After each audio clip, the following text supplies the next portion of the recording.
Yeah, okay. Ah, perfect. But yeah, one thing is I also want to make sure I mirror my screen basically. That would basically be better.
Yeah, I think we can slowly get started. Thank you everyone for coming. Wow, that's like a lot of people. I'm happy to be here. I'm really excited about this workshop. I hope you are too. I noticed the room is quite long, and maybe in the back seats, I hope the font won't be too small, but maybe that's also encouraging you more, hopefully, to execute the code alongside. So I have lots of code in this tutorial, and I think, then running this side by side might be worthwhile. So, but before we dive into the code, I wanted to briefly go over the agenda, the schedule for this workshop, and what we are going to do.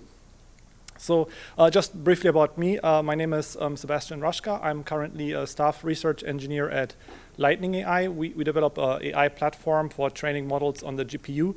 And personally, what I do most of the time there is developing large language models, open source large language models, but also under the hood optimizations and a lot of LLM research.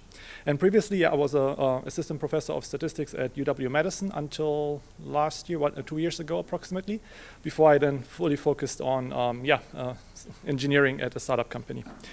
So for today, everything will be centered around the big topic, large language models. I have 6 sections planned.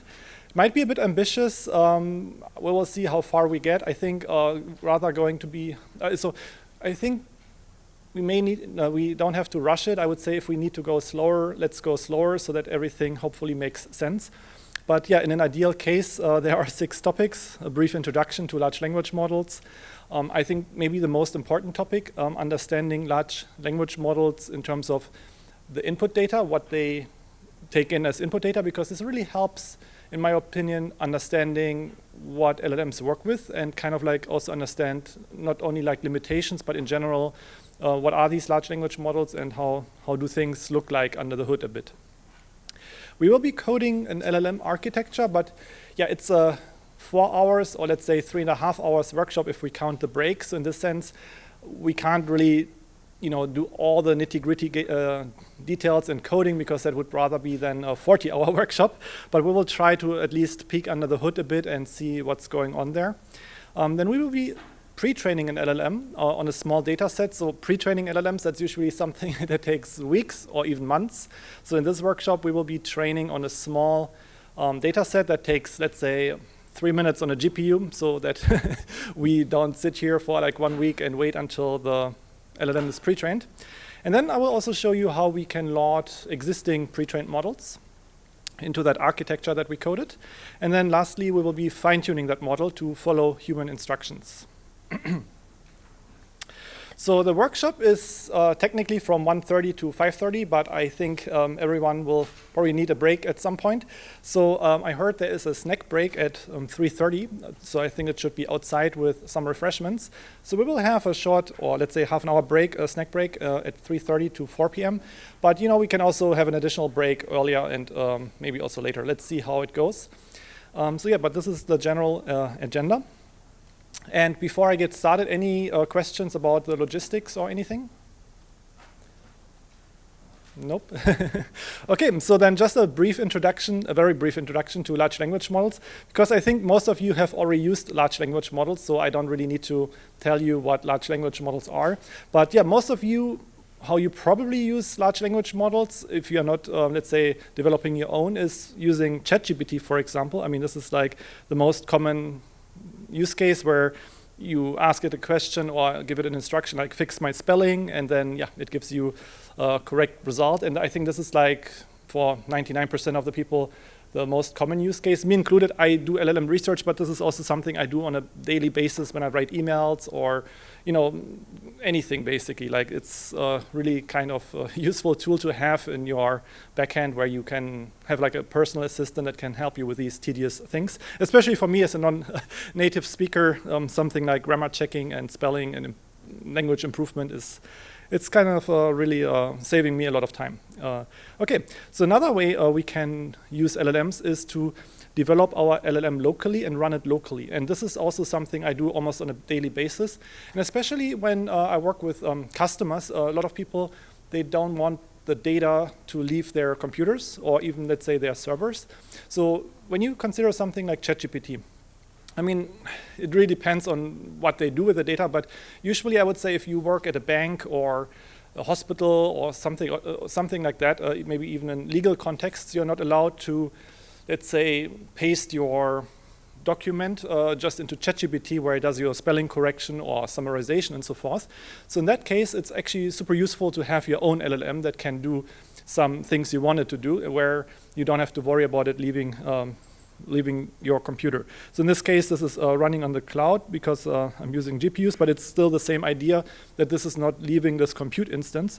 So I can, for example, chat with my local model, and it can basically do the same things ChatGPT can. Of course, ChatGPT is usually a very large model, and it might be more powerful than your own LLM, but yeah, also your mileage may vary. There are LLMs of different sizes, and some of them are really, really good and really, really capable. And yeah, at the end of this workshop, I also wanted to show you how you can easily run your local LLM. So yeah, another use case that's also quite common is developing an LLM that you deploy as an API endpoint. So for example, imagine you are developing a phone app, and the model would be, for example, too expensive to run on the phone. I mean, Apple and Microsoft, they are working on this currently. There's this Copilot laptop, or the new, at the conference, the Apple conference, they announced that there will be small LLMs on a device.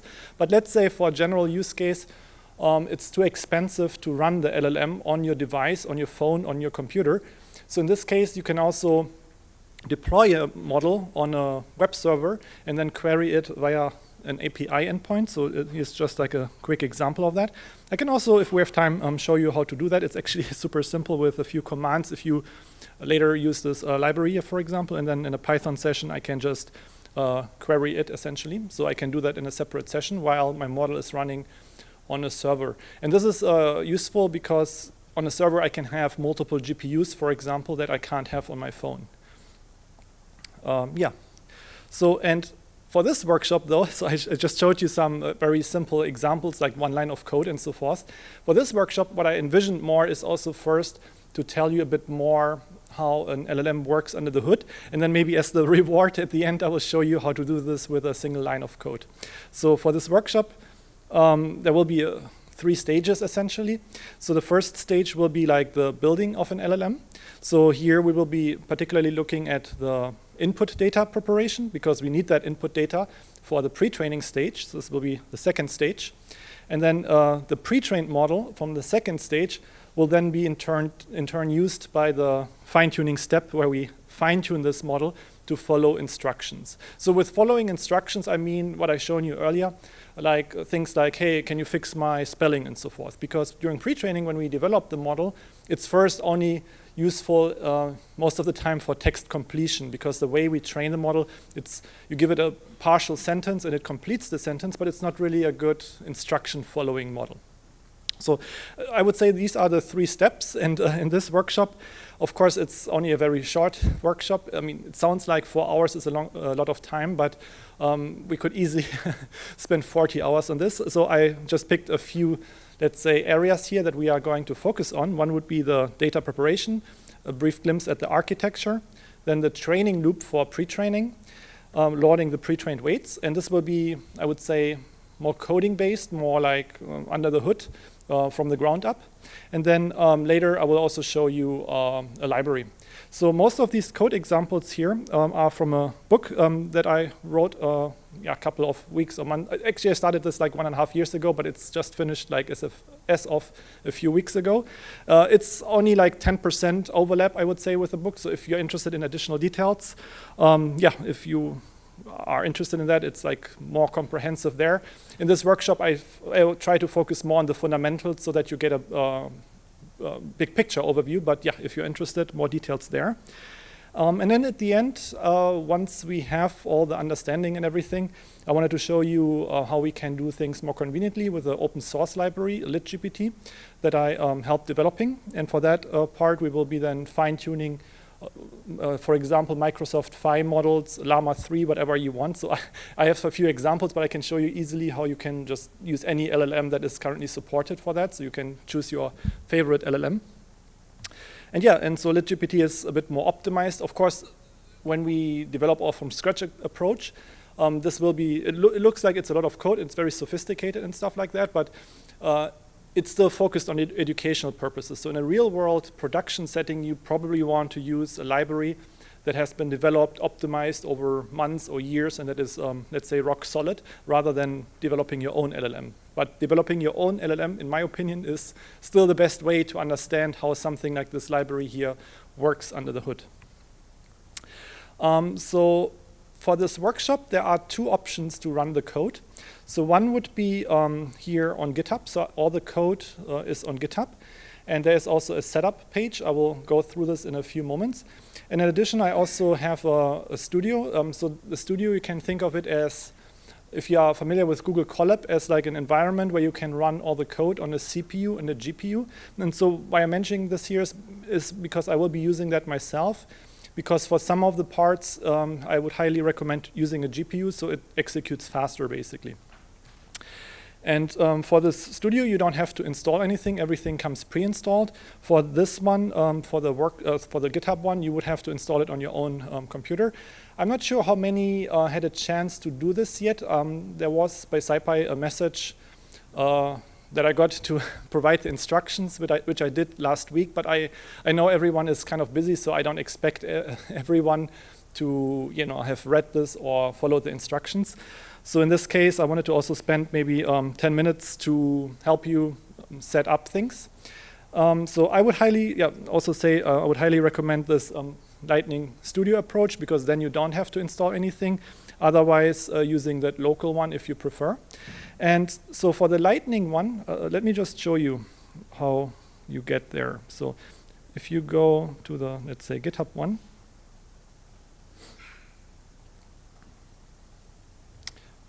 let me just do this in Chrome. Oh, I'm not logged in. Okay, it doesn't matter though. So on GitHub, if you go to this repository, LLM Workshop 2040, I should maybe make this a bit bigger. Oh, I can't make this bigger. There is a setup folder here that has the local instructions for installing things locally. So essentially, if you already have Python and everything installed, all you have to do is pip install -r requirements for installing the packages needed for this workshop. Otherwise, the studio, which I recommend using because of the GPU, and it's all free basically, so you don't have to pay anything or provide your credit card information. So everything should be free without any additional information. You can go to Open in Studio and yeah, open it from there. And then clicking here, and it will make a copy. So this is basically like duplicating something or forking something in GitHub. So it will make a copy. There are a lot of files that are already downloaded, all the large model weights, so it takes maybe 10 to 20 seconds to set this up, but then you should be good to go. The only caveat is you have to make an account. So for that, the account is free. You would have to sign up here. And because we, so this is on the Lightning platform, because we had a lot of people with Gmail accounts, let's say spamming the platform, there is sometimes like a wait list where you have to get approved from the wait list. So in this case, Natalie, she knows about this workshop. So if you send her a quick email, she would be approving you immediately. So she's currently sitting there and just waiting, let's say, for emails. And yeah, thank you, Natalie, for doing that. If I don't know, this is recorded, I think, so she will probably watch this at some point. But yeah, so either way, you can run this locally or in the studio. I recommend the studio because everything is set up in the GPU. But if you want to run this locally, there are instructions as well. So let's say I have clicked on this link, then I have my own studio here. And this one will be then used for running the code in this tutorial or workshop session. So I would say let's take 10 minutes to make sure everyone is set up. And yeah, I'm here to answer questions if you have any. Yeah. Yeah, so the question is, there's the link to GitHub, but where's the link to the studio? So there is a link that is on the slide here, but it's relatively long. So the easier way is maybe to just go to this GitHub repository. And then if you scroll down in the main README, just clicking on Open in Studio.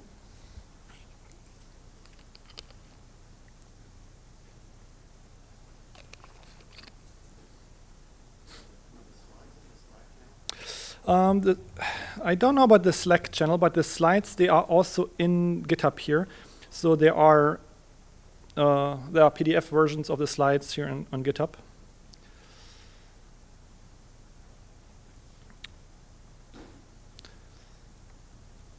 Yeah, let's take 10 minutes to get everyone set up.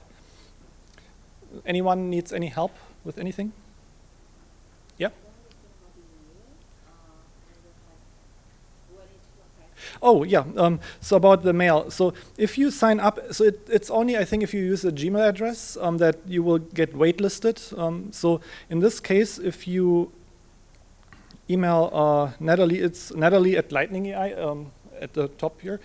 She would help you with unblocking you there. So you can just, I think if you just write a subject SciPy workshop, she will know what it is all about. You don't have to write anything in the main email. So she will be, yeah, she will be aware of this. So I think there was a question over there somewhere. No? Yes?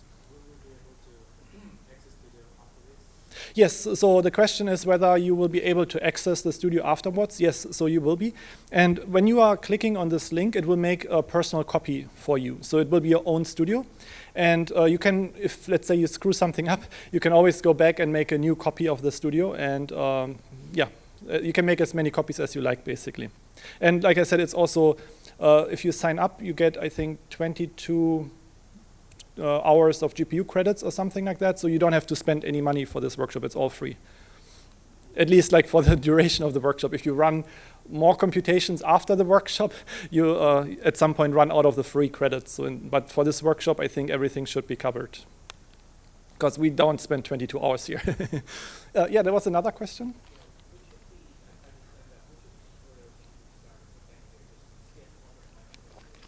So yeah, there's a question. When you sign up, it asks you about tutorials.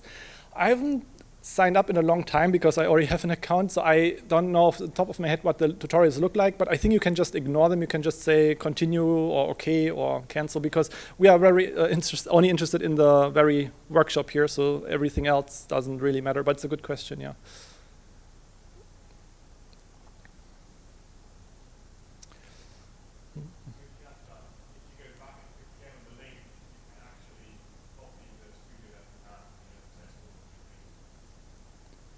Sorry, so you mean when you have a studio, you can copy the data in there? Or? Yeah, kind of. Mm? If you click the link, you go to your system for your account and you just create your accounting plan from guests and you originally click on the link. If you then go back to the other link, then Oh, I see. you can say open the studio and then it activates the studio. That's a good point, yeah. So the first time when you might click the link, it says you should sign up. But once you signed up and then click on the link again, it will open that specific studio. Yep.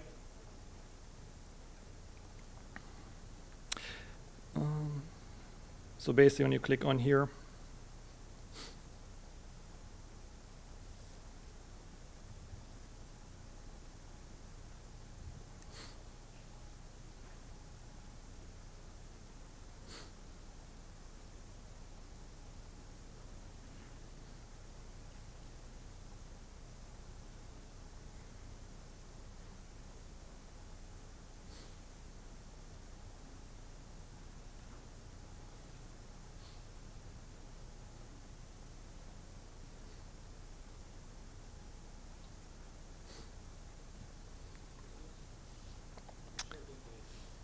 oh, the email, yeah, 1 second.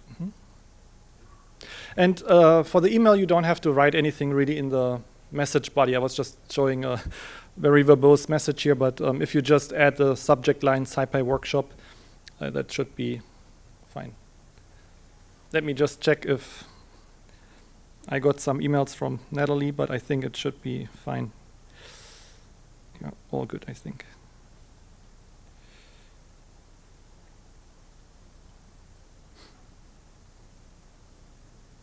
Oh, someone, I think, emailed me accidentally.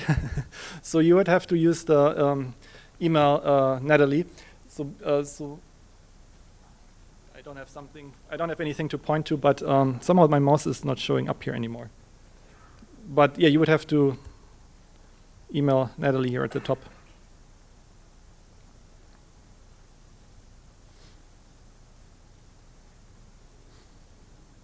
Anyone else?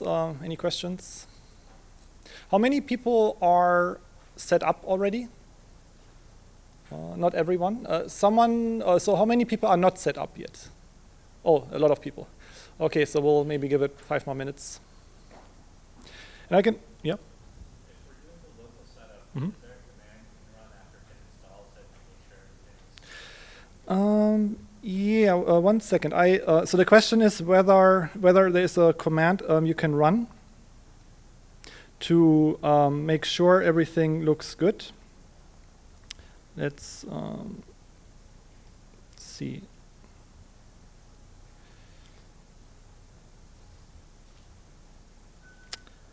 I go to setup. I don't have it here included, but I think it should be good. You will notice once we execute the notebooks. But so I can also just do this briefly myself. How I would do it is gonna create, let's say, use new SciPy Python. Let's say, yeah, I would for something like PyTorch. So in this workshop we are going to use PyTorch. I would never use the latest version because sometimes it takes the maintainers to adopt to the latest Python version, so doing something that is 1 or 2 versions behind is actually not a bad idea. And then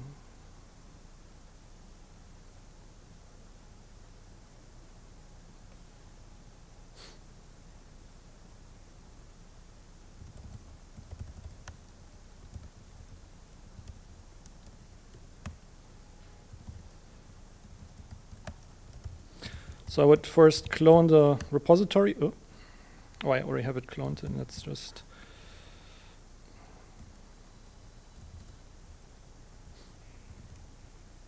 Well, actually, I don't want to remove this one because I have some additional files in there.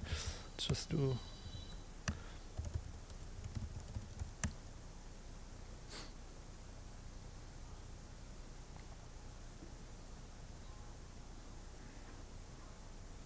And then once you have it cloned, you just do pip install -r requirements.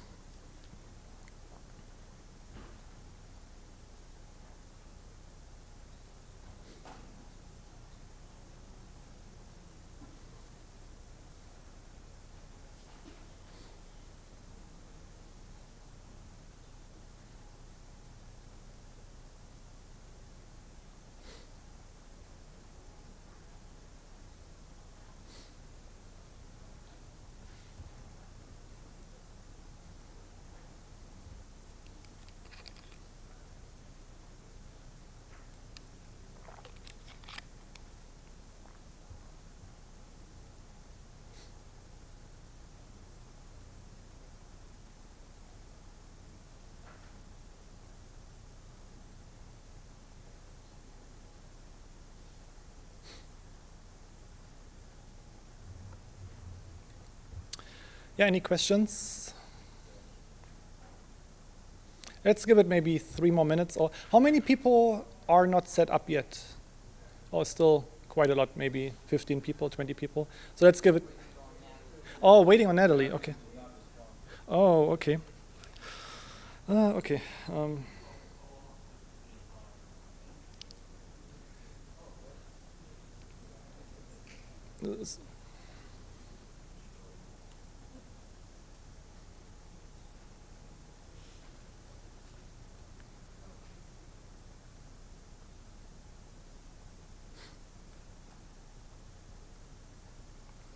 Yeah, I'm sorry about that. I added it to her calendar and reminded her maybe she was briefly away from her computer. Yeah, I hope. Well, in the worst case, I hope you can run it locally.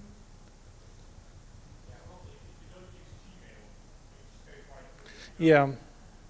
Yeah, that's the Gmail issue. Is like there were a lot of spammers recently, so we had to make this kind of waitlist thing as a security measure. Yeah, but if you don't have a Gmail address and use that one, it should go directly through the system. Yes? With an EDU email? You have an EDU email and you're getting errors. What is the error? May I? I will maybe come over there.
Yeah, I just saw someone got a response from Natalie, so she is helping. It was probably just a lot of people, and it took a while.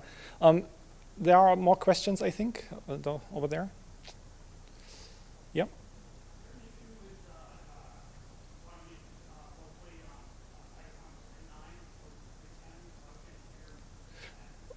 So there is an error in Python 3.9 specifically? Oh, I see. Okay, I think 3.9 should also work fine. Yeah, so I just used 3.10, Python 3.10 here as an example, but I think 3.9, 3.8, that should all work fine too.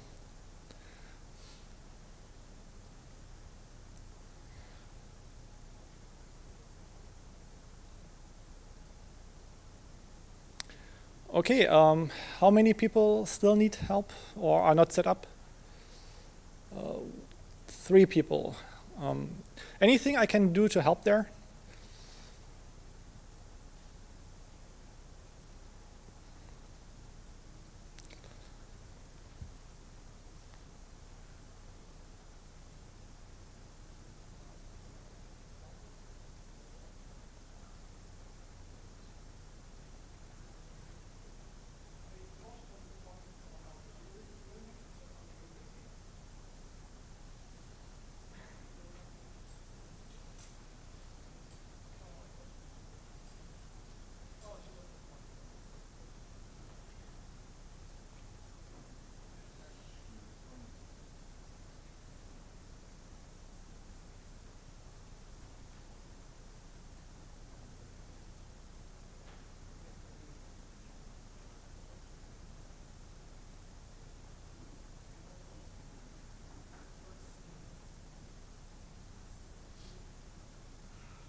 So yeah, I think everyone should be pretty much set up then.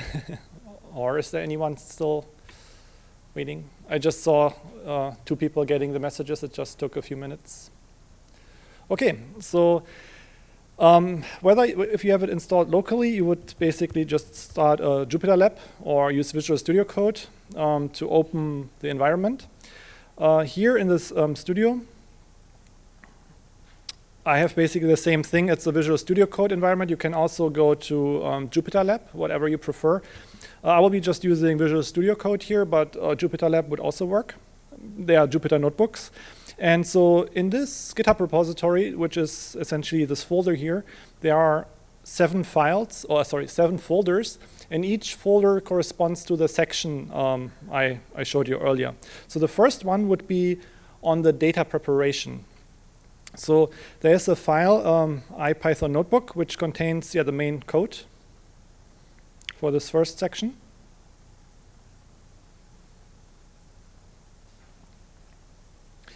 And for this one, we are not so I wanted to say, so for this first few notebooks, we will be not using any external libraries. We will be just using Torch.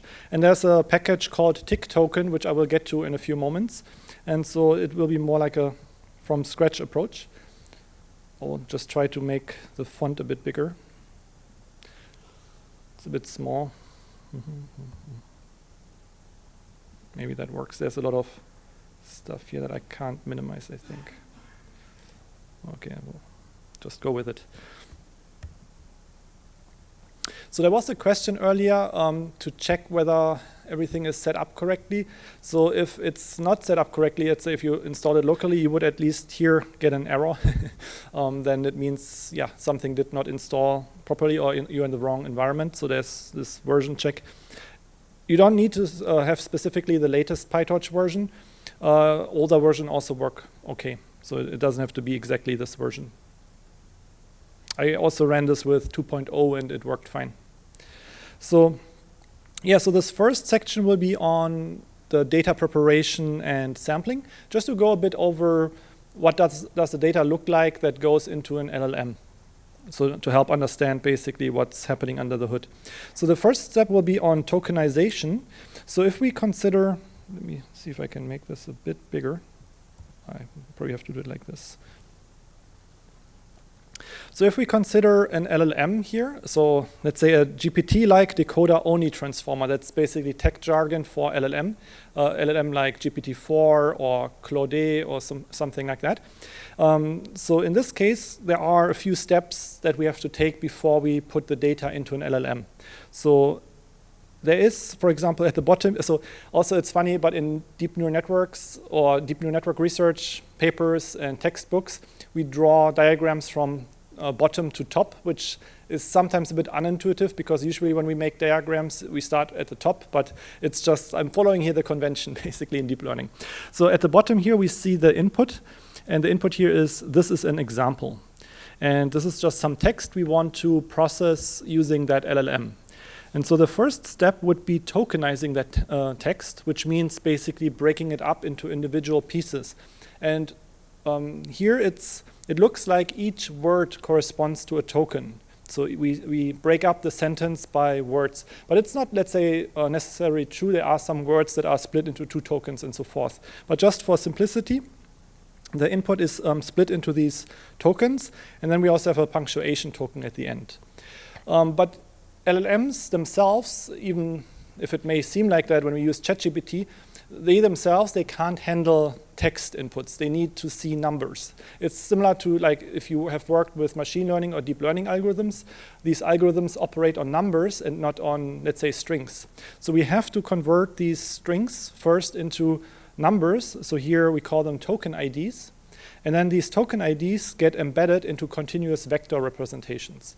So in this notebook in specific, we will be going over the steps of tokenizing this text, breaking it up into individual word tokens, and then converting these word tokens into token IDs to give you an idea of how we have to prepare data when we work with LLMs. And also when we are pre-training LLMs, usually it's in practice it's done like that we don't really store text data as raw data on the server because strings take a lot of storage space. So usually what we do is we tokenize the text, and then we compress the text, or we have a format, a compressed data format for token IDs because it's more efficient essentially. So this is kind of like an important concept. What I'm trying to say. So for this workshop, there's a very small book I downloaded from Project Gutenberg. So this is a public domain book, so there is no copyright on this. So it's also one thing to keep in mind when you work with LLMs. You can't just scrape web data and use anything you like because it might be copyrighted data. So here in this case, I'm using a public domain book basically, so where there is no copyright on this currently. Okay, so and this is a very small short story. It's really just so to make everything a bit faster. In practice, if you consider latest LLMs like Llama 3 and so forth, they are trained on 15 trillion tokens, so roughly, let's say 10,000 words or something. Sorry, not 10,000, 10 trillion words, which is a lot of data. It's like probably 10 terabytes of data. And here we are only really working for simplicity with one little book, so just to make the pre-training a bit faster later. Here I'm printing out the first, or not the first, but like the first 100 characters, just to give you an idea of how this looks like. You can also open it here. It's basically just a short story here, very short.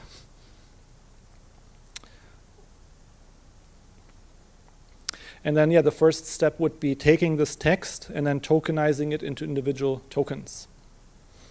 So for that, I will show you later in this notebook how it's done, let's say, on a larger scale. But here, for simplicity, we are developing first our own tokenizer, just to give you an idea of how a tokenizer works under the hood.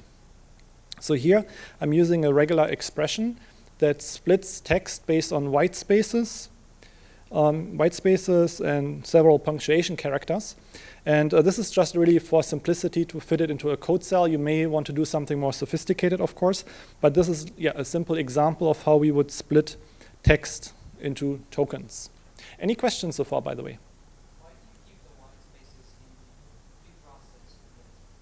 Why do you keep the white spaces in pre-processed? Why I keep the white space? That's actually a good question because, for example, in my book, for example, I'm not doing this. I did this specifically for this workshop because I thought it's a bit more straightforward.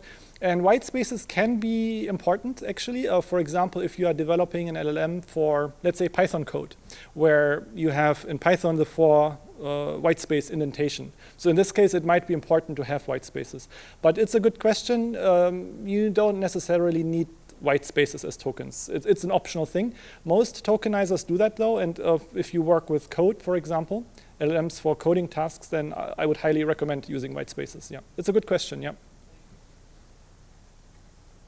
Any other questions so far? Nope.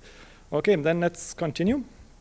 So we have now tokenized the text, and then let's just print the number of tokens. So we have 8,000 tokens. And like I mentioned before, this is a very, very small data set.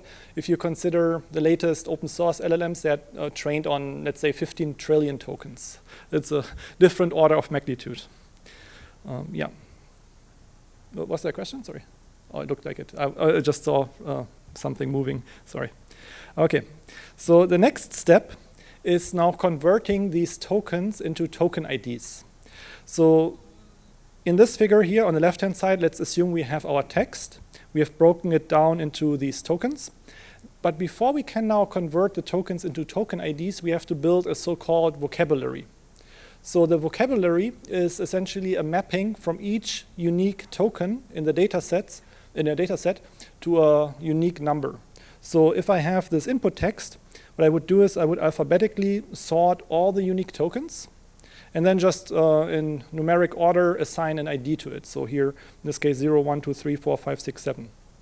Here I only have 7 unique tokens. But if you consider our data set here, you might have, of course, more. You can actually double check how many. If we do something like set, in Python, the set will give me all the unique entries. So in this case, we would have 1,132 unique tokens, essentially. But yeah, I wouldn't be able to fit 1,000 tokens on this into this figure. So here I'm just showing you 7. But the main or the same concept applies. We are looking for all the unique tokens, and then we assign an ID to them. So this is basically done here, where we call the number of unique tokens the vocabulary size. And just for reference, something like the original GPT models had something like 50,000 tokens as vocabulary. And top of my head, I was just implementing it the other week, but I forgot. But it might have been 100 or 200,000 for Gemma 2, the Gemma 2 model. I think it's 200,000, something like that. So to give you an idea of how large the vocabulary size is in bigger LLMs. And also, it really depends on what you're working with, like how many languages you want to support and special words in code and stuff like that. If you're working with code LLMs that can process code, you might have other special tokens. So the tokens are usually determined by the data set you're working with, like we've seen here. But also, one more thing is larger vocabulary sizes will also require more memory, because there is a layer that we have to implement later that maps the outputs back into the vocabulary space. It's a linear layer that has the size of the vocabulary. So if you think of matrix multiplications, if you have a matrix with 200,000 entries and you multiply that with something, it's going to be more expensive than just 1,000 entries. There was a question? So in the name of the models on Mm-hmm. they say like 7 billion. Is it number? That's a good question. So the question was on Hugging Face, if you go to the Model Hub, you see a number like 7 billion. And this is a good question, but this is not the number of vocabulary tokens. It's the size of the model, the number of weight parameters in the model. But it's a good question. We will get back to that. But yeah, it's a good point. Yeah.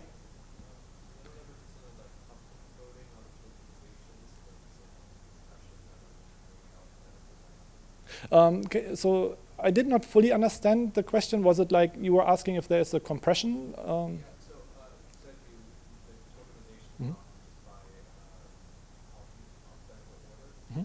Has anyone ever done like a coding, Mhm. like choosing tokens or shorter? Yeah, that's a good question. Like how we would encode these tokens like in a more efficient way in compression and stuff like that.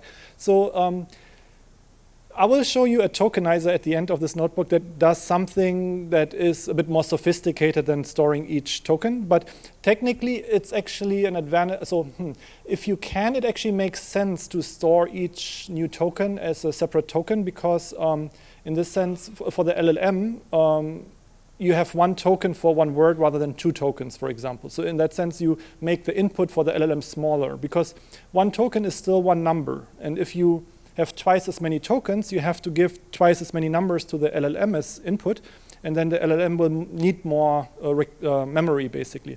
So if you use something like ChatGPT, I don't know off the top of my head, but they have a limit of how long your input can be. And this would then, if you have a word represented by multiple tokens, it will shorten how much you can give the LLM as input, basically. Yeah? Sorry, really quick. Yeah. Might be a little unusual, but just for general, at the high level, do they do the same with audio or images? Do they tokenize those as well? Oh yeah, maybe the last question, then I will move on, but it's a good question. The question is whether they do, or researchers do the same with audio and images, and yes, they do. So for example, for images, what you would do, so there's something called a vision transformer, and what you would do is you would make patches from the image. So if you have, let's say, an image, you can split it up into 3x3 image patches, smaller sub-images, and each of these images, you would use an embedding model, you would convert into a token, basically. So it is kind of the same concept, yeah. Mm-hmm. Okay, so then we can chat more about questions, also when we have breaks and things like that. But just to move on a bit with this lecture, otherwise we will be spending the whole workshop in this first notebook. But yeah, these are good questions for sure. So the next thing now is building this vocabulary. So here what I'm doing is, I'm building the vocabulary that you have just seen here in this image, where I'm assigning an integer to each of these tokens. So I'm going just through all the words, the unique words, and then assigning an integer. So here I'm showing you how the first 50 mappings would look like. So we have a lot of punctuation that comes first, and then we have these words as tokens, and you can see the token ID on the right-hand side. And yeah, in Python, capitalized words come first, and then we would have the lowercase words. You could also, depending on the tokenizer, you can also make everything lowercase, basically. But sometimes it's actually, if you can afford it computationally and have a large data set, it makes sense to have capital letters or something like that, because they could be giving you more, or could give the LLM more information, like maybe this is like a special name, or it's something, the beginning of a sentence and stuff like that. So if we have now our vocabulary, we have tokenized the text, we have the vocabulary, we can now use that vocabulary to map the tokens to these token IDs. So, this might be a bit confusing, because isn't that what we've just done here? And here we have just done that for the vocabulary. Now we have to, so because the vocabulary is alphabetically sorted, it doesn't really represent our training set, right? It's just a general dictionary, if you want. What we have to do now is we have to apply this mapping to our actual data set. So if we have this text here that we tokenized, we use now this vocabulary and assign the token IDs. So where do these numbers come from? So if I look for the word the, if I scroll up a bit, the corresponds to the token 7, for example. So I give it the token ID 7 here. Then the next word, brown, corresponds to token ID 0. And then dog corresponds to 1, and so forth. And so in this way, I'm kind of tokenizing my text now. So yeah, so any questions about that part? So to make this a bit more, let's say, sophisticated, instead of just using, code cells, I have implemented a simple tokenizer class here. And this tokenizer Python class is defining this vocabulary, like the string to integer mapping. It's essentially the vocabulary that we just developed. So instead of just repeating that, I'm just assigning it to an attribute here. And then what we also have, we have the reverse. Why do I need the reverse? It's if my LLM is, let's say, implemented, it will generate token IDs, because it's learning from these token IDs. You will also get token IDs as output, let's say. And you have to convert these token IDs back into text. So for that, you use this inverse mapping here. And I can maybe just show you briefly what that would look like.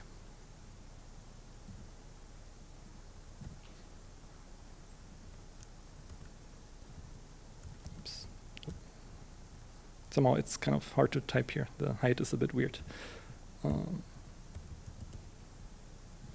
So this would basically be just the inverse, where we have the token ID to the string mapping, essentially. Okay. In addition, we have two methods, the encode method and the decode method. The encode method is just using the regular expression that we used before to pre-process the data set into tokens. And then we are applying this mapping, this string to integer mapping, to get the token IDs. And the decode method is doing the opposite. It's essentially creating the text based on the tokens. So before I go to or maybe I can just show you the code. Or let's just do the image first. So here's just a visual overview of the simple tokenizer. So what it is doing is we have this text here. If we apply the encode method, it will break it down into these tokens, and then it will convert them into token IDs. So we can use that on any new text. And then we have the reverse. When we have token IDs, we can say decode, and then it will give me the sample text basic. Also here, we'll decode it into token IDs and join it back into text. So how we can use this is if we have some text here, we can then use encode, and it will give me the token IDs. And then I can, I have it actually here, I can use these token IDs. Let me make this maybe more explicit. I can use the token IDs and create the text basically back from the token IDs. And yeah, if I do decode, so encode, decode, I will basically do nothing. I will convert it and convert it back. It's just to show that it is like a I would say, circular. Or, yeah. Any questions so far? So yeah, this is essentially in a nutshell how a tokenizer works. It's a very, very, very simple tokenizer, so we could fit it into one code cell here. It's just really to illustrate the concepts of tokenization, building a vocabulary, and then encoding tokens into token IDs. In practice, of course, we want to use something more sophisticated. There was, I think, also a question about that earlier. So for the remainder of these workshop tutorials, we'll be using a library called tick token. So I think it's probably, I don't know, like a joke or related to TikTok, the app or something. But tick token is maybe a pun. But the tick token library is actually quite popular and widely used. It's an open source library by OpenAI. And it's a Python library, but it's implemented in Rust under the hood, so it's actually really fast. So when I benchmarked it to compared to the original BPE algorithm that was used for GPT-2, which was just implemented in TensorFlow and Python, this is 3 times faster. And I also compared it to the Hugging Face equivalent, and it was 6 times faster than the Hugging Face tokenizer, for example. So it's actually a quite popular and fast tokenizer. And we will be using this in this remainder of this workshop because, yeah, it's fast and it's already been trained on a large vocabulary.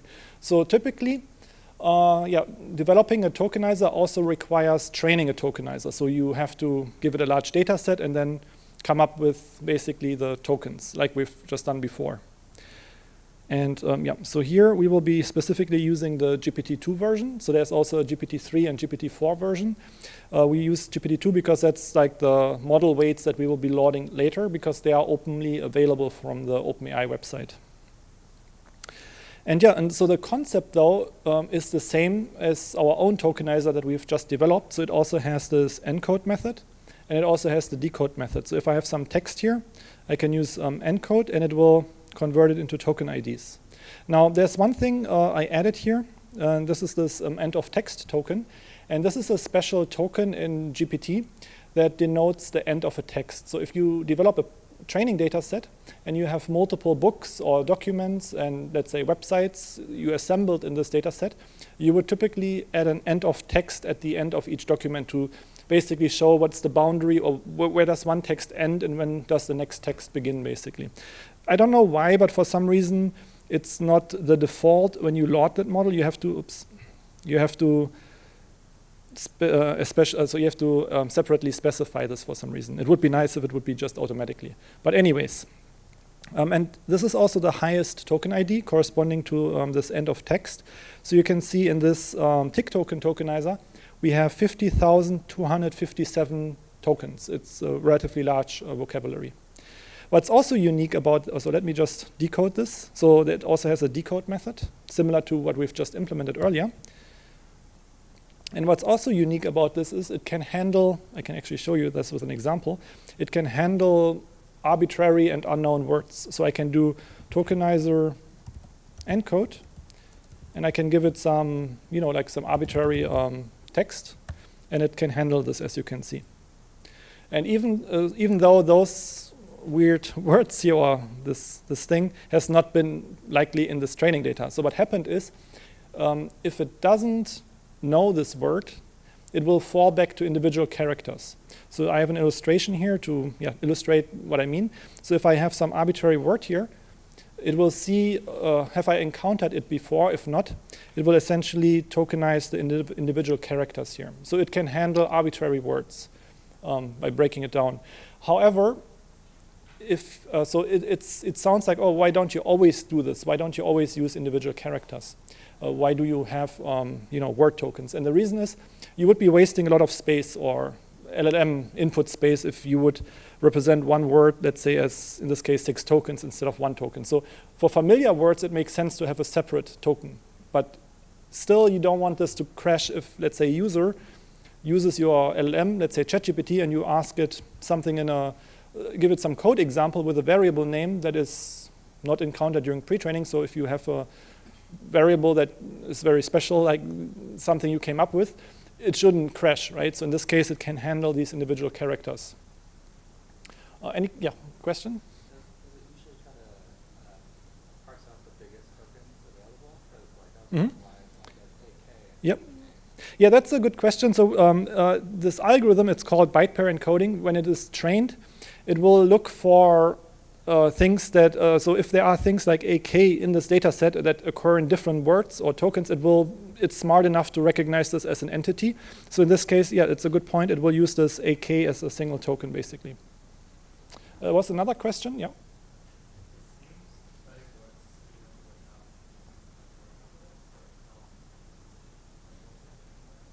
You mentioned it works with yeah, in Japanese. Yeah, I think also it's a good question. I think it has probably been trained on Japanese texts too. So I think for GPT-3, GPT-2, we know what it was trained on. There is a paper where it lists the data set, but I don't know off the top of my head. But most available LLMs, they have been trained on arbitrary text from websites, so it's likely that it has encountered, let's say, Japanese characters and stuff. Yeah. No, yeah, it's a good question. It's not romanizing it. I think, let's see what happens if we...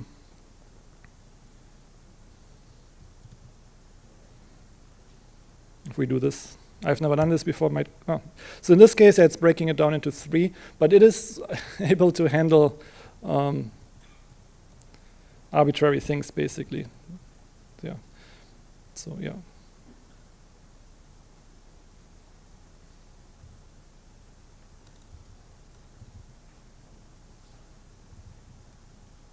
Yep. So it seems to work also with other things other than text. Yeah.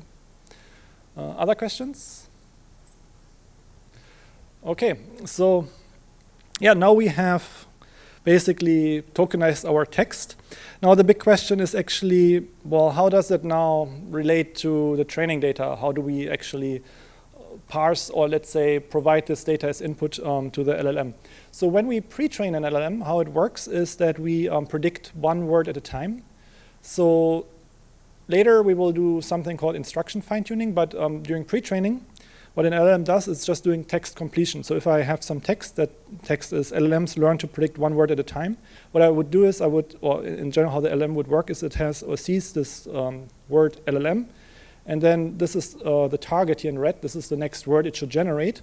And then the next one is LLMs learn, and then the next target is 2, and so forth. So LLMs learn just to generate the next word. And it sounds like, well, this is very simple. How does it actually lead to these powerful LLMs?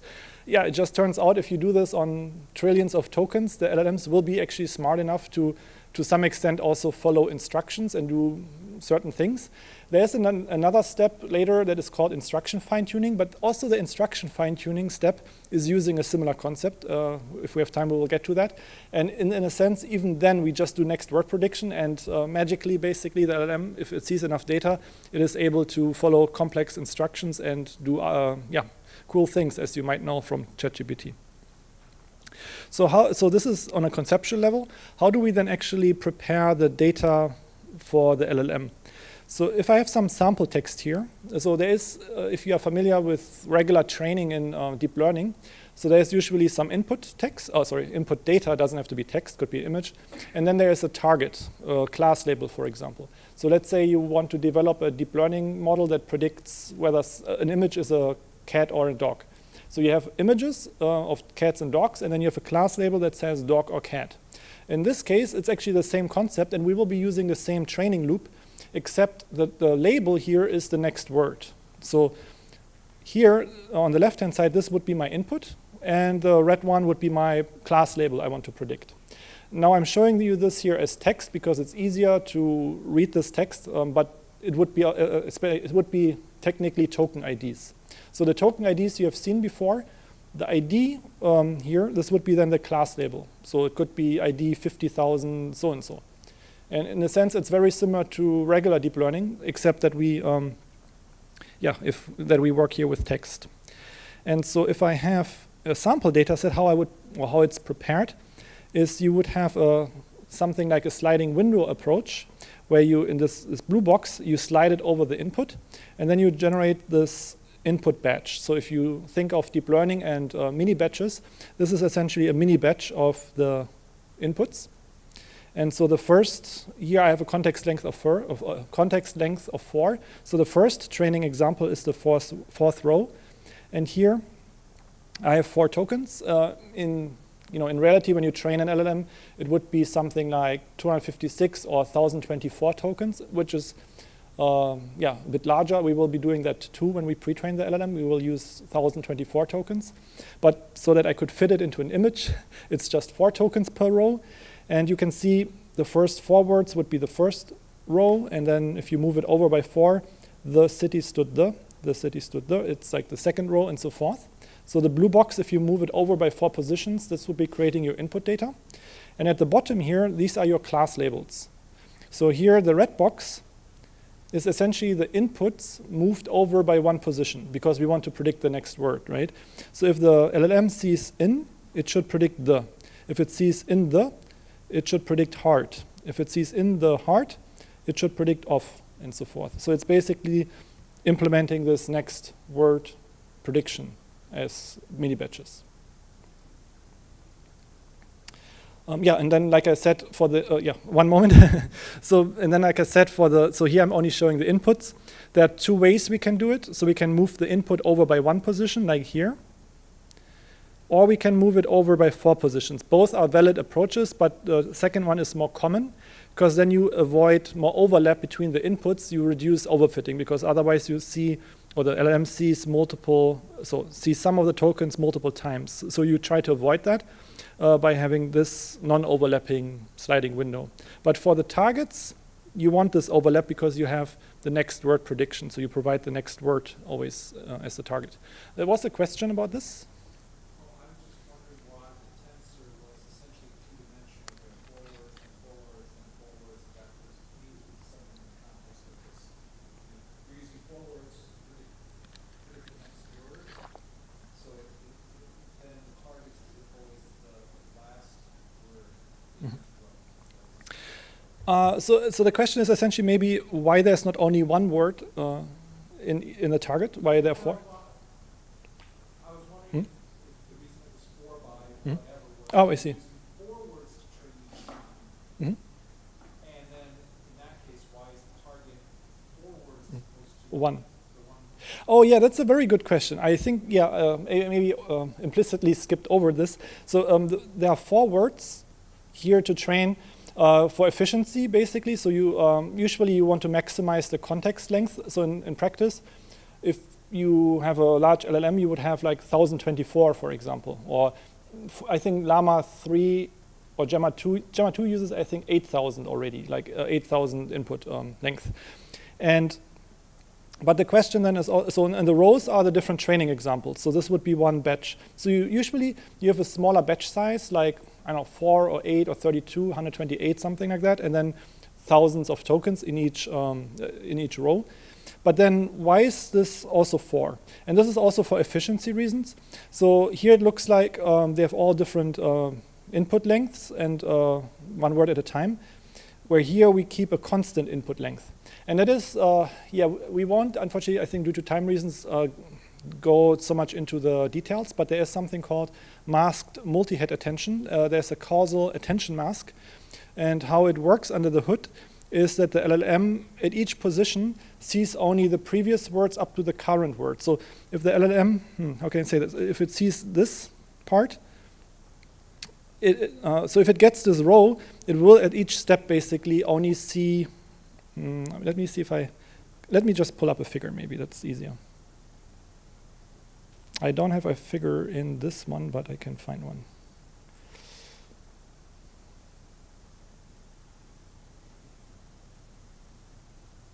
No, it's a good question, actually, because it might be confusing otherwise if I don't explain that. But yeah, I didn't want to go too much into the multi-head attention, because that's a whole different lecture.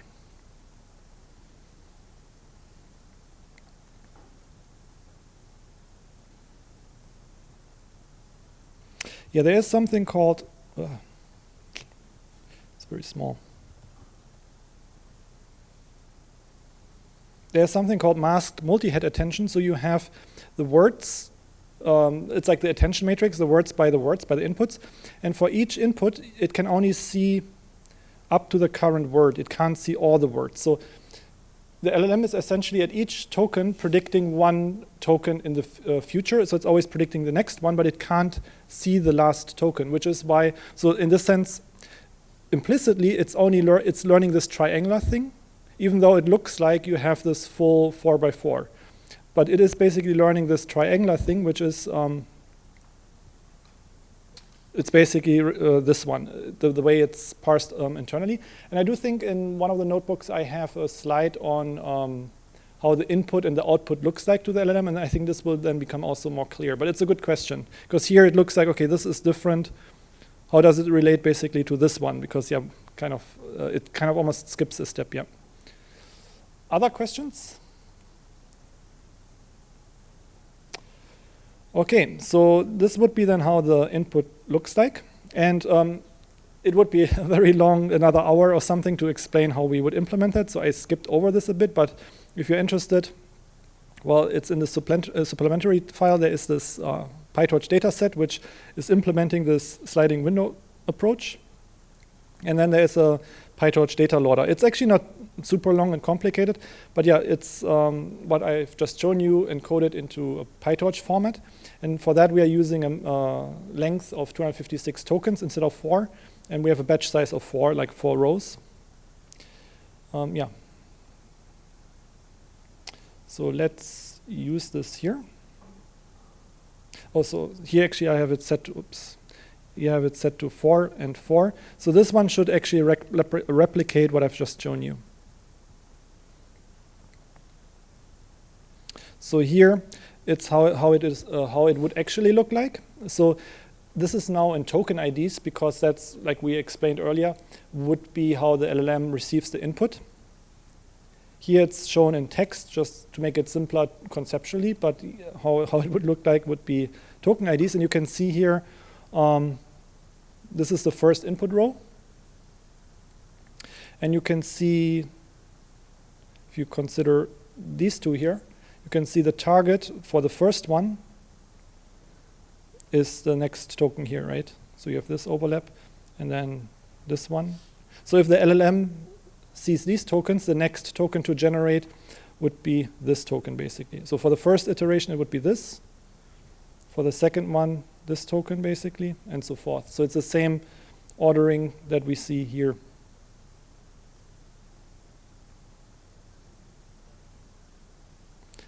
Okay, and so as an exercise, to not make it too complicated, I just encourage you to prepare your own favorite text data set. If you have some, document or, I don't know, some website or some book you want to use for the remainder of the tutorial, you could download this or prepare it as text input and just, paste it into here, or just add it as a new file and then just change the file path. And then you can, in the next lectures, pre-train your own LLM on your own text, basically. So maybe for that, let's say 5 to 10 minutes. And in the meantime, while you are doing this, you don't have to, but if you're interested, you can do this, and I can answer questions in the meantime. Yep. How big should the data set be? That's a good question. So if you're running this tutorial, the pre-training on a GPU, we will switch to a GPU later for that. This would only take 1 or 2 minutes for this data set, so you can go, I would say, larger than this for sure. I mean, yeah, if you want to, you can have something like Harry Potter or Lord of the Rings or something like that. It should be fine.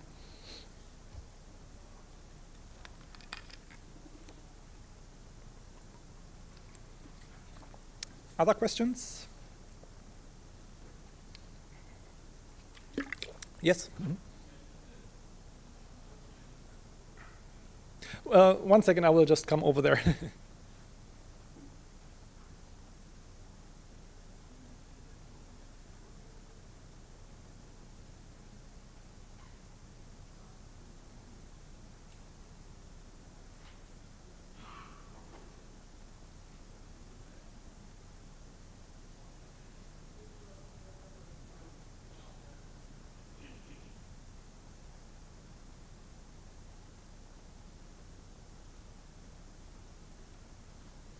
So the question was, what does it actually mean to train a tokenizer. And so that would be a bit out of scope for this workshop in general, because that's not the LLM, that's kind of like a separate thing. But there's an algorithm, this byte pair encoding. And it has some algorithm part where it goes through the training set and identifies what words occur in the data set. It's actually interesting. It starts on an individual character level. So each character first is in the vocabulary, and then it sees if, with a certain frequency, I think it's a hyperparameter that you set, if this character combination occurs more than, let's say, 2 or 3 times, then you add this as a separate token, and then you extend this, and if the 3 character combination exists more than, let's say, a few times, then you expand this again, and so forth. So you're keeping this character string that you keep growing and just trying to find out whether it's in the training set.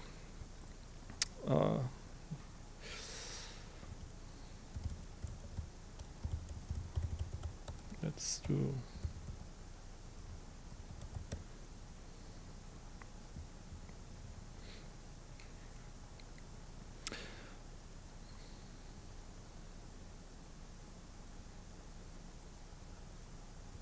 Yeah, there is, I think, a paper that explains. It's actually a website. Yeah, that explains this in a bit more detail if you're interested. But yeah, in a nutshell, this is the algorithm here. And I think it's also implemented as source code. 1 second. Here. So this would be the PyTorch and the PyTorch version. The Python version of this encoder. Yep. I think this is only for inference, though it's not the training itself. But I'm pretty sure if you search for this on GitHub, you will find also some training of this BPE tokenizer. So that's also one thing that's worthwhile mentioning, is when you use an open source LLM, you have to make sure you use the correct tokenizer for that.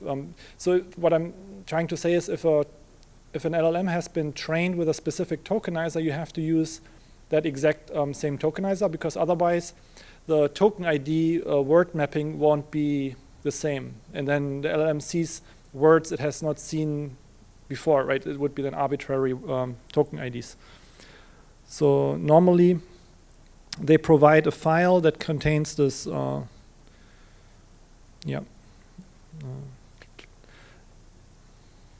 mapping, yeah. Okay. Other questions? Yeah. Has there been any movement towards like standardizing tokenizers or anything like that? Or is it pretty much like every LLM? Yeah, there's a question. It's a good question whether there are efforts towards standardizing the tokenizers. And I would say most of the LLMs today, they use either BPE, so that's the GPT models, or there's another one that's called sentence piece. So Llama, I think Gemma, they use sentence piece, which is very similar to BPE. But the algorithm is standardized, but the training is not. So every LLM developer, they usually train the tokenizer on their own data set. So for example, Gemma has, I think, 200,000 tokens, where Llama only has, I don't know, 30,000 or something. Actually, we can look this up.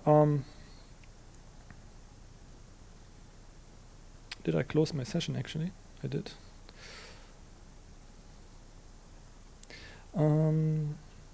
Yeah, we'll have to find this later again.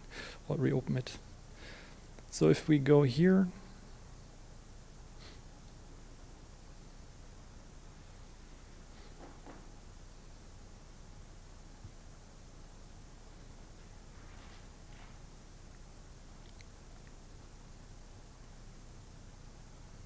so this would be, which model is that? Oh, let's see.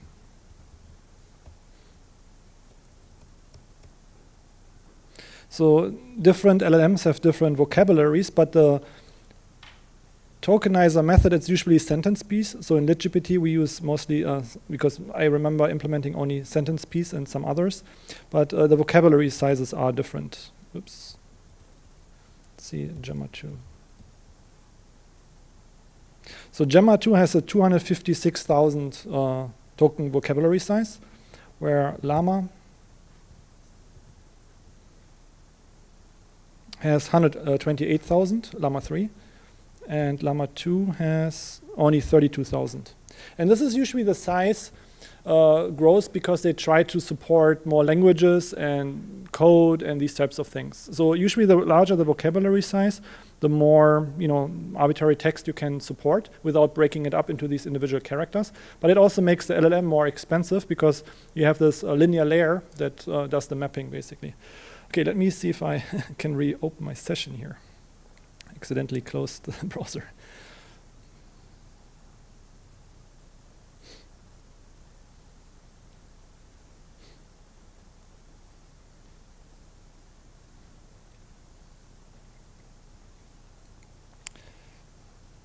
Yeah, I should also disable the auto sleep because if I don't do something for 10 minutes, it would go to sleep.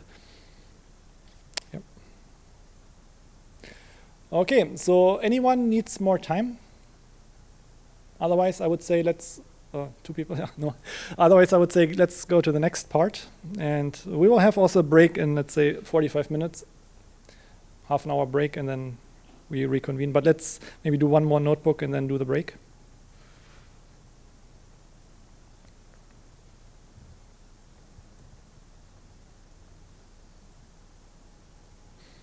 So in this second note, or in the third section, the second notebook, we are going to talk a bit about the LLM architecture. I wish the workshop was maybe twice as long so I could go into more details about the nitty-gritty details, but it's more like, I think, feasible to do this on a big picture level so that we actually then get also to the pre-training. So developing a workshop is actually hard. You are thinking you can cover so many things, and then you have to be aware of the time. Yeah. So in this case, we are talking about the LLM architecture. We just prepared our input data. And in general, the architecture looks like this. So where we have some text input, then we tokenize the text. Inside the LLM, there are so-called embedding layers. I can maybe briefly tell you later what these embedding layers are, but in a nutshell, what they do is they take the token IDs, and for each token ID, they convert this into a continuous valued vector. So in, let's say, GPT-2, you take one token ID and you convert this into a vector that has 768 numbers. It's like a mapping from integers to vectors. And these vectors are representing the words. And then during training, what actually happens is quite interesting, is similar words, they will end up in a similar embedding space location. So if you, instead of, let's say 768, you think only of 2 dimensions, and you have 2 similar words, let's say running and walking, they would end up, after training, in a similar 2D scatterplot location. But anyways, that's too much detail. The main focus here I wanted to put on was like the transformer block. So an LLM, so here a GPT model, but any other LLM too, has transformer blocks. So the transformer-based ones like Llama, Phi, Gemma, GPT, they are based on the transformer architecture that has these transformer blocks. And these are repeated a number of times throughout the architecture. And then there are 1 or more output layers. And that's really it. So even though an LLM might seem really large, if you think about Llama 2, the smallest model is 8 billion parameters. There are 80 billion parameter versions of that model. GPT-4, no one knows for sure, but it's, let's say, 300 billion parameters. They all use the same architecture. It's just the number of times these blocks are repeated that differs between them. So to show you a more concrete example, let's see if I can make this bigger. So here is GPT small, GPT-2 small, and GPT-2 large. And here's the architecture in a bit more detail. So it's a bit small, but we also don't have to focus on the individual details in this workshop. But in blue here, this would be the so-called transformer block I've just shown you. And we have the tokenized text as input, some embedding layers that convert token IDs into vectors. There's a dropout unit. This is optional, so modern LLMs actually don't use dropout anymore, so you can actually get rid of this. There's layer norm. So layer norm is normalization, really, if you are familiar with batch norm. It's relatively similar to batch norm, but the problem with batch norm in context of LLMs is often we want to train with smaller batch sizes because LLMs are very large and memory intensive, so we can't have too large batch sizes, and then if you use batch norm, there's a division by the standard deviation. So you subtract the mean and divide by the standard deviation, and this becomes very unreliable if you have very small batch sizes, because it normalizes over the batch dimension. So layer norm normalizes over the layer dimension, which makes this a bit more robust. But it's really, it's just a implementation detail. You can think of it as normalizing your data. The heart of the LLM is, I would say, the masked multi-head attention module, but this is something that is out of the scope for this workshop. I may do a separate workshop on this one day, but there's this masked multi-head attention module, and then there is a feed-forward layer or module, which is essentially, if you're familiar with multi-layer perceptrons, it's like a multi-layer perceptron. You have a linear layer, a nonlinear activation, and a linear layer, and then in this block, you repeat this just a number of times. In the case of the small model, you repeat this 12 times. In case of the large model, you repeat it 36 times. But it's fundamentally the same model. Then you have another normalization and an output layer that maps the vectors back into the token IDs, essentially. So actually, this one is first mapping back to the vocabulary, and then you have an argmax to get the token IDs. But we'll see that later. So here, really, the main focus was really showing you, not the details, but showing you that the large and the small architectures are similar. The only difference is basically how often this transformer block gets repeated. There's also something called the number of heads. And that's, if you are familiar with convolutional networks, in a convolutional layer, we have the concept of channels. So we have convolutional layers and channels, and the heads are something that is equivalent to these channels. It's really like just making it a bit bigger, how many channels, and here how many heads you have. And you can also change the input dimension. So if you embed the token ID, you can choose how large the embedding would be, and the larger it is, the more information you can encode. So in a small model, we have maybe 768 dimensions. In the large one, we have 1028. And this is really it. So if we look now at the Llama 2 model, this is a different architecture, but it's also very similar to GPT. So here in Llama 2, there are only small differences. So what they've done is, the number of repetitions is a bit different, but what they've done is they removed dropout. They replaced layer norm by root mean square normalization, which is very similar. It's just a different way of normalizing. And what they did is they replaced the GELU activation by SILU activation. So if you are familiar with 10H, ReLU, and so forth, there are different activation functions in deep learning. And it's just a minor, I would say, cosmetic detail to change those. But overall, you can see the architecture is basically identical. And that's true for all LLMs, basically, for all transformer-based LLMs like Microsoft Phi, Google Gemini or Gemma, and then Llama and so forth. They are all very, very similar, or Mistral and so forth. They're all based on that same fundamental architecture. Any questions so far? Yeah? Oh, you mean these arrows? Sorry, these shortcuts. That's a thing I skipped. This is a so-called shortcut connection. It's also sometimes called residual connection. And I think the paper was something called like residual networks or deep residual networks back in 2015 or even earlier. And this is something that was introduced when you train very deep neural networks. You have problems usually with vanishing gradients because when you backpropagate, the signal becomes smaller and smaller and smaller. And so these shortcut connections, they help if you have a deep neural network to overcome this vanishing gradient problem. So it's essentially, I can also maybe show you that in code.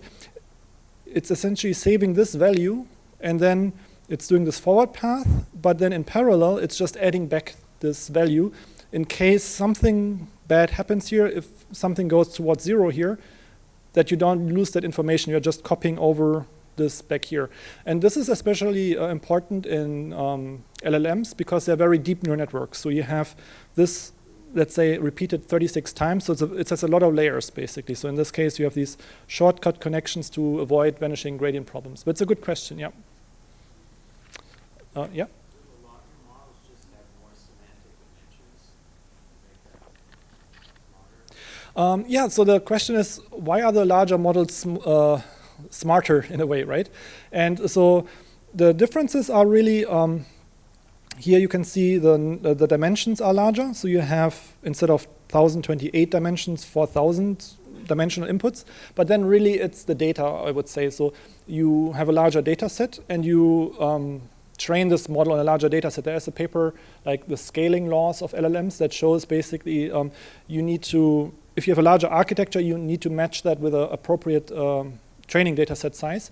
And really the architecture is the same, it's just the amount of training that goes in and just scaling it up. But so if you want to scale up this architecture, you do need more data. It's like a kind of like a linear relationship, basically, or proportional relationship. Like larger models require more data. It's the same like as in regular deep learning, essentially.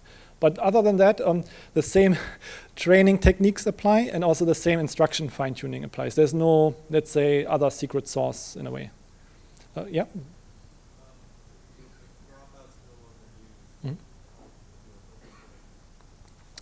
Yeah, that's a good question. So if dropout is no longer used, how do people deal with overfitting?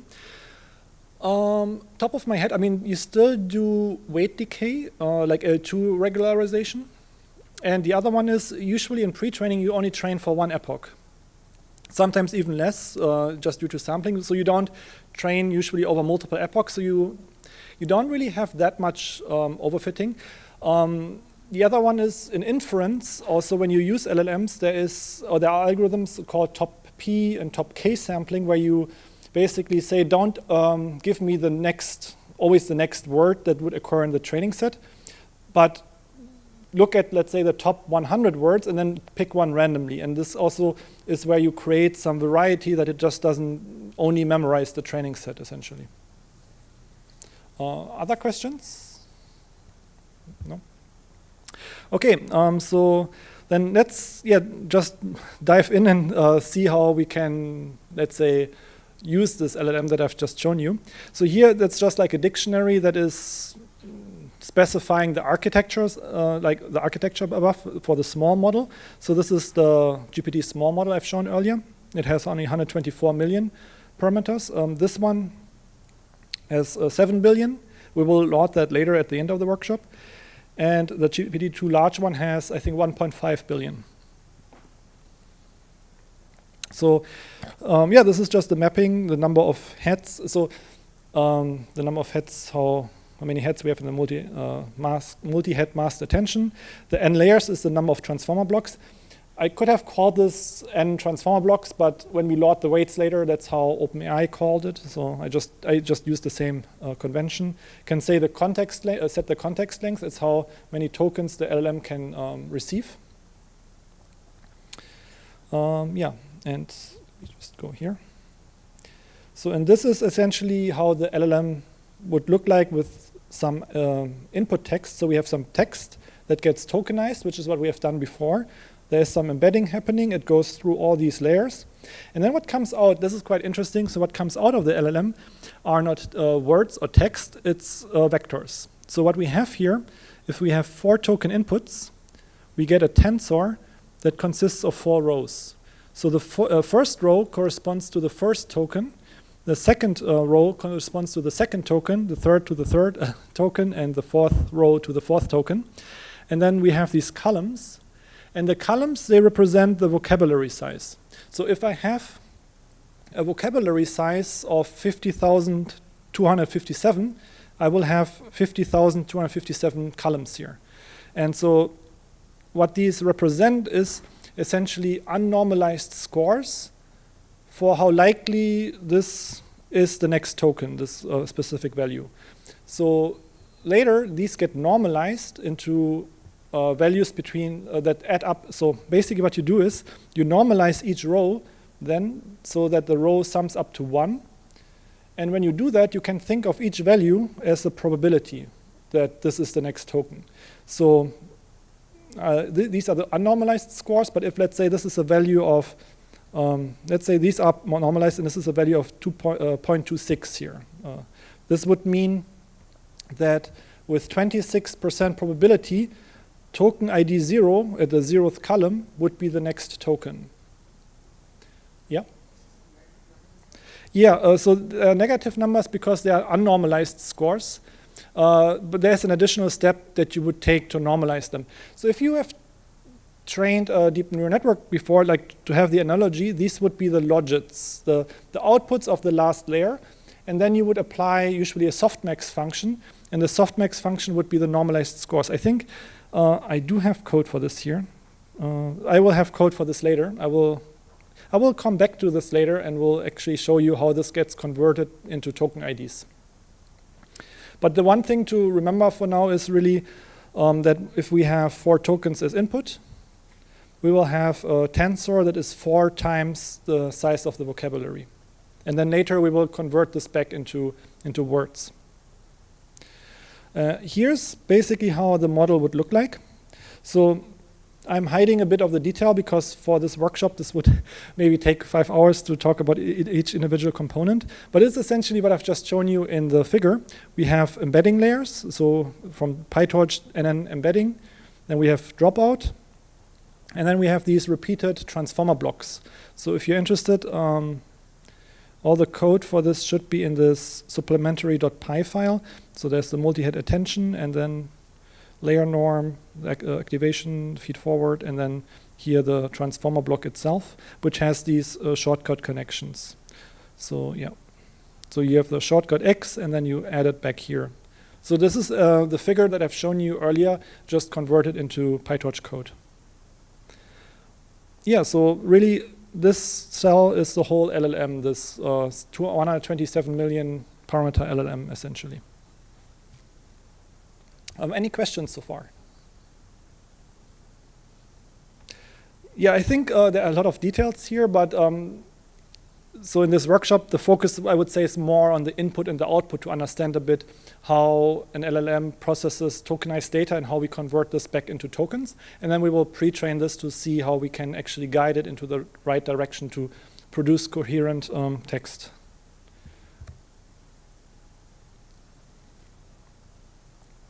So here I'm using tick token again. I'm not using the data loader. Yeah, one question?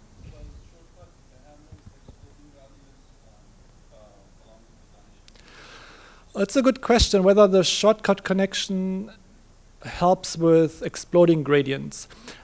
I would say it's more for the vanishing gradient, but the exploding gradients are, I would say, technically prevented or reduced by the layer norm, where with the layer norm you make sure that at each feature you have 0 mean and standard deviation of 1, like normalized features, that they don't go too large. So I would say the shortcut connection is more for vanishing gradients, and then the layer norm is really more to help with exploding gradients. Yep. Okay, so here I'm just preparing a small input batch. So just 2 texts. Text 1 is every effort moves you, and text 2 is every day holds A. And these, as you may see, are incomplete texts because first, before we, let's say, instruction fine-tune an LLM, the task is really for the LLM to learn how to complete texts. We give it a fraction of a text, and the task is creating the next words, basically. And so here I'm using the tokenizer that we talked about before, and I'm just creating a batch that consists of 2 training examples with 4 tokens each. And then I'm loading this model. So I'm using this configuration file that we have specified before. And if you may wonder, why did I specifically pick these values here? Why not any other values? The reason is later I will show you how we can load the weights from OpenAI. So they have trained the GPT-2 model a few years ago and shared the weights. And we can actually load these weights back into this model, and then we can compare the results to our own pre-trained model. So, and if you want to load the existing weights, you have to match exactly the architecture, basically. Yeah.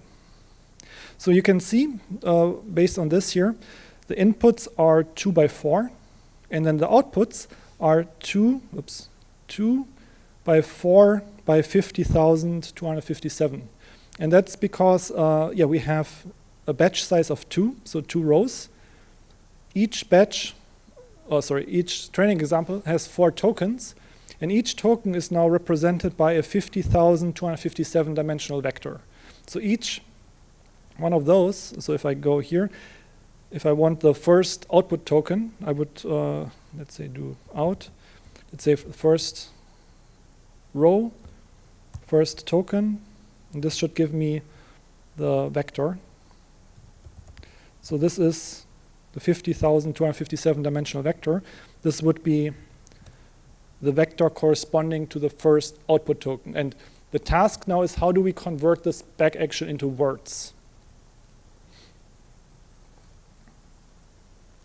So, any questions so far? Yes?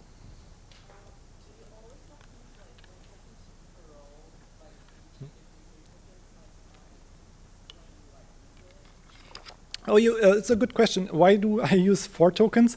That's just because I had this figure with 4 tokens, but you can totally change it. You can change it to 3 tokens. It would work the same way, basically. The only thing is, what you can't do is you can't have a different number of tokens in each row, because then you can't make a matrix, because for mathematical matrix, it's required to have the same length, basically. And so here I'm also only using 4, but actually when we can use up to 1024, so it can be larger. It's just so it's easier to see. Just so. Yeah, we can't do more than 1024 because of the way. So in this example I could, but if I want to load the pre-trained weights from OpenAI, I can't because of the embedding. Oh, sorry, I have it maybe right here. Where is it? Yeah, because of the embedding layer. So this has a specific. So the size of this embedding layer has to be specified for the positional embeddings, and this in this case is a fixed number, basically. But there are other types of embeddings that can handle longer inputs or also arbitrary inputs. But it's more like, I would say it's more of a research topic almost. So the recent model, the Gemma 2 model, for example, that came out last week, they used something called sliding window attention that was first used by Mistral and so forth.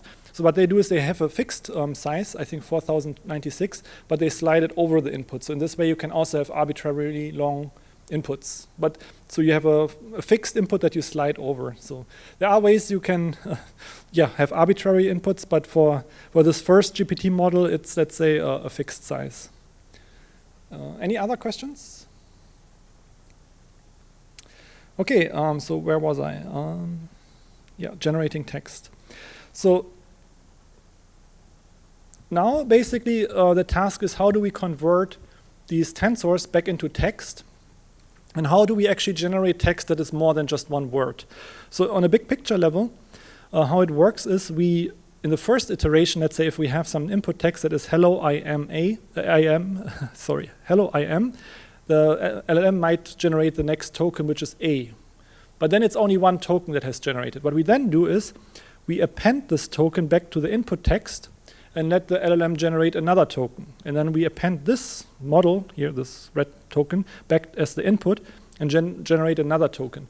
So if you use something like ChatGPT, it's basically generating one token at a time. And then you always add in the back end back the input so that it generates the next token. So it's always like one token prediction. And this is when you use something like ChatGPT, where you see it's not giving you the whole answer all at once. It's doing it like step by step. So it's really like a sequential process. Yeah? How does it know when to stop? Oh, yeah, good question. How does it know when to stop? So in practice, there are also something called end-of-sequence tokens. So I think, I'm not sure if I have it in this workshop, but so typically when you implement a inference generate function, if the LLM generates a specific token, you stop the generation. So in this case, for GPT-2, what you use is this end-of-text token that I showed you earlier. If we have time, the last section in this workshop has, we are using this also to stop the generating. So you can say if the LLM generates this end-of-text token, you have a Python statement, if end-of-text, then quit, basically, yeah. Mm-hmm. Yep. So at inference time, if you give it a sentence that is less than the context length, does it do, like, how does it, what values does it use for the other elements? Oh, so the question is what happens if you have an input that is smaller than the context length? Yeah, this actually doesn't matter because how can I say this? So you can have only one input and then it will only generate the next text. So it's dynamic in a sense that it doesn't require the full context. You also don't do anything like padding, so it should.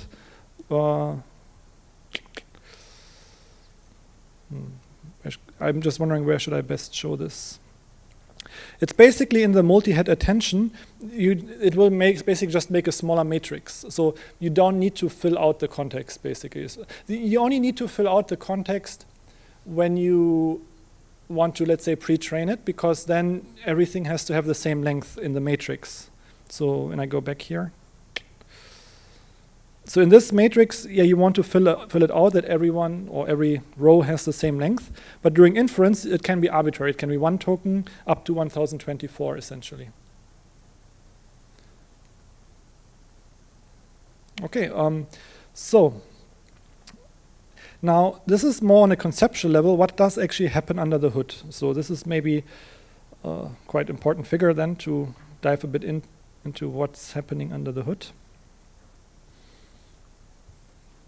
So if we start on the left-hand side here, where it says encode text input into 4 token IDs.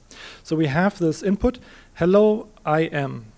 So ignore maybe the one below the dotted line. So if we have this input, hello, I am, we first convert it into token IDs like I've shown you earlier. These token IDs go into the model, and that gives you this tensor, this 4 by 50,257 dimensional tensor. And we are always only interested in generating the next token. So if I go back to, let's say, this figure, so if I have this input in the heart of, during inference, what I'm interested in is I'm interested in the next token, so in the, because this is something the heart of I've already seen before, right? So this is this part here. What I'm interested in is the last token. But the LLM, so if I give it this blue input, it will generate this whole red one, because that's what it is trained on. It is trained to generate this whole red one.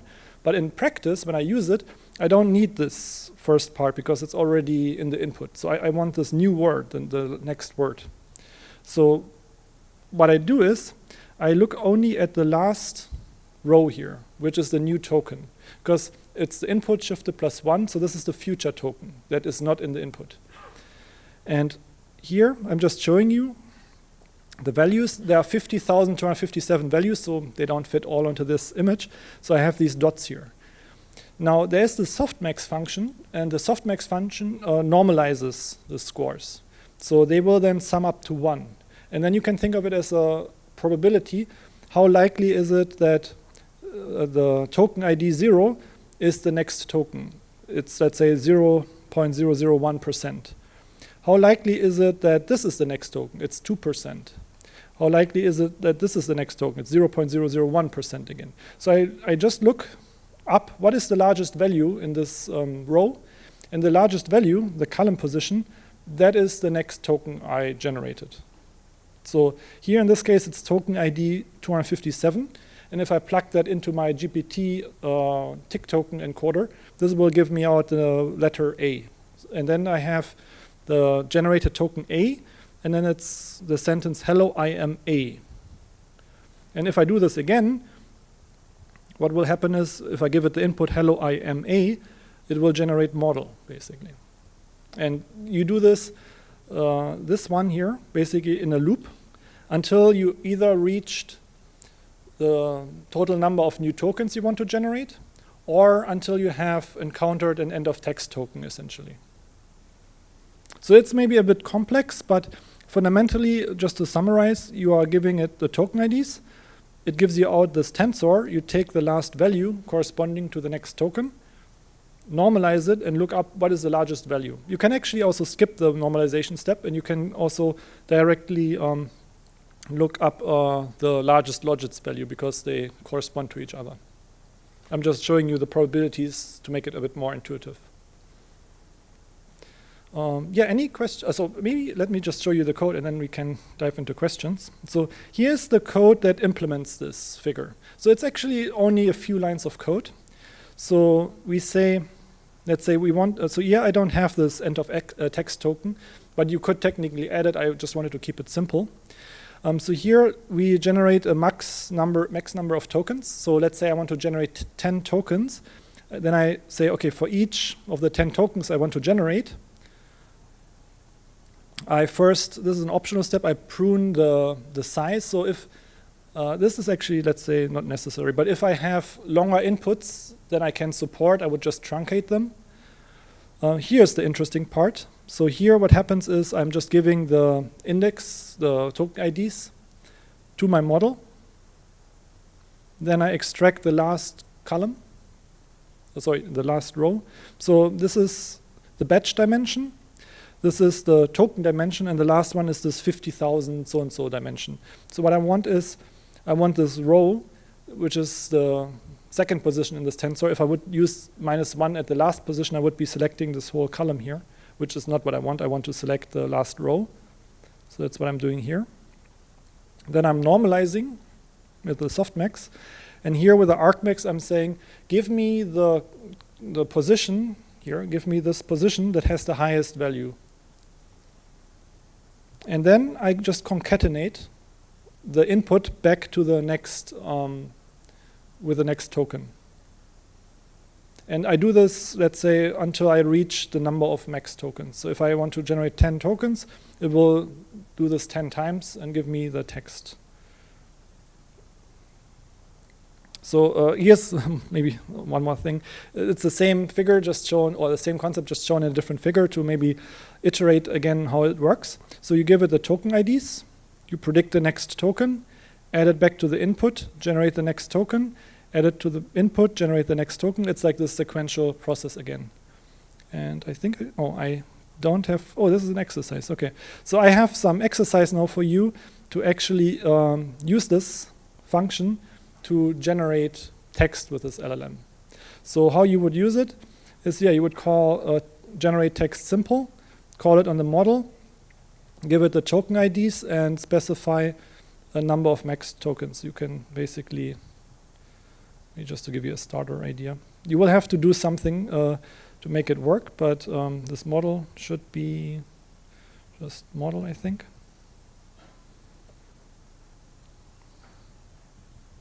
These should be token IDs. Let's say 10 tokens. And for this one, we can say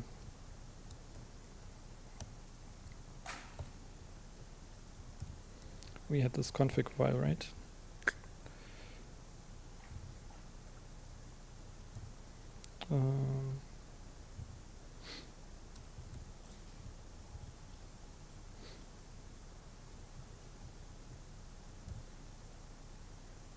So your task would be essentially to use this function on some sample input to generate new text. And let's say we have, let's say 5 minutes, and then we'll go over it, and then we will have a break. But any questions, by the way? Yeah, sorry, there was one person first, and then here. Yep.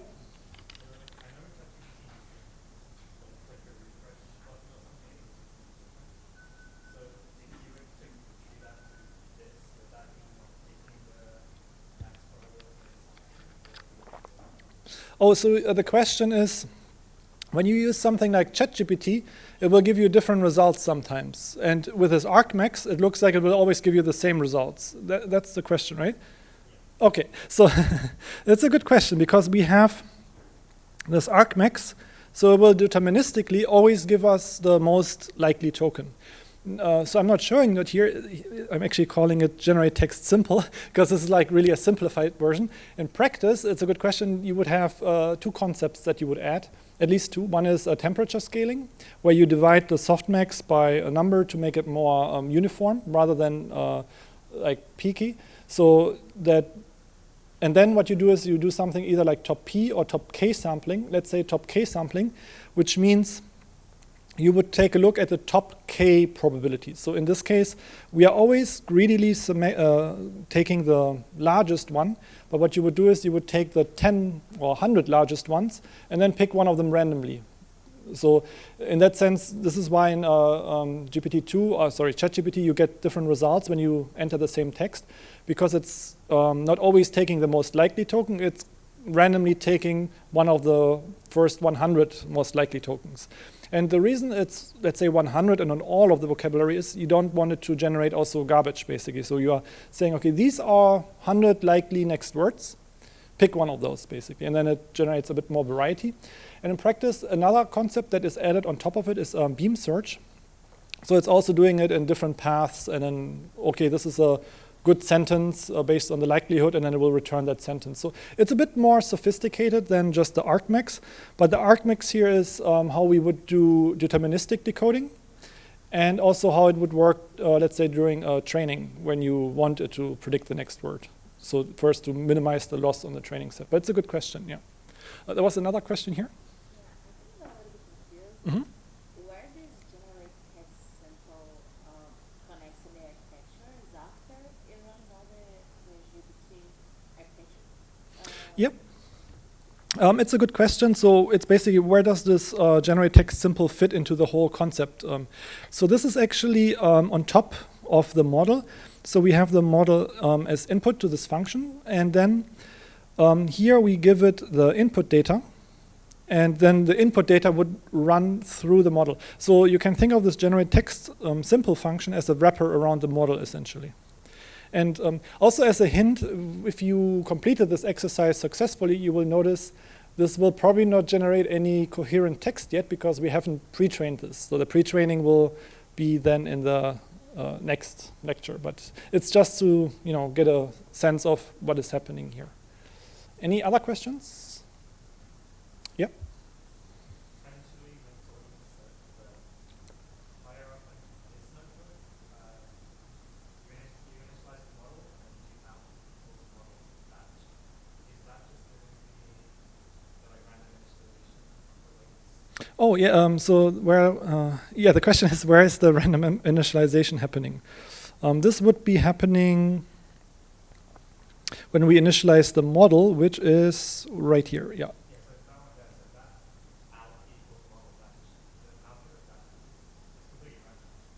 Yes, so it's a good question. So this is completely random output at this point. So this is not trained yet. So this will decode into token IDs, and you will see it's actually text, but it's not coherent text because the model has not been trained. That's a good point. Yeah, the training would come here.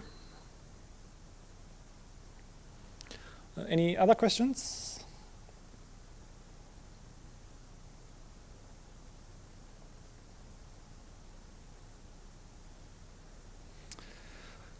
Yeah, okay, I think one of the challenges is basically probably how we provide this input. And so one thing is, it doesn't work if you give it text as a hint, one thing required to make this work, essentially.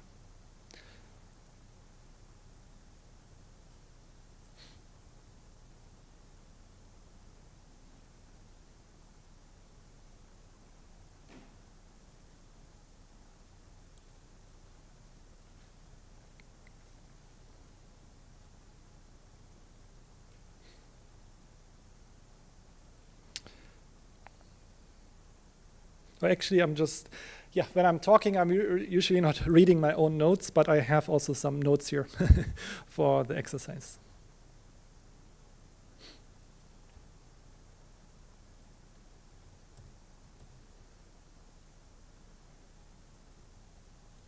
So let me maybe walk you through the solution, and then we can have a break. So basically what we have to do is, of course, we have to use our tokenizer. This is why we spent so much time on this before. So we can do, let's say, hello IM as text. So this will give me the token IDs. Now the problem is, or not problem, but the way we implemented the LLM is for training, which uses batches as input for efficiency. So we do have to add also a batch dimension. So this would be this unsqueeze here. It's kind of like a weird word. I always forget also that this exists, but this one is basically unsqueezing it, which means, so if we have a list here, this will add another, sorry, I need to actually I need to convert this into a tensor first, torch.tensor.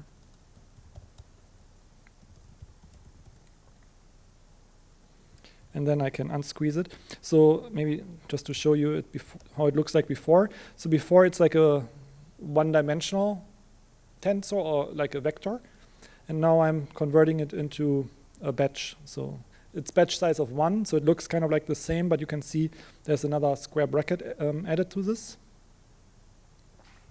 And then I can plug this in here. Comma missing. It's not defined, so I think I need to execute this first. Okay, so now it generated some numbers, and we can actually then convert these numbers back into text. So for that we need tokenizer decode, and then the text here. Oh, I see. Okay, so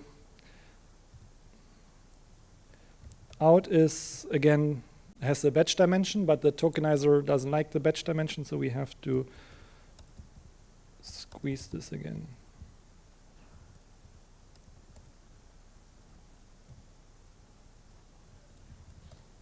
No? Oh, I think it needs a list. So it says cannot be converted to sequence. I think it needs a list. There we go. Okay. Yeah, and you can see it is generating some text, but this text doesn't make sense, so we can also try something else.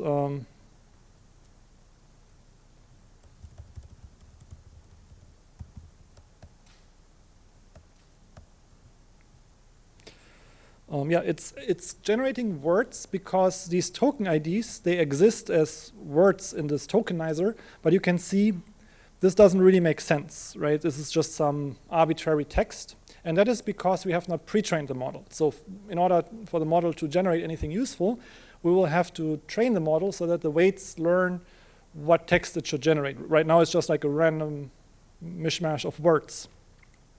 So I would say we have maybe a half an hour break, because it was like a long section. And then we will go into the pre-training, where in the next notebook, we will pre-train the model. So yeah, I think there are refreshments outside, and we will be back at 4, and then we will continue. And in the meantime, we'll probably also take a short break, but I will be happy to answer questions.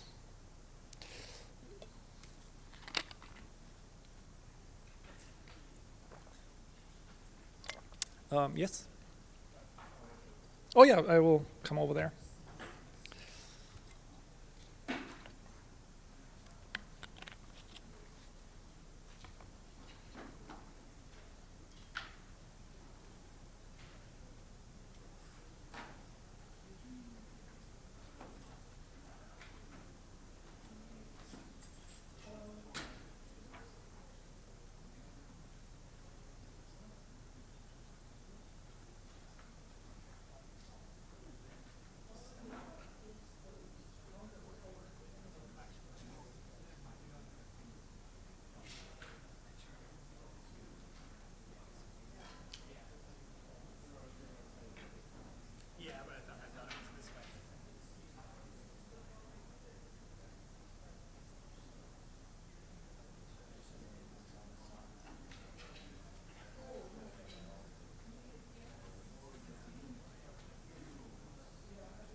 Yeah, the problem is when I increase it, the bottom is missing. But I think this should be, let me make this more compact. I think this should be fine, right?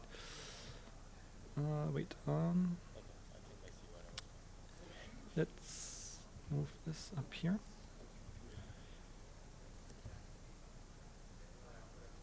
I think we don't need this one. I think this is it, yeah. Mm.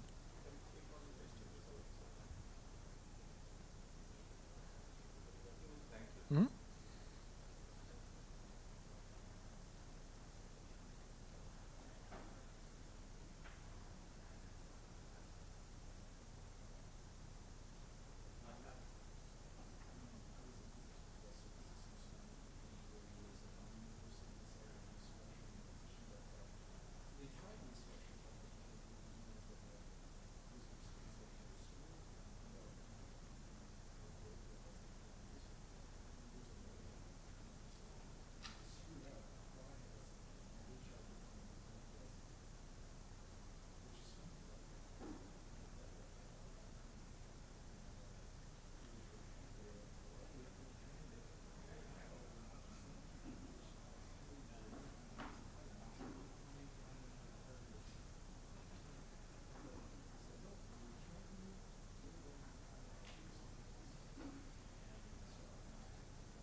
Yeah, I just also read an email by Natalie. So apologies for the verification. Apparently some of the email went to her spam folder and then she just saw it very late. But I hope everyone should be verified now. So, yeah. Any questions, by the way? We have like 20 minutes if someone has questions. I'm happy to chat.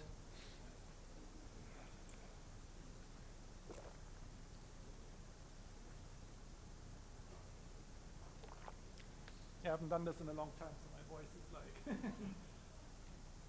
was always like when I was teaching at university, I was like a long summer break, and then it took me like 2 weeks to go through a lecture without losing my voice. And then also, like, you know, when I travel, like the AC and stuff, it's like drying me out completely in the airport. Like, every time I travel, I have like dry eyes.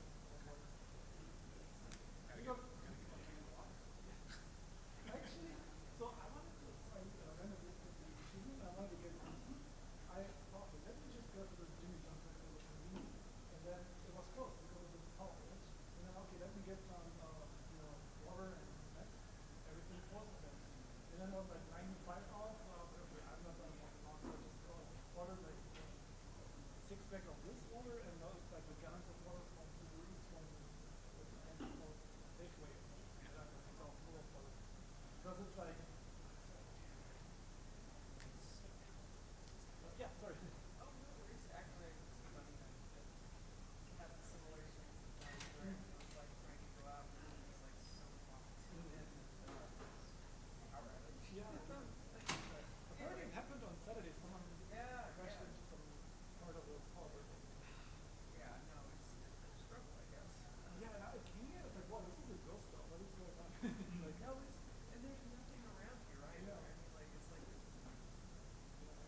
So how long was your drive?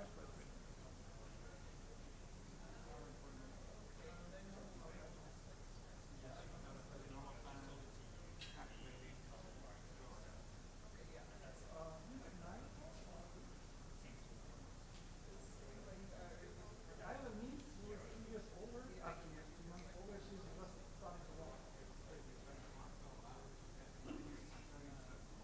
Oh. It's gonna happen very quick. So she actually grabbed the cane and she's now.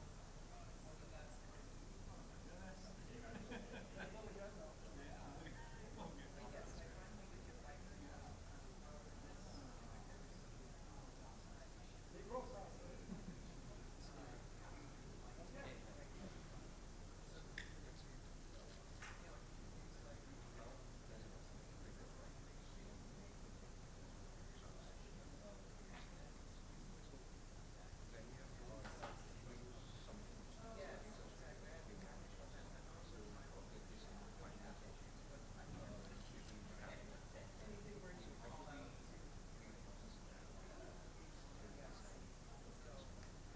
Well, this is a big question. I don't have a good answer for that, for tabular data.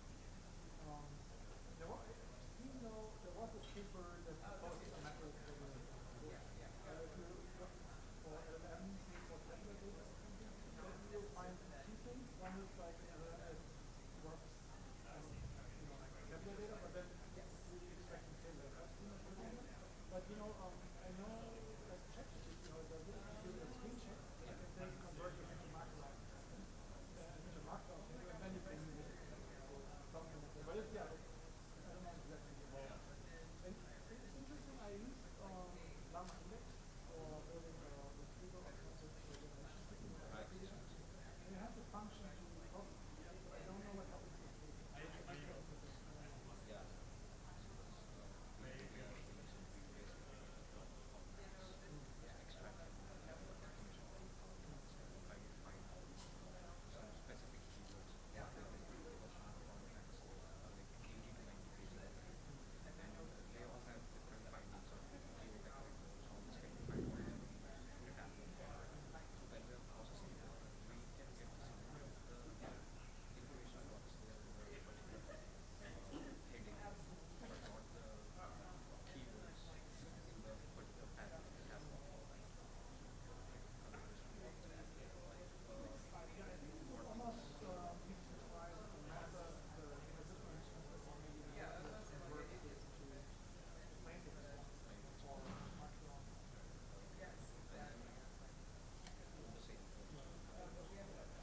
This is like my hunch. There might be better ways to do it, but that's the first thing that comes to my mind.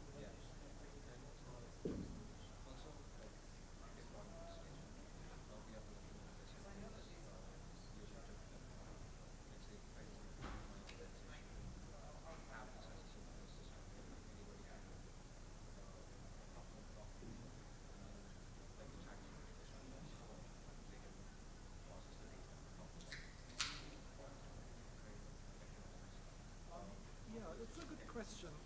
I personally, I don't work on deployment stuff that like that myself. I develop more the LLMs, but I have a colleague who has some templates for that.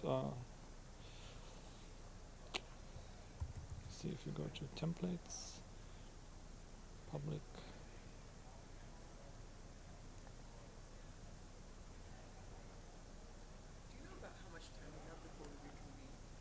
Let's say 10 minutes, up to so 10 to 50 minutes. Yeah, sure.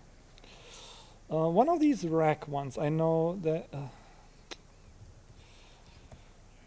Oops. I don't know which one exactly, but one of them had also an interface for deployment. Specifically by. Yeah, it was using Streamlit, I think. Yeah. But security reasons. Ah, I see. We have to deploy it in our own organization, but not entirely. I see. So it doesn't go through Streamlit. Yeah, we do have LitSurf, which is basically based on just fast API. like, I mean, I'm just showing you something that comes to mind. I mean, this is from someone who created this, but I would have to spend more time to find the good one. But yeah, litsurf would be one that we use here. Maybe this one where you have basically your model and then you can specify. So it wouldn't go through Streamlit basically. Okay. Yeah, I would have to. Because once we have deployed it using channeling API key, Mm-hmm, but we got an security issue from Ah. Google saying that you shouldn't put the API in the public domain. Yeah. So then again we have to switch back to the GitHub, ask people to clone the repository and then just work on their in the local machine. I see. Yeah, I think this litsurf might. Yeah. There's also a GitHub repository.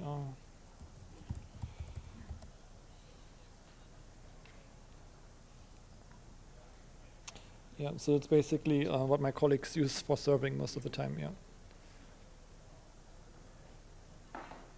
So you can deploy anything with it, basically. Yeah, maybe something to, yeah. Okay. When is it, what is the difference between pre-train, like if I have a pre-trained model, and I'm going to do fine-tune, let's say I've mentioned this domain is it okay to just do the alignment, which means like the fine-tuning part, or is there any benefit to actually, you know, taking this trained model, the base model or whatever it is, and let's say I take Pretrain, let's typically the smaller models. Do you see any benefit of pre-training on a corpus? Yeah, it's a good question. So whether it's necessary to pre-train or you can maybe directly go to fine-tuning? Yeah, and especially like I guess with these larger LLMs, they already provide this fine-tuning as a service. But if I'm going to make a smaller LLM and I want to say like, can I like, is there any benefit of like showing this pre-training data to a trained model? Yeah, so I can also, there were papers analyzing that.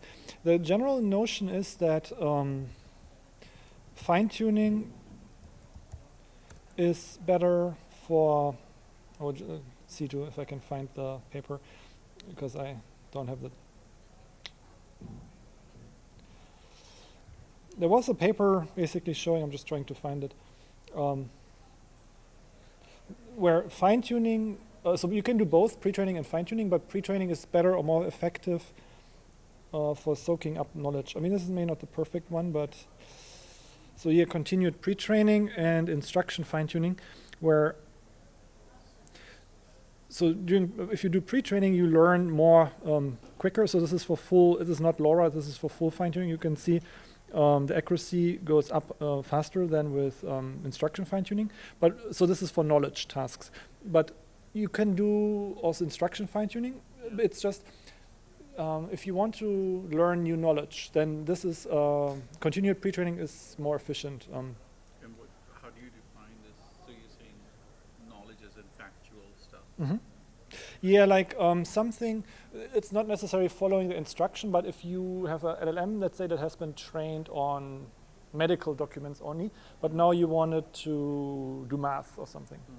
Or let's say you have just a general model, it doesn't have any knowledge about medical things, and you want to get domain knowledge in medical stuff, then I would first continue to pre-train it on the medical data, and then you can instruction fine-tune. The one advantage is also with pre-training is you don't have to format your data, right? So you just give it the raw data, where with instruction fine-tuning you have to make the Q&A pairs.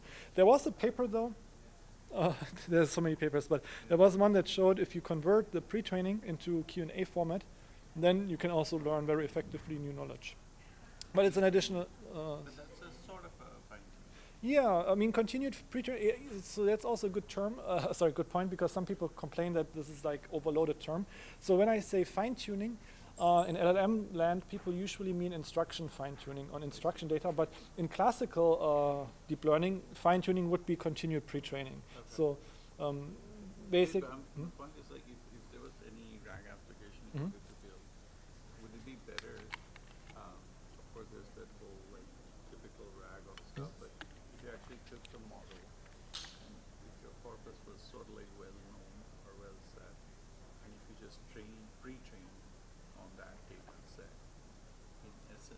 even with question answer Mhm. format and whatnot, do you feel like the hunch is that it will just generally get more data, knowledge of that? It should. The only caveat though is, yeah, it will get more knowledge, but there was also another paper on that, where if you are not careful, it also forgets a lot. So there's basically, so what the researchers have also shown in this paper, for example, you can just do the regular re-warm up and learning rate decay for the scheduler, but in addition, what you need to do is just adding 5%, let's say approximately back of the original data, otherwise it will forget the previous knowledge. It's like called catastrophic forgetting. I see. So yeah, so you have to, So in order to do that, you actually, so whatever the corpus it was Yeah. trained on, you give 5% of Mhm. it, so it has some representation of that. yeah, otherwise it will forget that basically. So yeah, there's like a lot of caveats basically, but technically if you, I think they used 5% or something, I mean up to 5% to prevent this. But yeah, this is a good paper that just goes over this. I think here the percentage, 2 only basically. If you don't do this, it will forget basically. They had some results on that. I see. So yeah, so the paper is simple and scalar strategies. Yeah. Yeah, but it's a good point. It's like, I think it's an open research problem still, how to effectively acquire new knowledge, whether it's continued pre-training or instruction fine-tuning. And Yeah, we are trying to use on legal data. Mm. We're building case laws if you do this versus try to do other stuff. But yeah, I guess factual grounding is important regardless. yeah, and I mean, you could also do both. You can do like the continued pre-training, and then you can do another instruction fine-tuning, so to make sure it still follows instructions, and then the alignment also. Yeah, yeah. Yeah. Good luck with this. Yeah.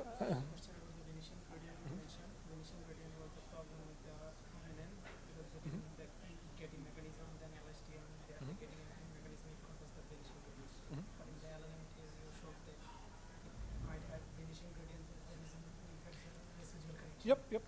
But you can also have vanishing gradients outside RNNs. If you think of the original ResNet, residual net, that also had vanishing gradients because there was too many layers, basically. Yeah. And then the resin. And also you mentioned the dropout and batch normalization. Like together one of the network used, but one of the paper I read long time ago, you cannot use both. Not both batch norm and dropout. Yeah. Yeah, that might be true. Yeah, I think good It's point. like trial and error. Sometimes it works. Yeah. Yeah. This is not batch norm but layer norm. But I think I know what you mean.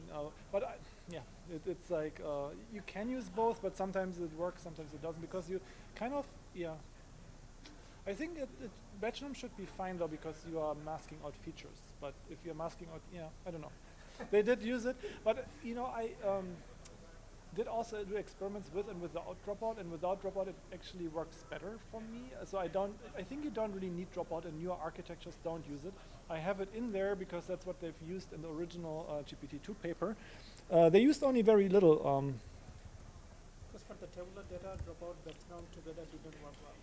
Did not? No, I have tried the dropout or batch norm. So Yeah, I'm not the biggest fan of dropout, to be honest. I prefer early stopping. This is not the right paper, I think. But they used only 10%, I think.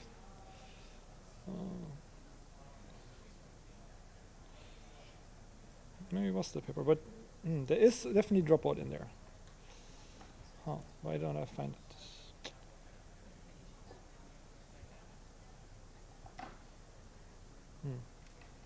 I'll just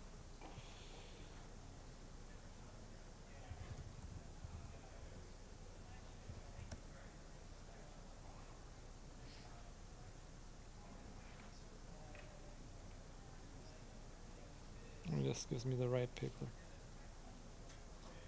No, this should be it. Maybe my search is not good.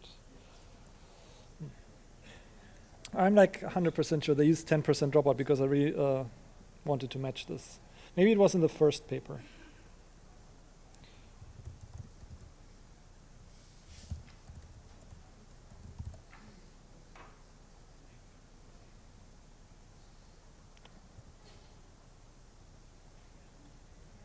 That's weird. No.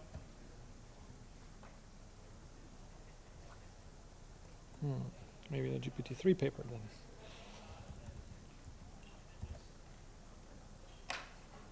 Oh, this was the GPT-3 paper. I will maybe find it later, but I'm pretty sure they use dropouts. Yeah. We had dropout rate. Yeah. 0.1. Yeah. And GPT-2 and 3 use the same architecture, so yeah, they all use dropout. Yeah, but not much. And I personally, I don't think it's necessary, and newer architectures also don't use it, so I would not use it, to be honest. It's just I added it for completeness, but yeah. There is no reason to use it. Yeah, Thank you. yeah, you're welcome. Sorry? Oh yeah, maybe 2 minutes. Yeah. My question would be around LLM agents and Mhm. backchain. So we tested a few language models, and we found that with the open source models, it's often difficult for them to generate, to understand kind of the requests that should be generated. Yeah. And so far only GPT-4 worked for us. I was wondering, do you know any open source models that work well? For agents. To be honest, that's something I've never really worked on. Yeah, so I don't want to give you a bad recommendation, but if you search for papers, maybe there are some examples, but yeah, it would be hard to match GPT-4 performance with that, I think. Sorry, wish I had a more satisfying answer, but yeah. Is this something that could be improved with fine-tuning and Yeah, I think so. It's just no one has really done it, I think. But I do think there are papers. I remember seeing them. I just haven't read them, but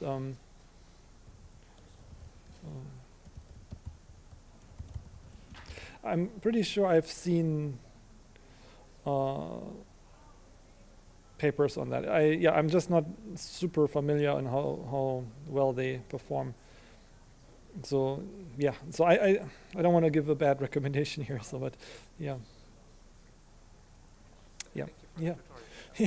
welcome.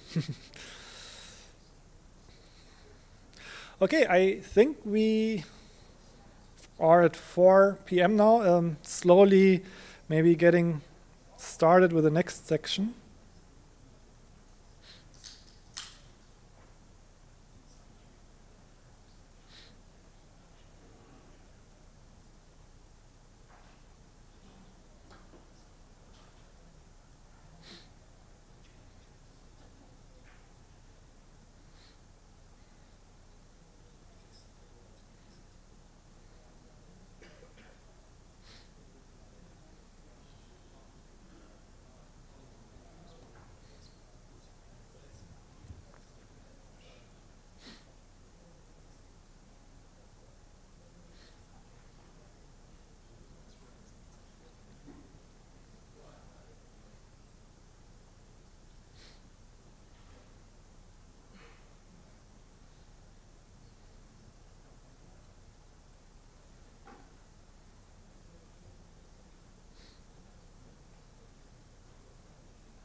Okay, yeah, I hope you had a nice short break and got some refreshments. So there will be now 1.5 hours more of like LLM coding. Now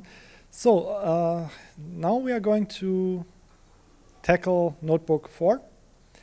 And for that, for the pre-training, I think it should run on a CPU, but I recommend using a GPU. So if you are using a studio platform, you can switch to a GPU.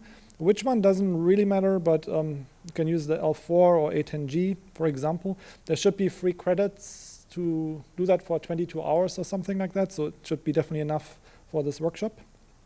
We'll make it a bit faster. I think it will just take a few seconds instead of many minutes, so yeah. So it usually takes a few seconds to get the GPU, and then, yeah, there we go. Then we switch to the GPU.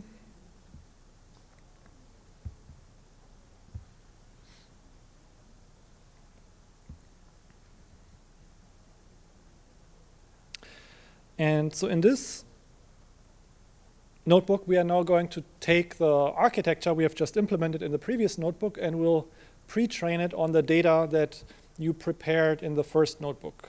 Or in this case, if you haven't prepared the data, the verdict short story. We use the same settings that we used before. So we will use this 124 million GPT model because it's a nice and small model that trains relatively quickly, but I can also show you how to train larger models. So let's just execute this. So there's nothing new. It's the same configuration file that we used before. And here's also just a brief recap of what we have done before. So before we took some text, we tokenized the text into token IDs, put that into the model, and the model outputted the 4 times 50,257 dimensional tensor. And then we took the last row here and converted it back into text. So this was the exercise of the previous notebook. And here is just for simplicity, two convenience functions that map text into token IDs and the token IDs back into text so that we don't have to retype this unsqueezing and squeezing every time. So it's really just the same thing we've done in the exercise, just making it more convenient. And then here, this is also what we've done in the exercise, just using now this text to token ID and token ID to text function to generate the text. And as we've seen before, the LLM is not able to produce any coherent text because it has not been trained yet. So the big task is now let's improve this so it can actually generate some coherent text. So in this section, we are going to load the data set now. So if you have prepared your own data set, that would be where you put in your own data set. And there was actually a good question from someone in the audience before that there was an error. And if you're using JupyterLab, this is like something about Visual Studio Code in general. It always seems to look in the main directory. It doesn't really look in the directory where this notebook is located. So if you look at this folder 04, there's this notebook here, and there's this text file here. So in a regular JupyterLab, you would do it like this. But Visual Studio Code in general doesn't like that, so you have to have the full path because it doesn't look relative to this notebook. So that's why I have the full path. But if you're running JupyterLab and you get an error that the dataset can't be loaded, yeah, just delete this and load it like this. So just a relative path, which is relative to this notebook here. And otherwise, I'm using the full link. So you can also do it like, I think, like this. You can copy the path and then provide the path here as input. So this would also work. You don't need this whole thing, but this would also work, I think. Yeah. So just to make sure it's loaded correctly, the first 100 characters and the last 100 characters, just to make sure it looks okay. And then we can also, as a sanity check the number of tokens. So this looks all good, like what we've seen before. Yeah, okay. So in here, let me make this a bit bigger. Here's just like an overview of what happens again in the data loader. So when we have text, we will tokenize this. And then we will have this sliding window approach where we prepare this as batches. Like if this is all my tokenized text, it will take here have a batch a length of 6. Before we had 4, but it's just an example. So we have the first 6 tokens that are the first training example, the second 6 token as the second training example, and so forth. And so in this way, we prepare these mini batches for training. So we have batch 1, batch 2, batch 3, and here each batch size is 2, but we can also use a larger batch size like 8 or something like that. Yeah, and this is what we are doing in this data loader. So we have a batch size of 2, which will match exactly what we have here. Maybe, because this was very fast, any questions so far? I know this was a bit fast because it's just like a recap.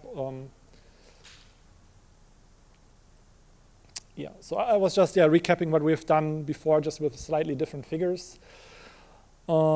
Now, one thing though is when we are developing the LLM or training it, we want to also see how well it does on new data, that it doesn't train on. So in this case, we want to, like in regular deep learning, we want to create a validation set. So what we're doing here is we're taking 90% of the data for training, and then the remainder here, so we find the position of where 90% of the data is and use this for training.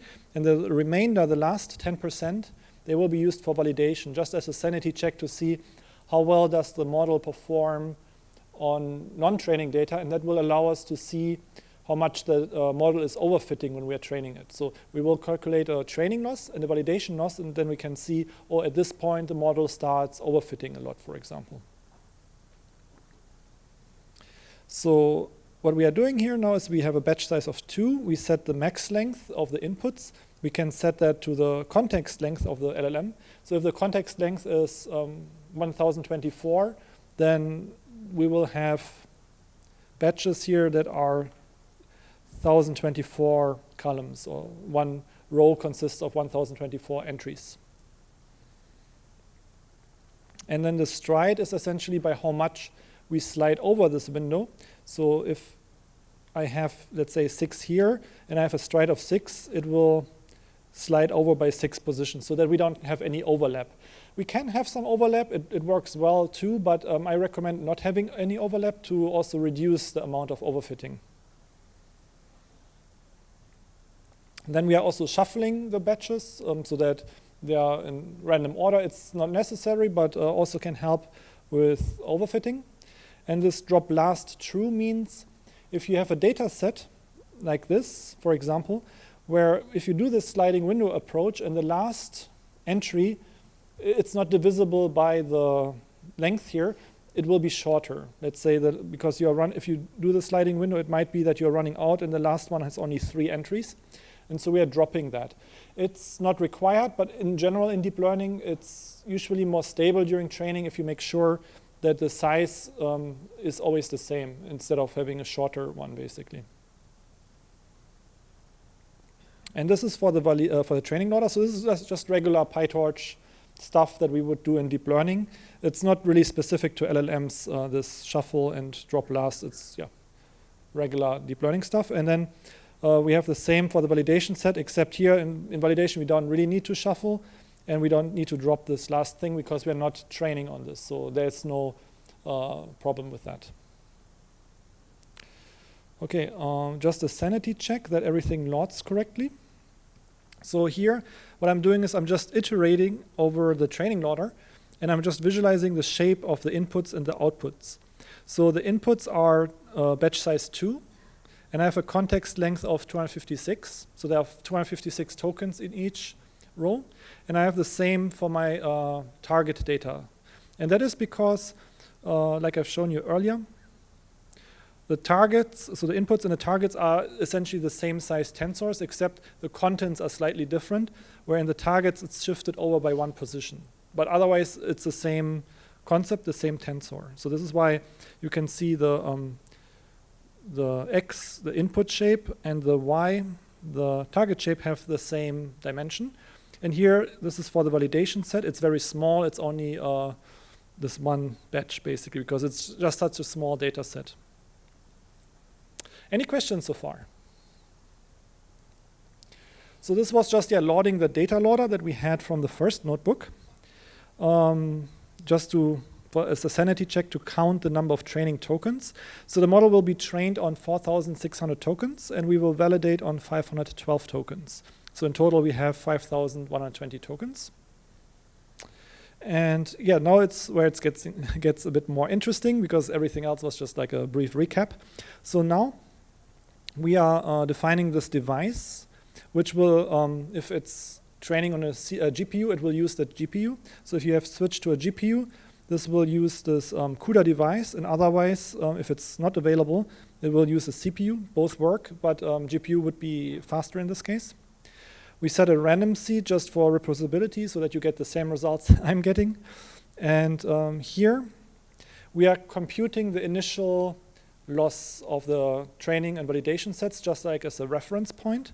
So the loss is essentially measuring how good the model is in terms of predicting the next word. I'm not showing you the whole, let's say, details, because this would be a bit too much for this workshop. Then we wouldn't have time for the other sections. But the loss loader is calculating the loss over the whole training set.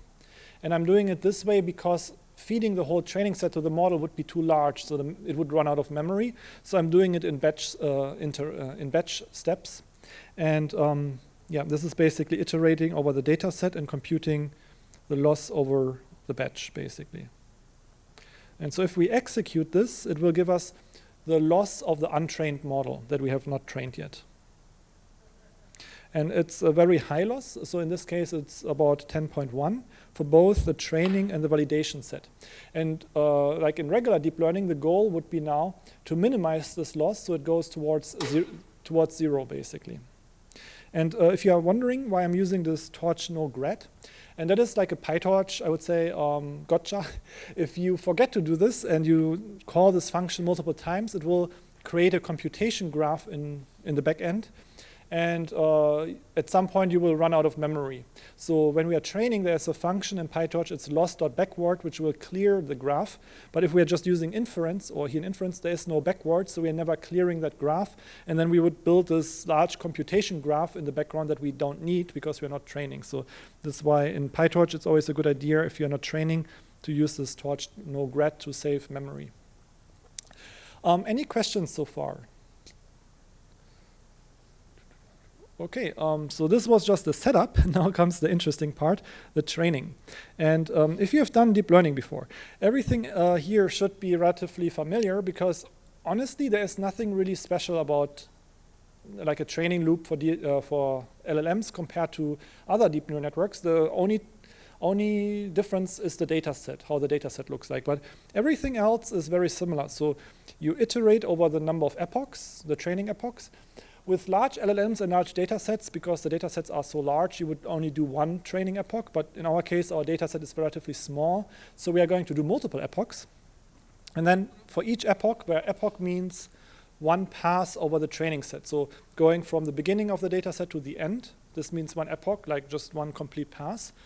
We iterate over the batches in each epoch. So if our data set consists, if I scroll up, consists of 1, 2, 3, 4, 5, 6, 7, 8, 9. Out of 9 batches, for each epoch, I iterate over these 9 batches. I reset the loss gradients from the previous iteration. This is just like a PyTorch thing. We have to clear out the gradients from the previous iteration. We compute the loss for the current batch, do the backward pass to calculate the gradients that we will use to update the weights. Then we update the model weights, optionally print the training and validation loss just for visualization purposes. And optionally, at the end of each epoch, we can also generate some text to see if our model makes some improvements during training. And this is really all that it takes for training a simple LLM here. So in code, it's also relatively compact. So I have this function, train model simple. Let me make this a bit bigger. So in code, we have these losses that we just track for visualization purposes. Like I mentioned in the figure before, we iterate over the epochs. If I have 10 training epochs, we will have a for loop over 10 iterations. I set the model into training mode, and then for each batch in the data set, I reset the gradients, calculate the loss, do the loss backward to compute the current gradients. This updates the weights, the optimizer step. And here I'm just summing up the tokens we have already seen so I can make a plot later. And this is an optional evaluation step where I'm just printing out the validation and training loss so we can take a look at this during training. You notice it's like a lot of code here, but it's really just for visualization. All the core stuff is really just this, and this is training the whole LLM. Yeah, and here's just some printing of the losses, and let me show it in action. So here we initialize the model with random weights, put it onto the GPU, or if you don't have the GPU enabled, it will do it on the CPU. So there's no code change required, it will automatically do that. We pick an optimizer. So an optimizer is something like stochastic gradient descent, or in LLM training, it's very common to use ADAM. optimizers, and in this case it's Adam W, which is a variant of Adam that has been improved for something called weight decay. And if you're familiar with the term L2 normalization, that's essentially the same thing, where it's just like a regularizer that makes sure that the weights don't become too large, and this is like used for preventing overfitting. But it's really, you can think of it as a hyperparameter that you can also set to 0. It's really just helping you to control overfitting a bit. Yeah, and this is really it. So the train simple, which takes the model, the training loader, the validation loader, the optimizer, the device, and then the reason why it takes the device is because internally also it has to make sure that the data is on the same device the model is. So if the model is on the GPU, the function will also put the data onto the GPU. And then how often we print the evaluation. And here's some text so that we can see during training if it actually produces some coherent text. So it's a lot of talking here, so let me just show you how it would look like. So we can see it's training now. It's actually pretty fast because it's running on a GPU, so it's only taking a few moments to go through all of that. So it's a small data set just for this workshop, so it doesn't take forever. This was maybe 10 seconds. And you can see, scrolling up, it starts with a relatively high loss. And then it goes towards 0. It's not exactly 0, but it's very close. However, it's overfitting a bit. So it's memorizing the training data a bit. And the reason is because we are training for multiple epochs, and it's a very small data set. If you would train the same LLM on a larger data set, you would not see this big of a gap between training and validation loss. It's really because, such a small data set over so many epochs, essentially. But you can see also it's training because in the beginning, so it always gets this context here. Every effort moves you. In the beginning, it just produces some incoherent stuff, some commas and a period, and then it learns to generate some words. So it says, every effort moves you, and then same thing, and. So it's not really doing anything useful. But at some point, you can see here, it starts to generate some text. So every effort moves you, a blah, blah, blah. And it gets better and better. And at the end, it says, every effort moves you. Yes, quite insensible to the irony. And this is actually interesting. So this looks like it's generating some data from the training set. We can actually double check this. So it's actually overfitting in this case, so it's generating or memorizing some training data because the data set is just too small. Yeah. But yeah, you can see we start out with LLM that can't generate anything to something that can at least generate some coherent text now. So any questions so far? Yes? So I know you had to set a seed. Mm-hmm. The idea that we should get the sort of training. If we have slightly different versions of packages here, should we inspect the answers? Yeah, so this is a good question. So we have a random seed, and this, in theory, should allow you to get the same results if you run this code.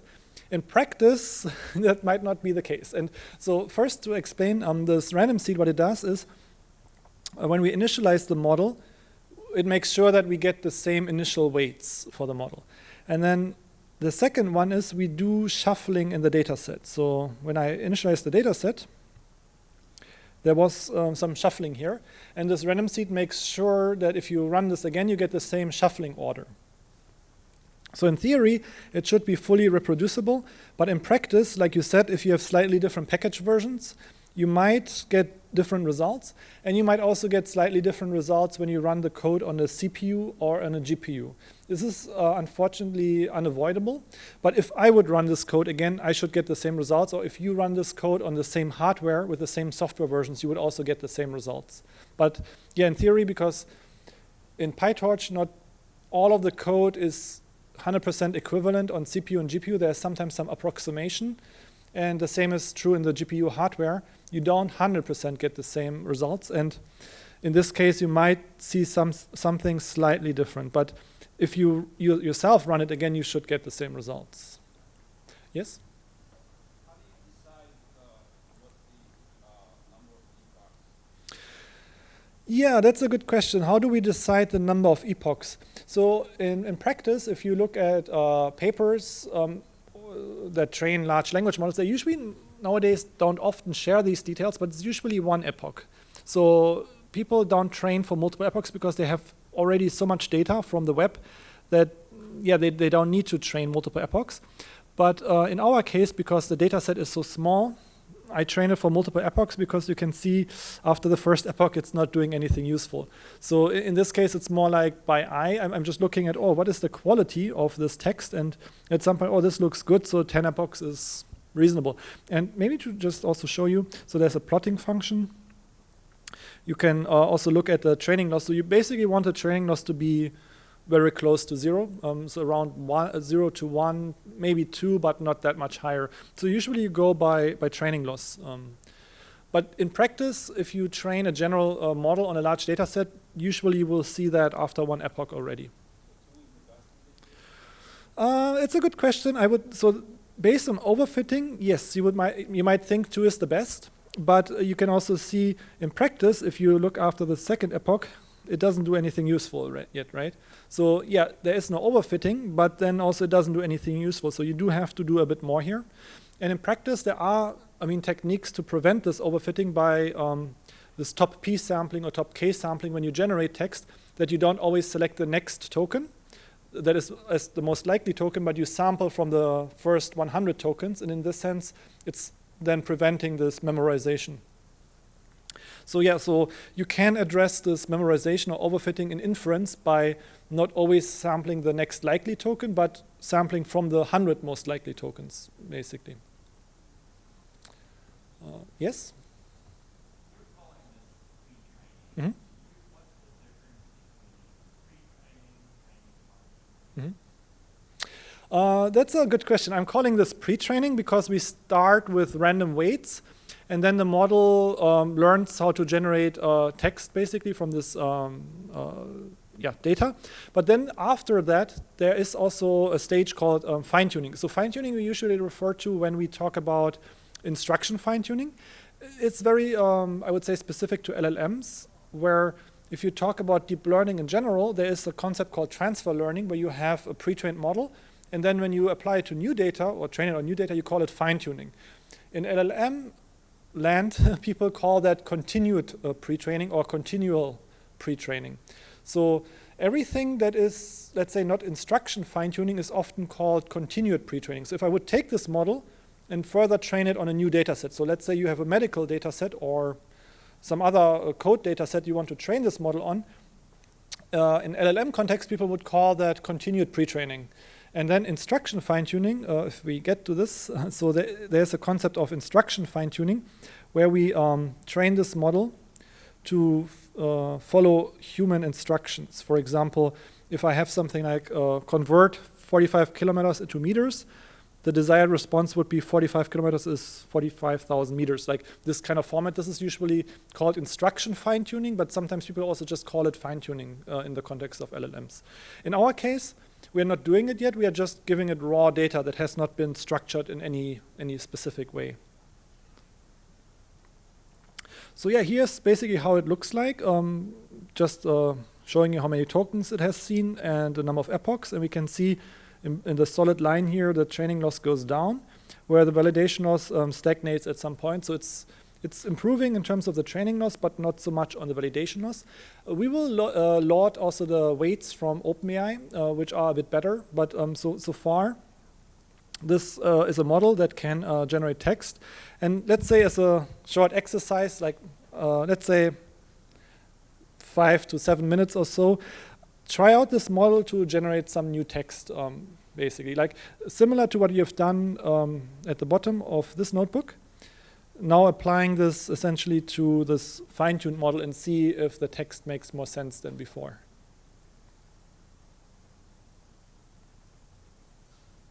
And in the meantime, happy to answer any questions. Yeah? If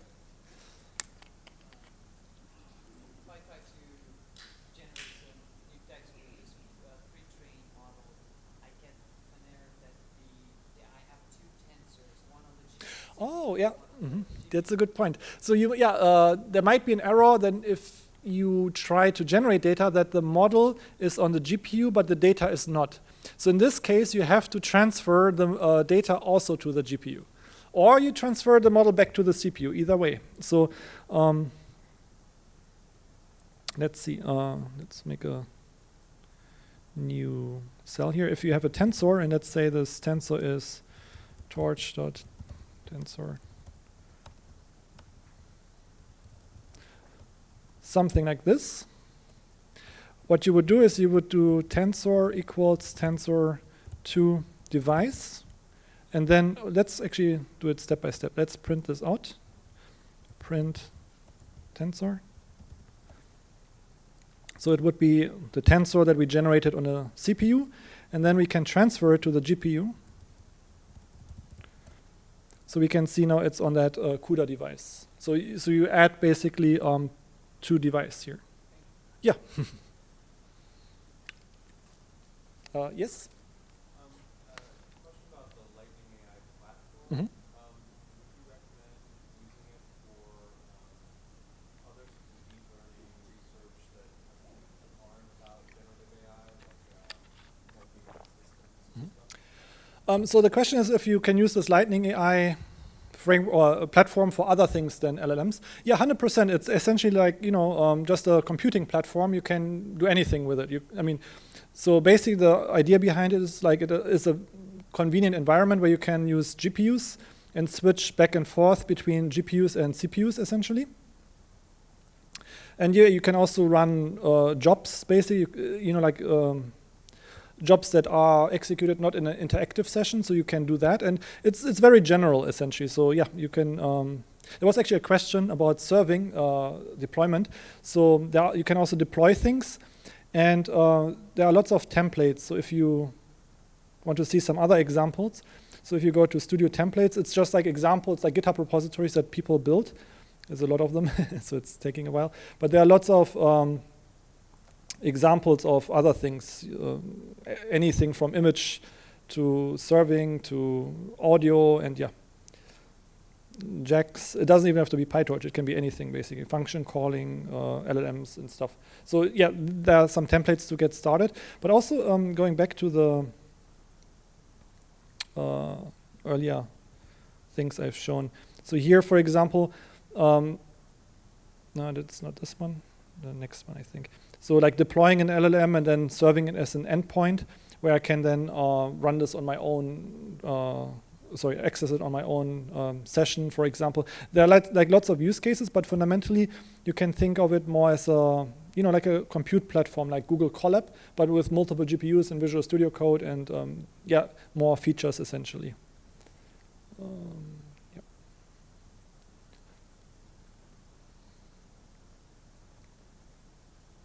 So for this workshop, it was also convenient because yeah, we can then use GPUs, which we don't have on laptops typically, and because then you don't have to install things.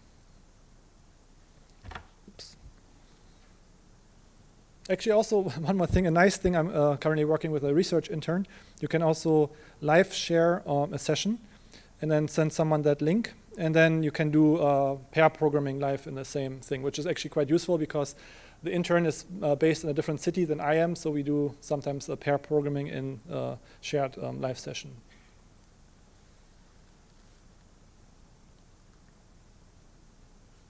Yes?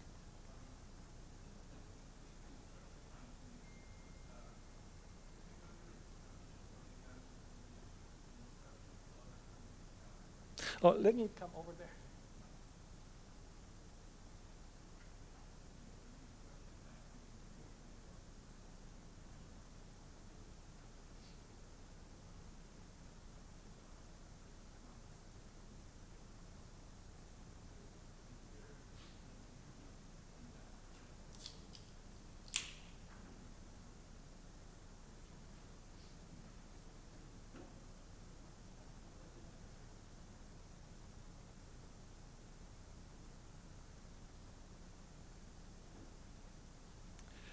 Yeah, so there was a question about instruction fine-tuning and how we mask the loss function. So actually we can use exactly the same loss function for everything. but I'm just trying to find it. Oops. But more commonly, it's done like this, where you, so specific to your question, where you mask out the instruction itself. So you present the instruction to the LLM, but during training, you mask out that instruction. So in PyTorch, in the cross-entropy loss, if you go PyTorch cross-entropy, there is actually this ignore index. So what you can do is, if you have your token IDs, you set the token IDs to -100, and then they get ignored by the cross-entropy loss. So in that sense, you can mask these out. It's actually also interesting. It's a research topic, actually, that people think masking is good. But actually, there was a research paper recently that has shown, so I think they call it instruction masking, but the yellow one is actually not masking. So if you don't mask, you can actually get better results than with masking, which is interesting. So if you're interested in that, so basically, yeah, so this is what they do in the paper. They are not masking anything, and typically you mask the instruction, but without masking, it's actually better. So if you're interested in more details, this paper here is quite interesting. But yeah, we are getting sidetracked here. It's a good question, though.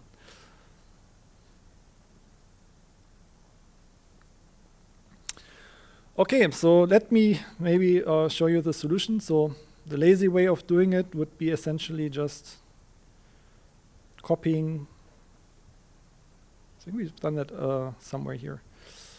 Copying the same thing we used earlier, this here.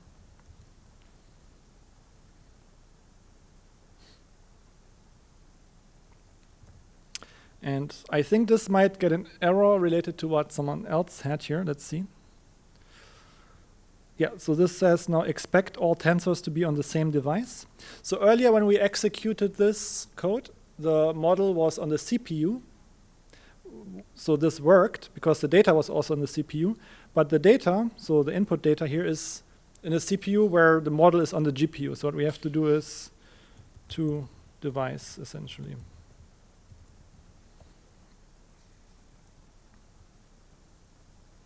So yeah, it is generating some more coherent text than before.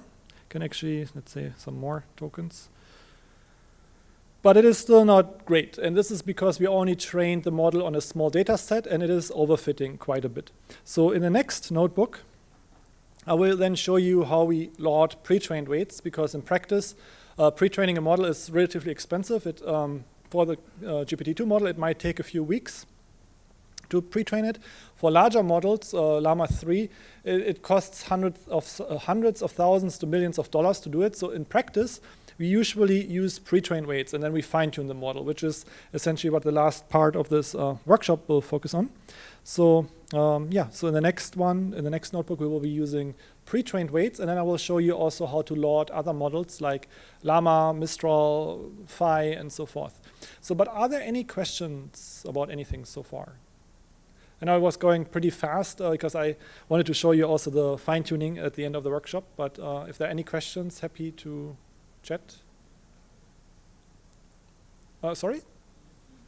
Oh, zooming in. OK, yeah, sorry. So how you get this solution is I just copied it from what we had at the beginning of the notebook and then added this to device here. Can maybe make this a bit bigger. Alternatively, what you could also do is you could move this back to the CPU, and then you can get rid of this, and then it will also work.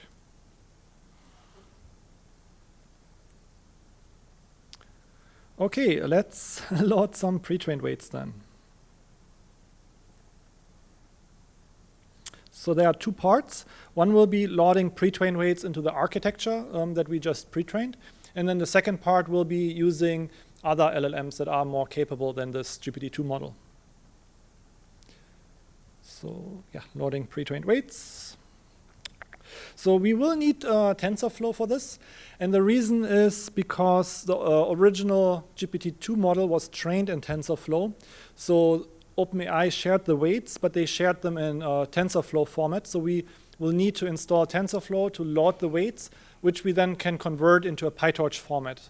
But the weights will be loaded into the exact model we coded, except we have this conversion step required, which uses TensorFlow. So TensorFlow should already be installed when you install the pip install requirement. So you don't have to do anything, but I'm just mentioning that this part is using TensorFlow. And so I have a function here, download and load GPT. I can just briefly show it to you. So this function is essentially not super interesting. It's getting the weights from OpenAI. So OpenAI shared the GPT-2 weights on the website. Here it's OpenAI public.blob so-and-so. And there are different files. So one is here the model checkpoint, and then some metadata, and the vocabulary. So the vocabulary is the vocabulary they used for the GPT tokenizer. So usually when people share a model, they also share the vocabulary file for that model, which contains the model, the BPE tokenizer, or if you have a different tokenizer, the other tokenizer's vocabulary. Okay. And then also some hyperparameter settings and so forth. And so this is essentially just downloading this file. If you're using the studio environment, I already pre-downloaded this in this folder here. Otherwise, if you execute this and this one, it will download it. In this case, it will just load it because they already exist. And when you do this, there will be two attributes. One is the settings, so we can print out the settings. Okay, it's still loading.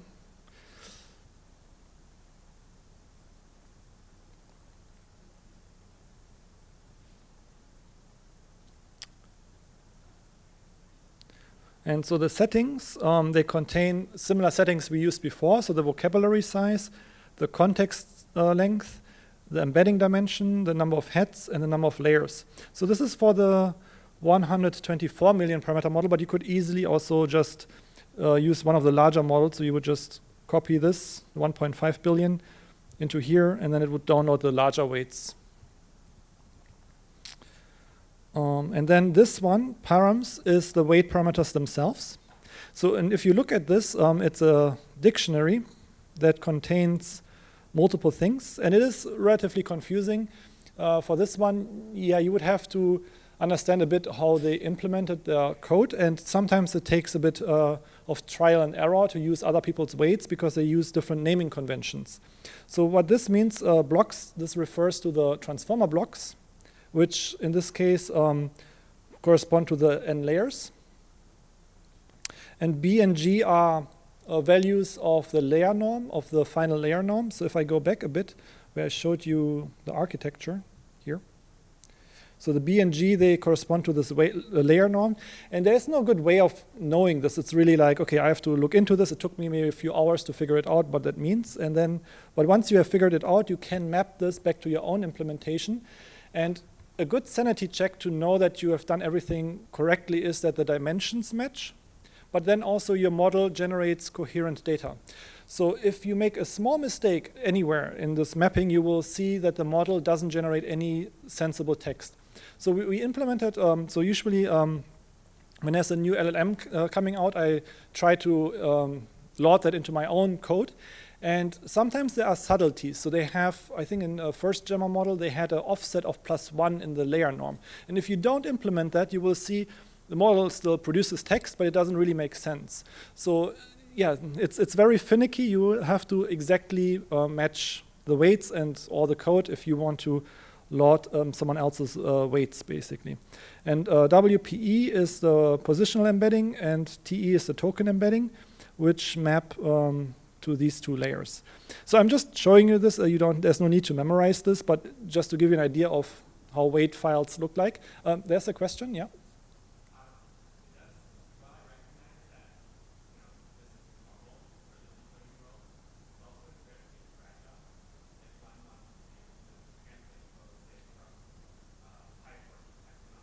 Yep.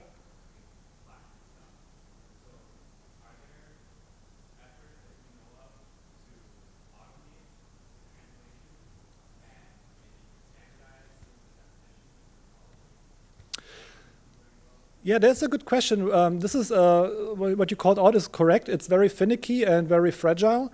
And there are some formats, Onyx, spelled ONNX, like an interchange format for weights. But no one really, I think, people don't really often use this. So, and yeah, it is sometimes very painful to convert weights from one language to the other. And especially, I don't want to call it out specifically, but Gemma, for example, because I think they use most of the time JAX internally. It's some extra effort to convert it into JAX. But yeah, my colleagues and I, we have a library called LitGPT. I will maybe get into this in a bit, where everything here in this architecture is based on GPT. So if you go to model, you can see it's this GPT class, but we are loading other models like Mistral, Llama, Phi, Gemma, but it requires work. So you have to make some special changes for them. And so I have a colleague called Andre. He's currently working on the Gemma thing. And you can see there's a lot of stuff that goes into this. It's a lot of human effort to decipher sometimes weights from one language, in this case JAX, to find out what are the special, modifications. So it's not easy, and I don't think, or I don't know of a standardized way of doing it. It's really trial and error, but it's also, it's sometimes a very insightful exercise, because you read a paper and then you try to implement it and it doesn't work, and then, oh, there is something they have not talked about in the paper, and then you have to dive into their JAX code base and see what they have done. And it's painful, but once you get it to work, it's also very satisfying, because you get some insights from that. But yeah, unfortunately, there is no easy way. So just to briefly maybe show you. So this is a dictionary containing all these weights. And if I go into, let's say, params, and I look at the blocks, so these are the transformer blocks. So there should be, I think, 12, because we use the small model. And there's also no need to memorize any of that. I'm just showing you a little bit how the sausage is made, in a sense, like under the hood. So you have these 12 transformer blocks. And then let's say the first transformer block here contains 2 tensors, actually, should be. So it's zoomed in. So if I do, yeah, you can see there are multiple things going on here. So there is this W.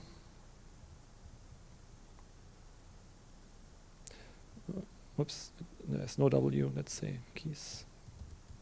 I don't know why it jumps always down here. It's kind of, so yeah, there are multiple things here. I can, let's say, look into this MLP. And the MLP here is just another word for multi-layer perceptron, which corresponds to this feed-forward part here. And this one contains then this W. So there are multiple things always going on. It's very nested. And yeah, usually if you want to convert this, you have to spend many hours deciphering, oh, MLP means feed forward, and then you map it back to this. And long story short, it's a lot of work, but you can figure it out at some point by trial and error. And I'm just briefly, let's say, showing you how it would look like. So here is again our 124 million hyperparameter configuration. If you want to use the larger models, you would have to make some updates. So for the 1.5 billion model, you have larger embedding dimensions, more layers, and more heads, but everything else shares the same code. So if you want to load the larger weights, you can just use the, if you downloaded them, you can just do a drop-in replacement here, and it should still work. And here are just the settings, because we trained our model on 256 tokens because we had a very small data set. Their model was trained on 1024 token context lengths, so I'm just setting it here. This is like an implementation detail. They used bias units for the QKV matrices. It's just something they did. It's not very common, so I had it disabled before, but they have it, and if we want to match exactly their code, we have to do it too. And now so this was very quick and just initializing the network. This is initializing it with random weights, and just quickly to show you how we load the weights. And by the way, if anything here is confusing, it will get easier after this. It's really just to show you how it would look like under the hood, and then I will make it easier and just show you how we use LitGPT for all of that. So here I have an assistant or a helper function that matches left with the right shape. So I have two tensors. I have my randomly initialized tensors in my model, and I have these tensors that I showed you earlier that are in this params here. And I want to match those into my own architecture.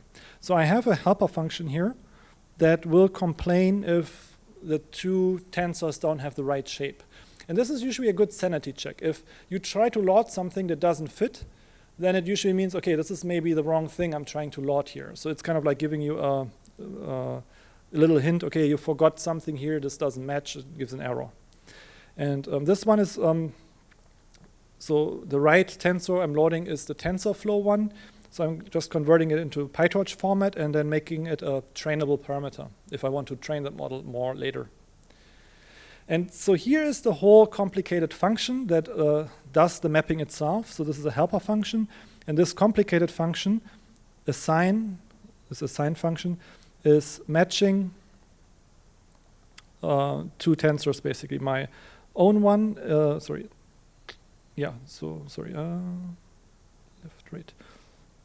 So yeah, it should be a comma here. There are too many line breaks, sorry. So this is my own model, my own weights, and this is the ones, these are the ones from TensorFlow. So I'm iterating over the blocks, and for each block, so these are the QKV matrices. They are maybe more complicated because we haven't talked about them. Let's look for a simpler one, maybe the multilayer perceptron part. This is my own model, and I provided the empty weights, the randomly initialized, and then the ones from the dictionary. And this is the part where it's really hard and really complicated. You can already see how complicated this is. It takes a bit of understanding and knowledge to figure this out. But if you have done this once for one LLM, it gets easier after that. So here, for example, in LitGPT, we do this for all kinds of LLMs. They have slightly different codes, but it gets easier after that. So the first LLM is always hard, and then it's always the same architecture. So there's just to show you a bit under the hood, there's a config file, and we have more than 20 LLMs supported in this, where it's essentially this idea where you load from a checkpoint. There's stable LLM. These are just the configurations. There's Llama models, Open Llama, should be Llama 2, Llama 3. They all are going back to the base GPT architecture. Sure, there are a few changes. There's RMS norm instead of layer norm, but you can basically all load them into a GPT type model. Okay, so sorry this was very complicated, but just a brief glimpse under the hood. Name error. Oh, I have not defined this. I should execute this. So this would be loading the weights into my model. And now I have a model that has been initialized with these OpenAI weights. And if I use this model now, this is the same code we used before, we would be able to see that this model is more capable than before. So you can see it now, given this prompt, every effort moves you. It completes the sentence and says every effort moves you forward. And then it continues. The first step is to understand. Can actually maybe output a few more tokens. First step is to understand the importance of your work. And you can see in this sense, this model actually works. If we made some mistake somewhere along the way, this would be not generating any coherent text. So I know it was very complicated, so I don't want to give you an exercise that is kind of impossible to solve. The main idea was just to show you a bit under the hood how one would go about loading weights, and then after this, it will get easier. We will be using a library to do these things because I don't want to torture here too much with low-level code. But for the remainder of this notebook, the exercise would be trying out a larger LLM. So going back to the top, I gave you some hints how you can use a larger LLM and then see if it produces better text. So because I think if I go even larger, you will see even that model has limitations. See, it tries to repeat itself now. So it's not perfect, it's better, but it's not perfect. And that's because it's still a small LLM. So as an exercise, maybe, let's say until 5 p.m., try to load your own try to load a larger model. And as a hint, here you have to also make sure the model is downloaded. So when you go here, you have to make sure to download this larger model. And yeah. Any questions so far? I know this was a lot of code and low-level code. Just wanted to give you a brief glimpse, but hope it was not too scary. Yeah, I think there was a question over there, no?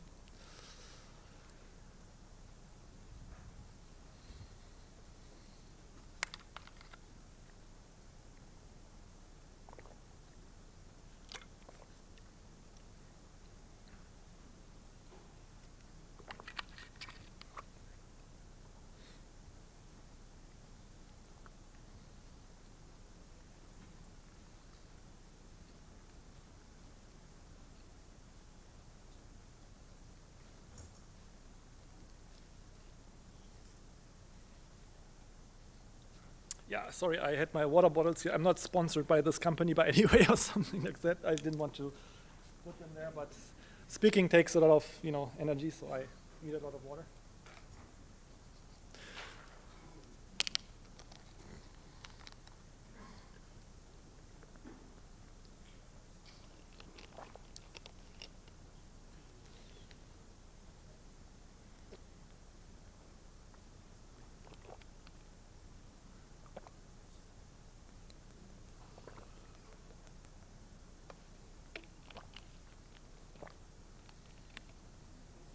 Yes? Mm-hmm. Can you elaborate briefly how to happen to make the load weight?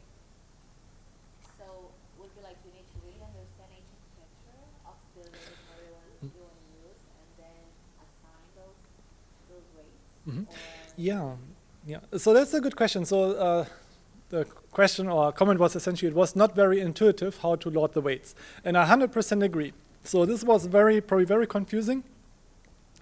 And this is only if you want to do it from scratch. If you develop your own code from scratch and you want to load the weights, that's how you would do it. But in practice, you could also use an existing library, for example, Axolotl or LitGPT or Olama. There are many different libraries, and that make it really easy to load the weights. It's just like one line of code. And so you will see, I will show you in a moment, it's like one line of code to load the weights because they do all the hard work for you. I just wanted to show you how it would look like if you would be developing such a library, basically. But yeah,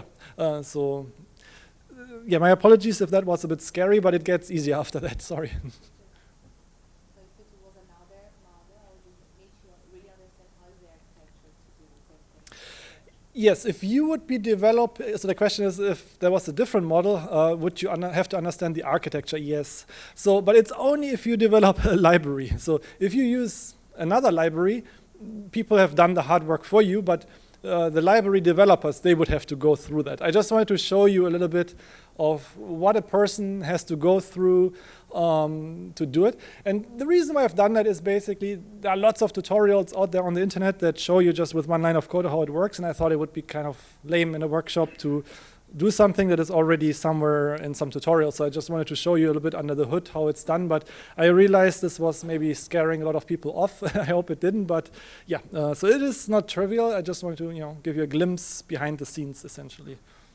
Yeah, there's another question. For GPT-355 maybe parameters, is the vocabulary size the same or is it bigger? I think for the small one was 50,000. So the question is if for the larger model, the vocabulary size is the same. And yes, it's the same. For all the GPT models, the sizes, they use the same vocabulary. I think GPT-4 uses a bigger one now, but I think even GPT-3 used the same one. So it's, yeah, you don't have to change the vocabulary, so that should be the same one. So maybe let me just download the weights for a larger model. Let's see. And then I will show you some easier ways of working with LLMs. First, the scary one, because then the easier one will feel like a relief or reward, I guess. So we'll download these weights.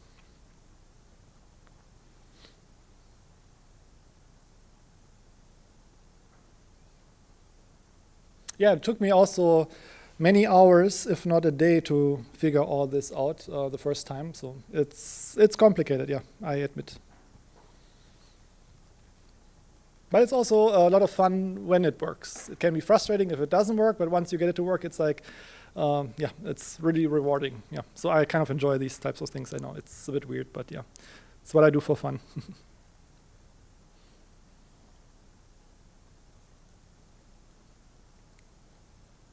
Yeah.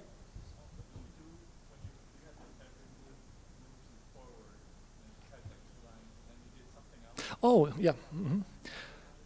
So the question was, when I first executed this code, it only produced 2 lines, and then I did something that it produced more lines. So I modified the maximum number of tokens it generates. First, I had it to 10, so it was only generating 10 words or tokens, and then I just increased that number, basically.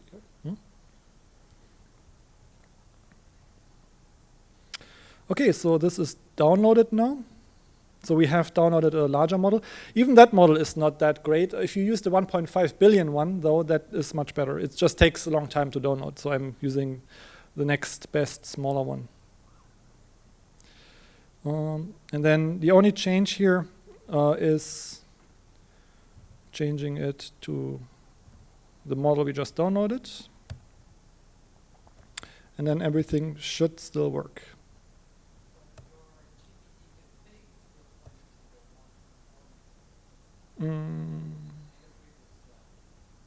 Here?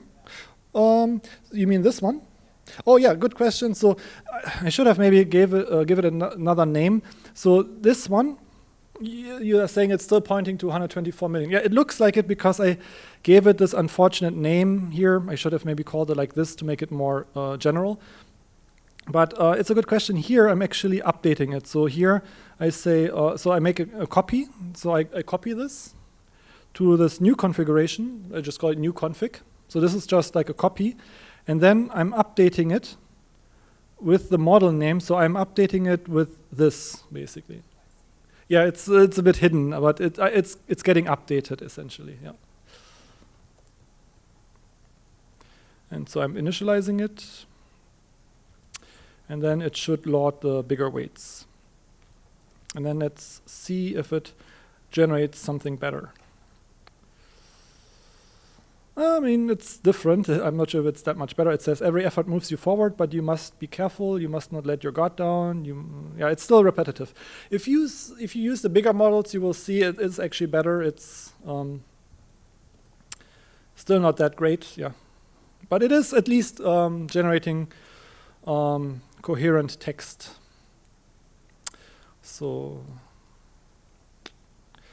yeah, let's go to the next step. So here, I think it gets a bit easier. For the remainder, let's say the last half an hour, I will be using a library that we developed. It's very similar to the code I've shown you, like the from scratch code, except this is by my colleagues also optimized. So I helped developing this library, but also a lot of the work was done by my colleagues Carlos, Adrian, Andre, and Luca.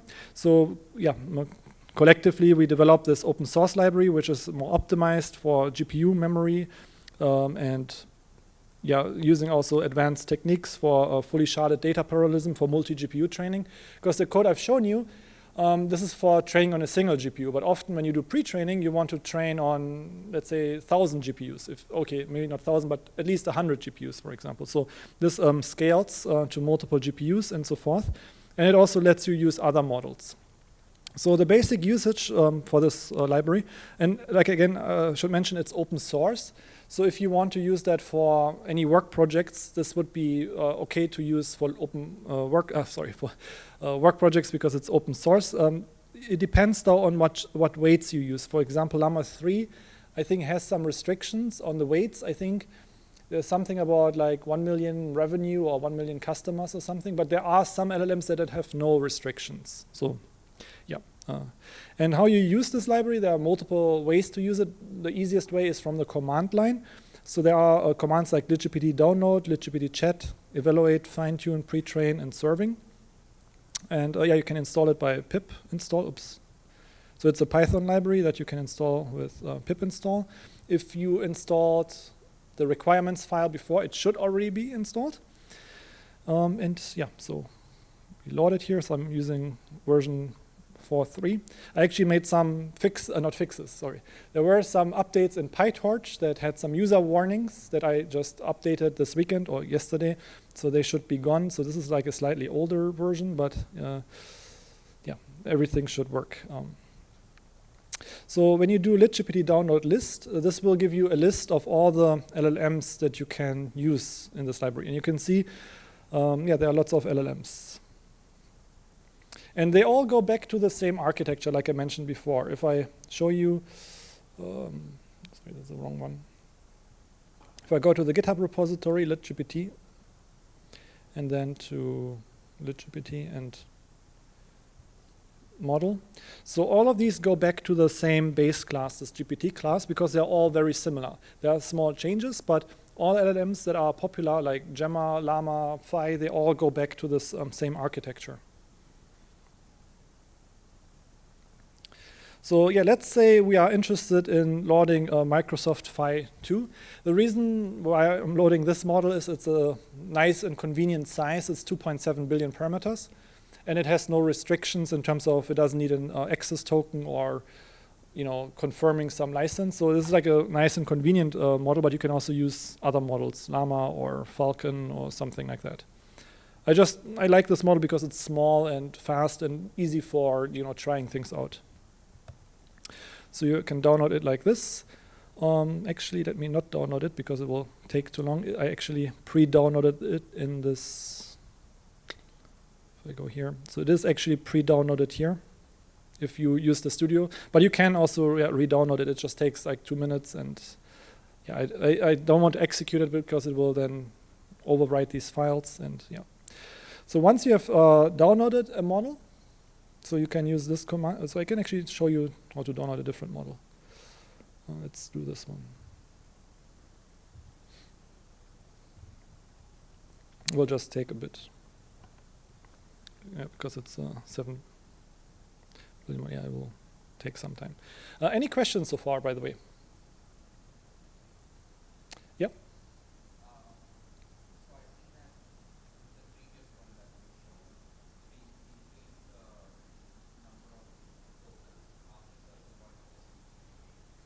Mm-hmm.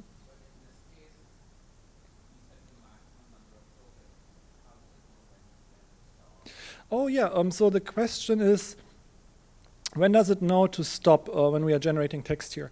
And yeah, this is the function we implemented earlier. And in practice, I don't have it in this workshop because I wanted to keep it simple. But in practice, you can also check for this end of text token and then break the loop. But otherwise, in this simpler function here, generate text simple. So this is the function we implemented earlier. The way it knows how many tokens to generate is really just brute force. We have this for loop. So for the number of new tokens, just keep generating, basically. So there is no magic, really. It's just a brute force for loop. But typically, so you would have a check. So if, so you would have something like if idx next equals, I think the token would be this equals this end of text token, then just break. This would be essentially how you would do it. Other questions? Yes? There's a lot of supported models here. Yeah. How do you choose between different paths? Yeah, that's a good question. There are a lot of supported models. How do you choose between them? Well, yeah, you can read research papers and they say, oh, this model is better than the other. That's maybe how, but yeah, so there are these benchmarks where there are rankings like, oh, this model has a better score than the other one. In practice, I would say, personally, I find Llama 3 is a really good model. Then there's Gwen is really good. Microsoft Phi is also really good. I'm using a version 2, but there's also a version 3 that is actually newer, and it is also supported. The reason why I'm not using this newer Phi 3 model is because I want to instruction fine-tune it, and this model is already instruction fine-tuned. So it would be kind of lame to take an already fine-tuned model and fine-tune it further, but in practice, this is a really good model, basically. So it's also small, it's like 3 billion parameters. And other models that are really good are the Llama 3 models, basically. And Gemma also. And well, there are lots of them, but there's an instruction fine-tuned version and a base version. So this is, if you can run this, you need a bigger GPU for that. This one is even better, the 70 billion, right? But it's too large for a single GPU. But yeah, there's no good way of, let's say, knowing, not knowing, but I wouldn't say there's one best model. It depends really on what benchmark you use. In practice, you probably use GPT-4 and Anthropic AI's Claude, and you find, okay, for one use case, this one is better. Maybe for coding, Claude is better, and for text, GPT-4 is better, but I think it's more the other way around. But something like that, where it's like, by usage, you find, oh, I find this one gives me better results on these tasks, but yeah. Other questions? Okay, so let's, where was I? 6.1, right? No, 5 something, 5.2.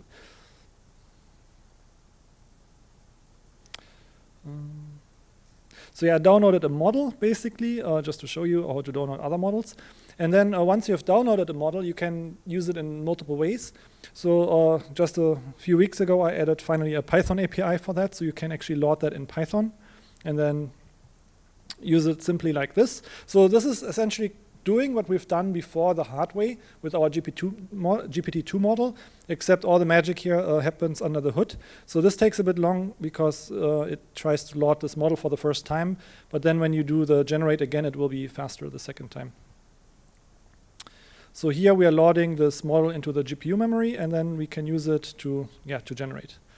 So it will be a few seconds to load the model. But again, like once you have loaded it, it's fast.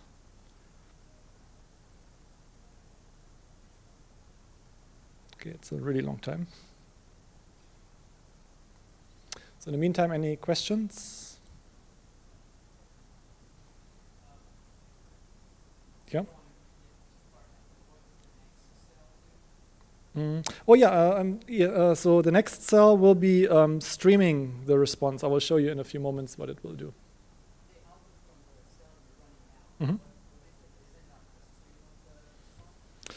This one will generate the text all at once, basically. I don't know exactly why it's taking so long.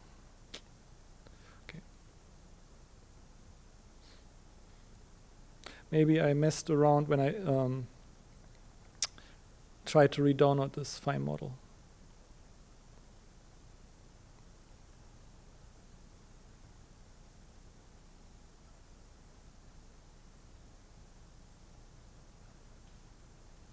Let's maybe interrupt and restart this notebook. Could also be a notebook thing that is weird. Okay. The device from the GPU, restarting it? Yeah, notebooks are a bit weird. Yeah, I would recommend restarting the notebook in this case if there's a memory issue. Because notebooks often keep everything in memory. So one problem is also when you do this twice. So the way Python works, so if you execute this again, oh, this was faster. Somehow there was probably something I broke with the phi weights when I tried to re-download it. So if you run this again, you will probably get an out-of-memory error. And that is because before Python does the variable assignment, it will execute this code. And then for some moment, you have 2 LLMs in memory before it assigns it to this one. So what I recommend is doing it like this in one cell. So it will delete the old LLM and then load the new one, basically. So that this one worked. I think I messed up the phi weights somehow. Okay, let's just execute this code now. So yeah, you can see it's, that's funny. See, this is this is like an earlier model. They can sometimes be a bit overfitted to the training data. So this is really funny. Let's do it again. This doesn't do a good job at all. Yep. This one looks better, but yeah, it's still it's not a good model. It's a like 1 or 2 year old model, and yeah, Falcon is maybe not the best model here to show. If you run the Phi model, I think you should get better results. Any questions? Yeah.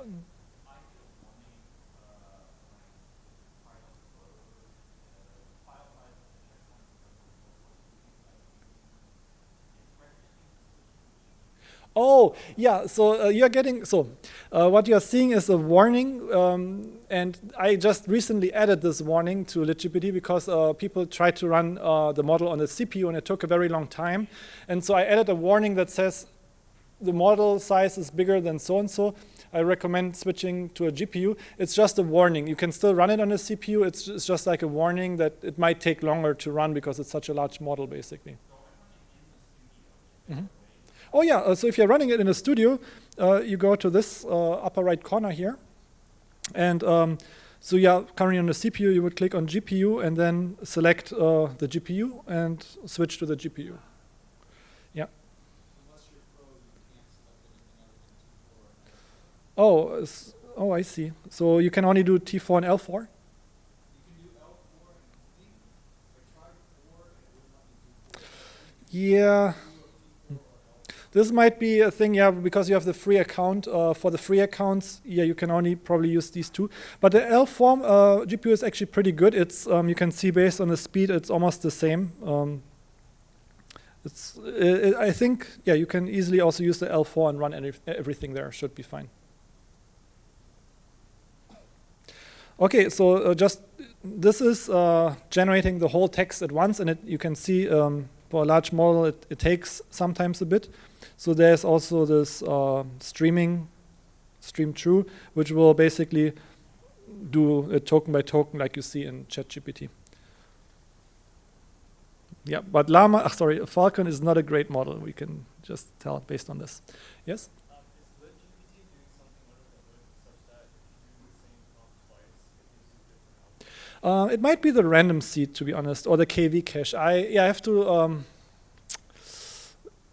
look if I added this function so just very recently, because usually the way you used LitGPT before was LitGPT chat, and then let's say the checkpoints Falcon. Before you were, so it was basically used like that. And I just added this generate function recently, and I need to, the reason why it doesn't work is I have 2 LLMs in memory right now. Let me just restart this.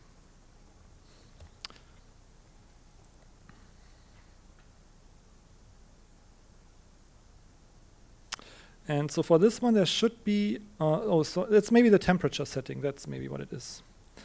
Let's see. So before it was basically usage like that.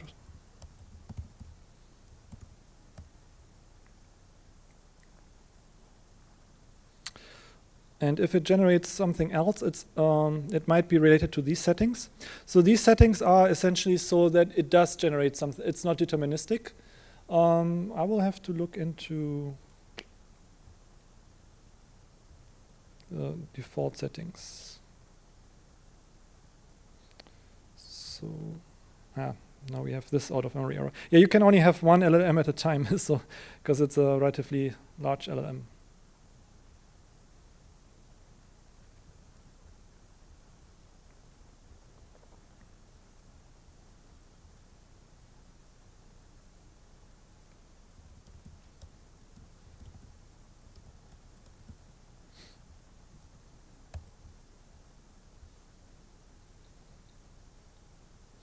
Trying to see the default settings. I have not added a random seed. That's maybe why I will. It's good that you mentioned this.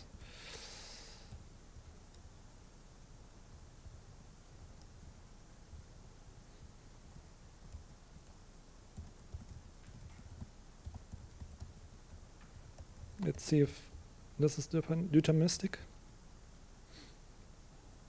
This looks actually quite good too. Yeah, I think this was at the top K setting. So if you do the top K setting, it will always generate the most likely word as the next token. And before it was more like a random sampling, and this is probably also why you saw these weird responses. Now it does actually look better. It also always generates the same thing. Thank you for mentioning that. It's a good point. Any other questions? Yeah. Now, if you want to combine the existing weights from these existing models plus the pre-train that we did in our previous session, how would you do that? I don't think so. The question is, how would we combine the weights from our own model with these weights? And this unfortunately wouldn't work because they are different, sized architectures. They are not compatible because they have different sizes and so forth. But what you could do is, what people do in practice sometimes, it's called model merging. So if you have 2 times the same architecture trained on different data sets, you can actually merge the weights, and sometimes you can actually improve the model. So if you have one model, so actually there's an interesting use case where there's also a paper on that, where you take an existing model that has been instruction fine-tuned, let's say Llama 3 instruction fine-tuned. And then you have a code model that has been only fine-tuned on code, but it has not been instruction fine-tuned. So it knows code, but it can't follow your instruction. What you can do is you can merge this instruction fine-tuned model with the code model. You just do a weight merging, like the average weight, and then you give it code and instruction following knowledge to some extent. So then this new model can answer questions about the code. So Is it supported by GPT, no, this model merging is not supported yet, but it's an interesting thing to think about in adding. But it's more like a research topic. Sometimes it works well, sometimes it doesn't. But yeah, it's an interesting topic. You can do that. But yeah, you could also take that model, and so the limitation of this is you would have to have that model in the first place that is compatible, and not many models exist where you have 2 versions of it, where they are like the same architecture trained on different data. So what you would have to do is you would have to train this model, the base model anyway on the code. And if you do that, you could also just take that existing instruction fine-tuned model and train it on the code. So in that sense, you don't gain that much by it almost. Yeah. Yeah, you're welcome. Other questions? I would say we have like only 10 minutes left. The time ran by so fast. So we only got to the pre-training part. We didn't really get to the instruction fine-tuning part. But I can, if you're interested, just briefly show you some instruction fine-tuning example so that you know what it would look like if you would do it. And by the way, I can also upload all the solutions to the GitHub later, and then you can also, in your own time, execute them. I have a lot of comments in here in these notebooks, so they should be hopefully self-explanatory. So one optional step, the last one, is fine-tuning. And so fine-tuning here means instruction fine-tuning, which essentially takes these pre-trained LLMs to follow instructions better. So the model, the Phi model you have seen before, it's already pretty good at following instructions. The Falcon model wasn't too bad either. It could answer our question. But this is because the developers also trained on some instruction fine-tuning data during the pre-training. But if you take more traditionally like base models, so if I go back here, and where was it? When I showed you the, oh yeah, here. When I showed you the different Llama models, somehow there we go. You can see there is usually an instruction model, and above here, there is a base model. So basically when Meta developed this model, they pre-trained it, and then it has undergone some additional instruction fine-tuning. And so this instruction fine-tuning is specifically training the model on a data set that is containing an instruction and a desired response. It's not just the raw text, it's really like this paired data. So here's an example of how it looks like. Let me just go here. So here's an example of how an instruction data set would look like. It's a bit different from the pre-training data set. The pre-training data set was just text. Now we have this structure where we have an instruction. So elevate the following phrase, blah, blah, blah. Let's do this one. Edit the following sentence for grammar. And the input is he go to the park every day, which is not correct. And the grammatically correct version would be he goes to the park every day. So we have this instruction, an optional input, and a desired response. In this case, we don't have an input because the instruction is already part of the input. The input is already part of the instruction, so you can have it either way. And this is the traditional way of doing it. It's called alpaca style data, because alpaca was a model early, a few years ago, that made this process very popular. But you could technically also, you can change it to this and really get rid of all the inputs that would work as well. It's just like a specific style. But the main idea here is that you have an instruction and then a desired output that you want the model to generate. Yeah. And so these instructions look like this. And what you would then do is you would apply a prompt template. So the prompt template is taking this dictionary and converts this into a text that is more like human-like, something like a human would write. So in this case, it's taking one of these entries and converts it into, oh, somehow it zooms in here. Sorry, it's the wrong one. Oh, what happened? Sorry. Wanted to make this bigger, but somehow made the menu bar bigger. Sorry. Can't go bigger than this, like, apparently. So it takes this input, applies a prompt style that then makes it look like more like regular text. So here it says, below is an instruction that describes a task. Write a response that appropriately completes the request. And then you have this instruction, the input and the response. And you notice that there's like something like a markdown header. It's just like a convention in this alpaca style. And it's not required. So newer LLMs, for example, Phi 3, they use a much simpler prompt template where it's just adding this user token and then this assistant token.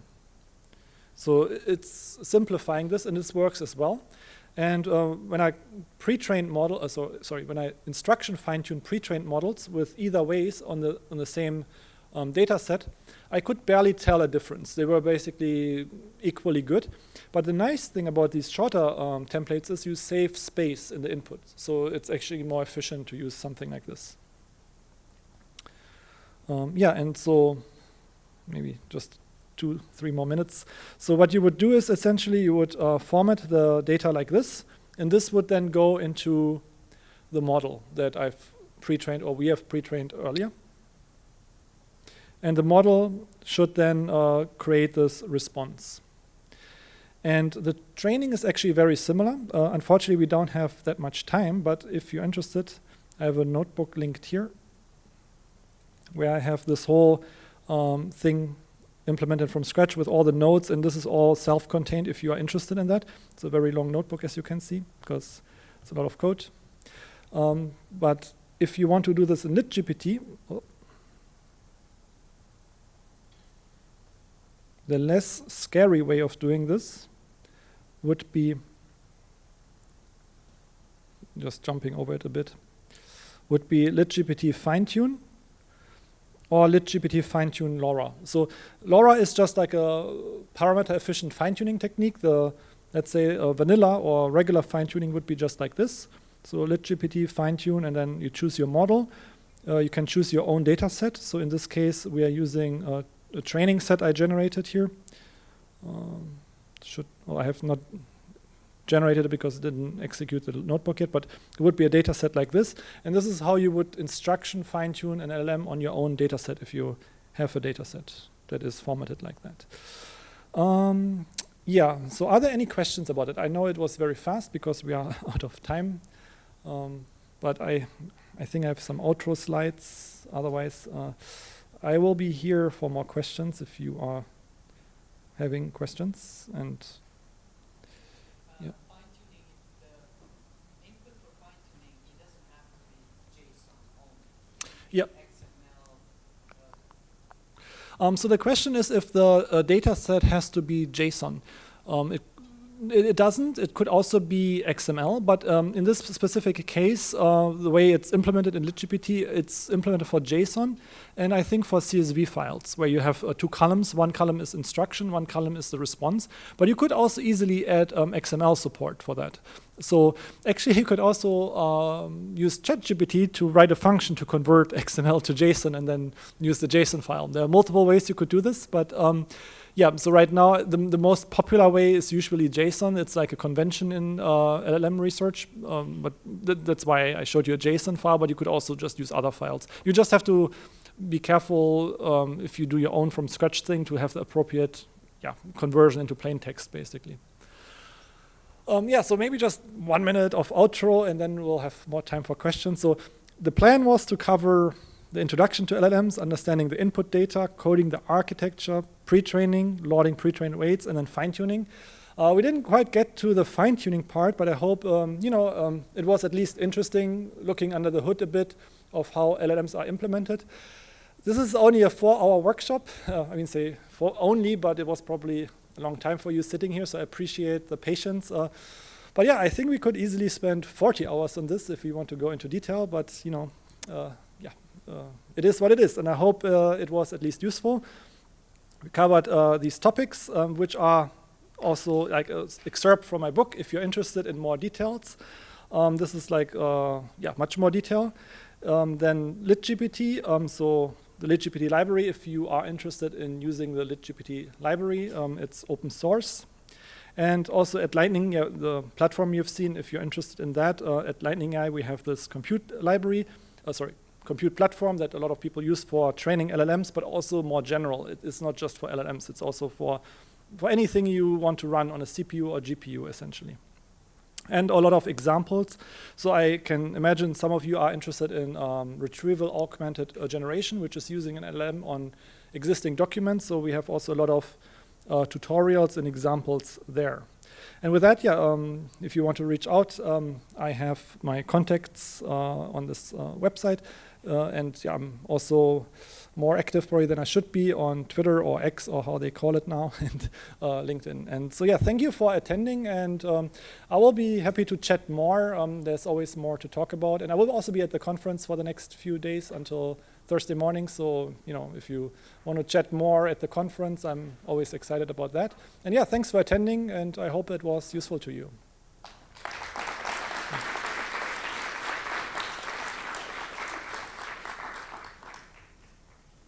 Yep, there's a question.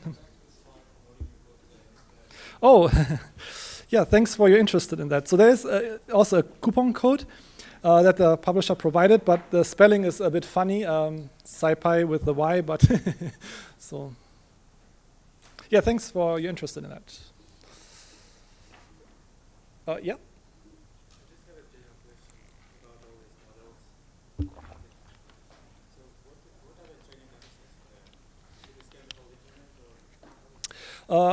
The question is, what data sets are usually used for these models? It's a good question. So back in the day, GPT-2 days, people shared papers with the data set, but it's not very common anymore. So today, people don't really tell you what data they use, like Meta or Google and Microsoft, they don't tell you. And I think this is for legal reasons, because they don't want to get into trouble when they train on copyrighted data. So in that sense, they just don't tell you what they trained on, so people can't complain.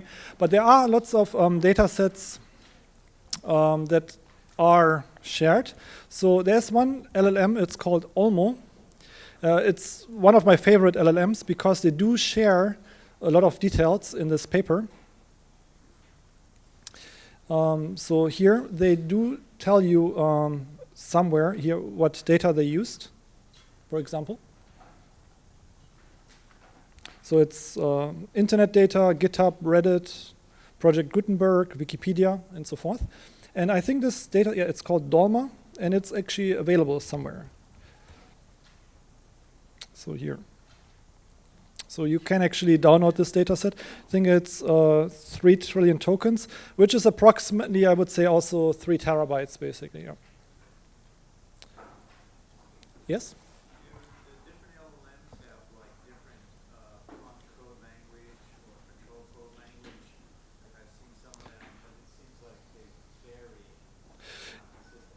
You mean like the prompt template? So the question is whether the prompt templates are different for different models, or? Yep. Yep. Good question. So yeah, they are different actually. So that's also to show you it here.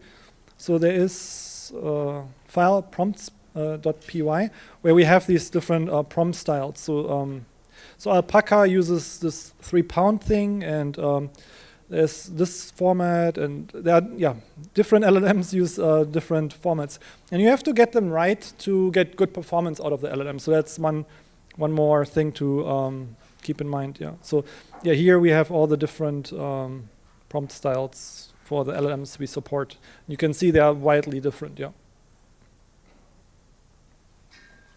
So Llama 2 is much simpler.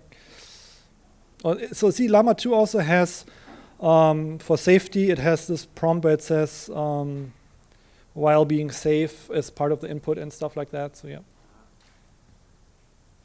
Yep. Yes? So, how does like a safety prompt like that actually make it into training? Yeah, that's a good question. How a prompt like that makes it into training. And that is, yeah, we didn't quite get to it, unfortunately, but did I already? No, here, close it. If I go to this chapter here.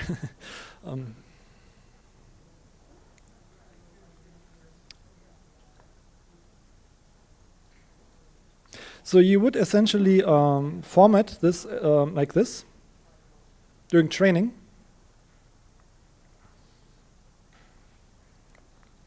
And yeah, when you prepare the batches, so it's a bit small here, if you have this instruction, you convert it into text and then you tokenize it like you would usually do. There are some additional things where you you add padding characters so that each training example has the same length.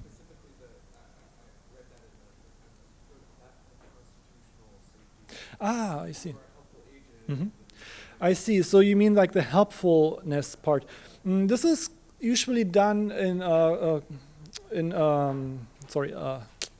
preference tuning. So this is a step. It's called preference tuning. I will add actually I have code for that, but I was just not happy with the results, which is why I haven't shared this yet. But let me just. Unfortunately, I didn't like the results, so I didn't share it in the book. But I will add it as a bonus material once I have better results. So it's like an additional step where I've written about it in this context. So how it works is usually, it's kind of a complicated, not that complicated, but it's a few steps. So first, you would still do the instruction fine-tuning that I've shown you. So this is the instruction fine-tuning. You would still do that on the regular instructions. And then once you have done that, you take this fine-tuned LLM and you let it generate multiple responses. And then once you have these multiple responses, you ask a human to rank these, like from worst to best, basically. And these ranked responses you then use to train a reward model. And so this reward model is trying to generate a score saying, oh, this is a really, let's say on a score from 0 to 100, this is a 100 answer, this is a 50 answer. So to have some automatic way, instead of using humans basically for that, to have an automatic way of scoring the quality of the response. So you develop this reward model, and this reward model is developed based on this instruction fine-tuned model. And then in the next step, there's an algorithm called proximal policy optimization. It's a type of reinforcement learning. You take the fine-tuned LLM, and you take this reward LLM, and then you let it generate responses and grade these responses. And then you do an update to optimize the model to generate better responses, basically. And these, these are, what does it have to do with safety? So these are things that depend on how you rank these responses, basically. So you can say prioritize safety, basically, on that. And in Llama 2, Llama 3, there's no paper, unfortunately, yet. But let me see here. So in Llama 2, they shared more details about that. Let's use this one. So they have two measures, like harmlessness, which is basically safety, and helpfulness. It's essentially based on when humans construct that data and rank it, they rank it based on these criteria basically, like helpfulness and harmlessness, and then you train on that data, and that will make the model more safe, but it's not perfect. It's really just trying to do what the humans provided as input. And this constitutional AI is, I think, what I'm showing here. This is from the paper also. And this is a relatively similar approach, except that they don't use, I think, humans. They use AI feedback for that. So it's called reinforcement learning with AI feedback.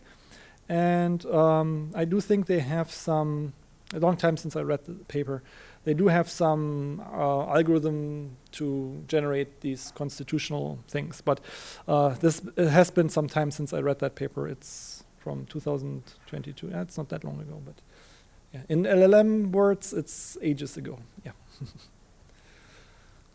Yeah. Mm. So for instruction fine-tuning, it sounds like the LLM by itself could just predict future tokens. Mhm. So you set up the prompt in a way that the future tokens are more likely to be a response Mhm. to the prompt as opposed to Yep. more of the prompt. And what I'm wondering is it then, like, how important is it to use the same prompt when you're doing inference? Like, can you take that instruction fine-tuned model, and then instead of putting your question in that same format, It's a good question. So the question is, when you do the instruction fine-tuning, you format this in an expected input format where you have this response, so the instruction as a header, and then the response and so forth. And how important is it to do it after training? And I would say it's very important to do that, because otherwise, based on what I've tried, the model is not super, I mean, it still works, but it's not as good as it is when you have this formatted input. So when I showed you something earlier, so when I do the, where was it? The LLM generate in LitGPT here. So under the hood, what happens, it is applying this prompt style basically. So you don't see it here, but it is doing that. And if you use ChatGPT, they also do this behind the scenes. So there is always, like, behind the scenes this, yeah, sometimes they call it even system prompt to kind of, yeah, get good behavior out of the LLM. So it's relatively important. You can try it out though. So if you so take this notebook that I've shown you, you can remove it, and you will see it's not as good as it would be with this formatted prompt basically. Yeah. Mm-hmm. But how important is it to get that prompt correct? Like, so let's say you say, like, you trained it with a prompt, Mm-hmm. correct the grammar, Mm-hmm. and I gave it a command, fix the grammar. Mhm. Like, is it going to associate fix the grammar with correct the grammar and then apply that prompt, or? So yeah, the question is how important it is. And so for the wording, it's not that important if you say correct the grammar or fix the grammar, and it is something it has seen during the pre-training, so during the instruction fine-tuning, it will work. So it will kind of understand what it means. But the other stuff, these special tokens, they are relatively important. Actually, when we implemented Phi 3 the other day, or the other week, my colleague Andre found that Microsoft, in this PR, actually I corrected this, but based on his, he found out that actually in the paper or somewhere they said this was the prompt, this S, but in truth they used the system thing, and you notice it will perform much better if you get it correct, if you use the correct prompt template. It sounds like it's like a little thing, but it makes a huge difference in practice. So changing this basically to this template. So yeah. But the other things, like you said, the wordings, they don't matter that much, because the LLM has been pre-trained on such a large data set and instruction fine-tuned that if you say fix the grammar, correct the grammar, or something like that, it will, it will work usually. And also to show you one more little thing here, but if you look at this instruction fine-tuning data set, if I search for grammar, I also have multiple variants of that. So I try to see, I try to vary it a bit. So it says edit the following sentence to correct any grammar errors, and then here it says grammar mistakes, so you can vary it a bit. It's actually a good idea to do that. There was another question somewhere. Yeah. Yes, I'm not sure if I'll be able to explain ask this correctly, but the stuff before the instruction function, I feel like it's somewhat easier to understand in the sense you're learning a model, what that model's trying to learn is a distribution model. Mm. Use what it's called there, generative distance, probability distribution, and what that is for. But with the instruction function, it's quite different. You're not just generating new words, but also really focused on sort of understanding in terms of like what the words mean. It's quite different. It's not just like you have this generative this, but it's actually you're asking questions and you're trying to get more context out of that. Is it really just exactly the same thing, but where we fine tune it with this kind of like preset JSON thing, or is there additional? I know you went through. To be honest, yeah, it's a good question. So the question is because it's doing something so fundamentally different in the end, it's following instructions, is there something secret that is happening during the training, basically? And in this regular instruction fine-tuning, it's surprising, but it's really the same loss we optimize in the same training loop. Actually, in this notebook here, I'm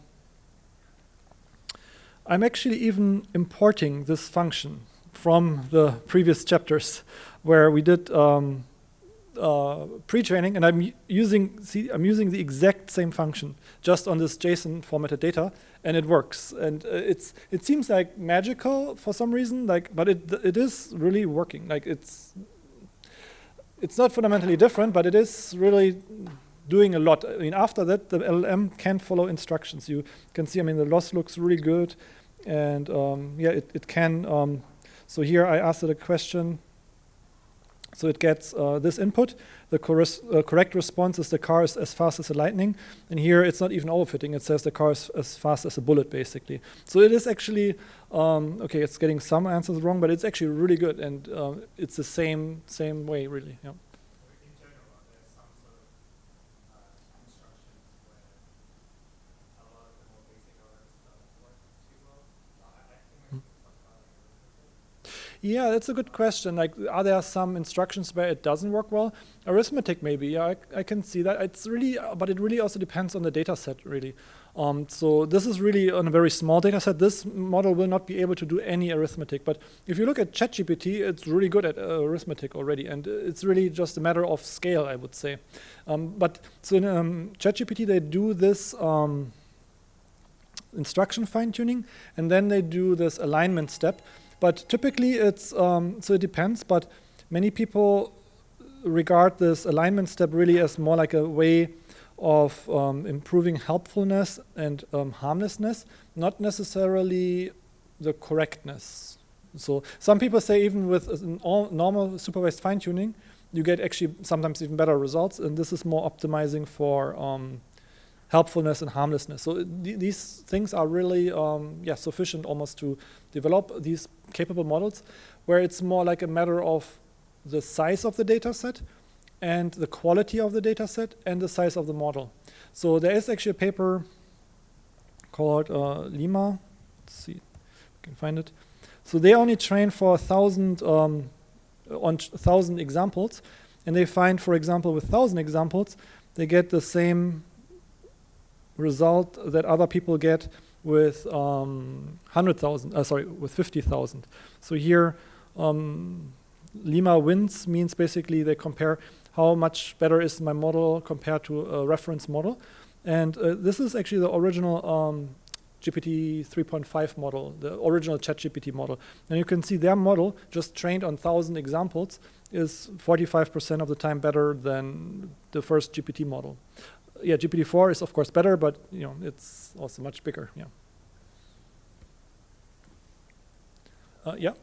Clarification. So when you do instruction fine-tuning, you need to follow a format. Mm-hmm. Right?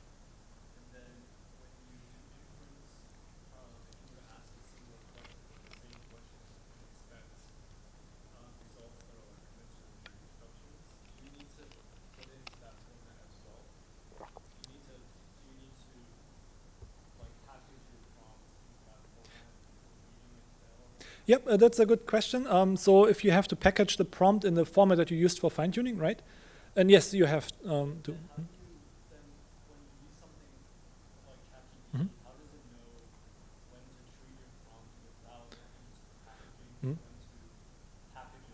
Oh, so yeah, something like ChatGPT, how does it know whether to package it? It always packages it.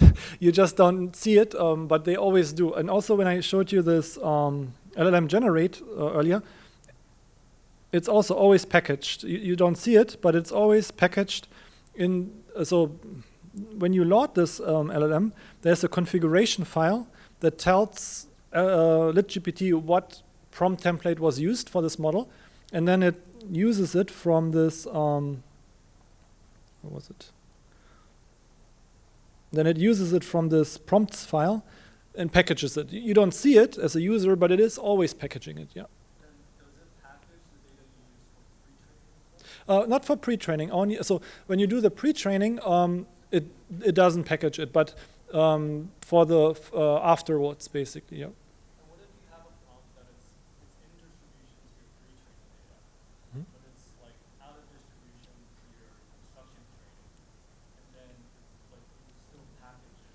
Would there be like a risk you would actually get like a response that's not as good because you packaged it, but then Yeah. out of distribution to the instruction? Yeah, that's a good question. If you have some data that is out of distribution to the instruction data and you package it, if it would be a weird response, and I think it might actually, that it doesn't perform as well, but it depends on how well the model generalizes. But yeah, this is, I think, just brute force. When you use something like ChatGPT, they always apply the prompt template, and also in LitGPT, but you could try out to see if you get better results if you remove this, basically. It's a good point, though, yeah. Yeah? For that PR that you were just on, how did you guys figure out that this was what was making your responses worse? And how did you, since this wasn't in the paper, how did you?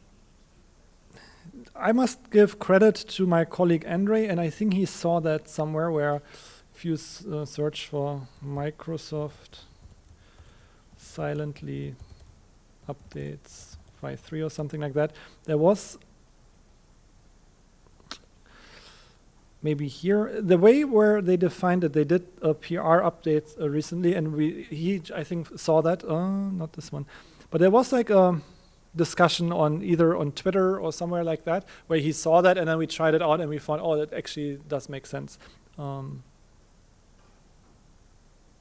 It's a good question. There was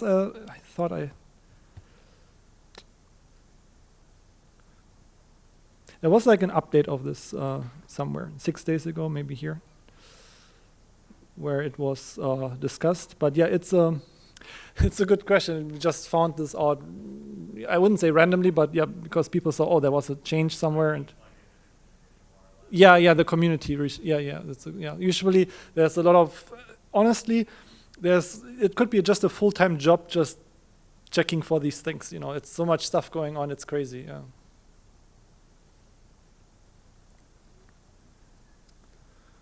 Yeah, so maybe 2 more questions, and then I have to head out soon in like 10 minutes, but maybe 2 more questions, yeah? Oh, yeah. Mm-hmm. Mm-hmm.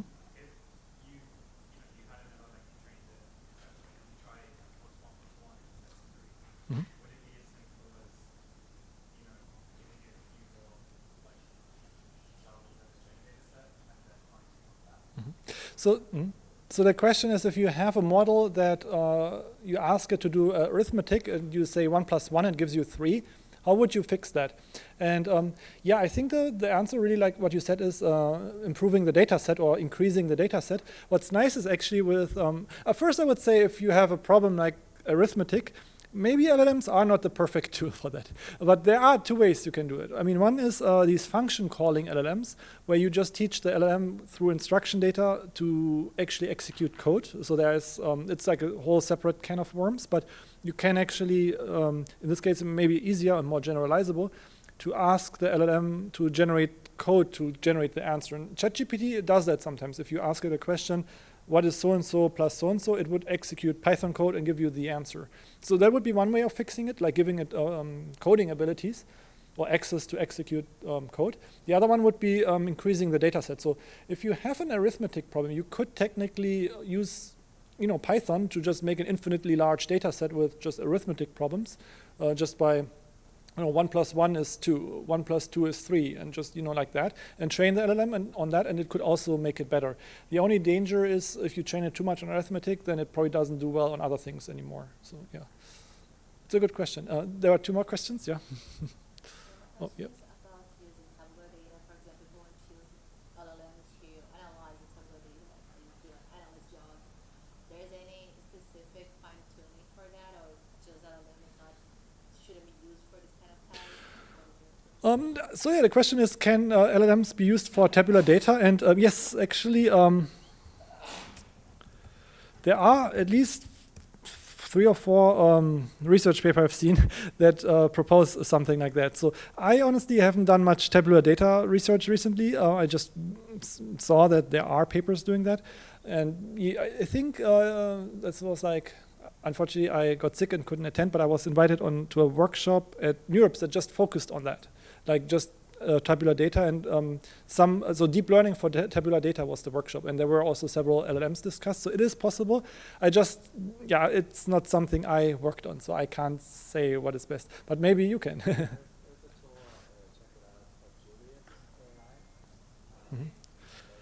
Julius AI. Ah.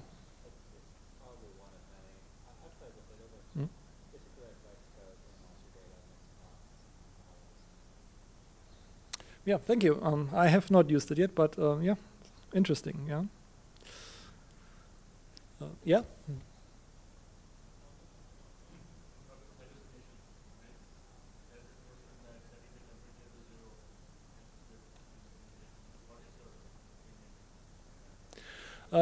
So the hallucination problem. Yeah, I think this is an interesting problem because I think it's really use case dependent because I don't know if there's a good solution, but if you think about hallucination, if you develop an LLM, you don't want it to hallucinate.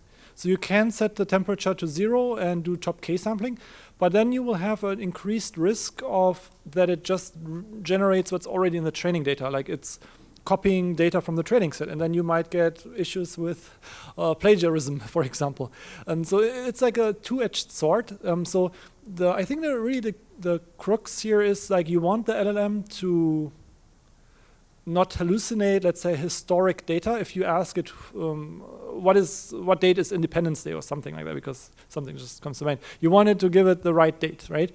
But then at some point, if you wanted to generate a novel, then I mean something some people do, then you don't want it to plagiarize. And so in that sense, what things should be plagiarized and what shouldn't be, what should be memorized and what shouldn't be. And I don't think there is solution for that really, because you would have to know when to set the temperature to what for certain contexts. And I'm kind of impressed that ChatGPT does such a good job, or Anthropic AI and stuff. When you ask it questions, it varies the response, but often it gets facts, not always, but often it gets them correct. So in that sense, it's like a balance. It's like a sweet spot maybe, yeah.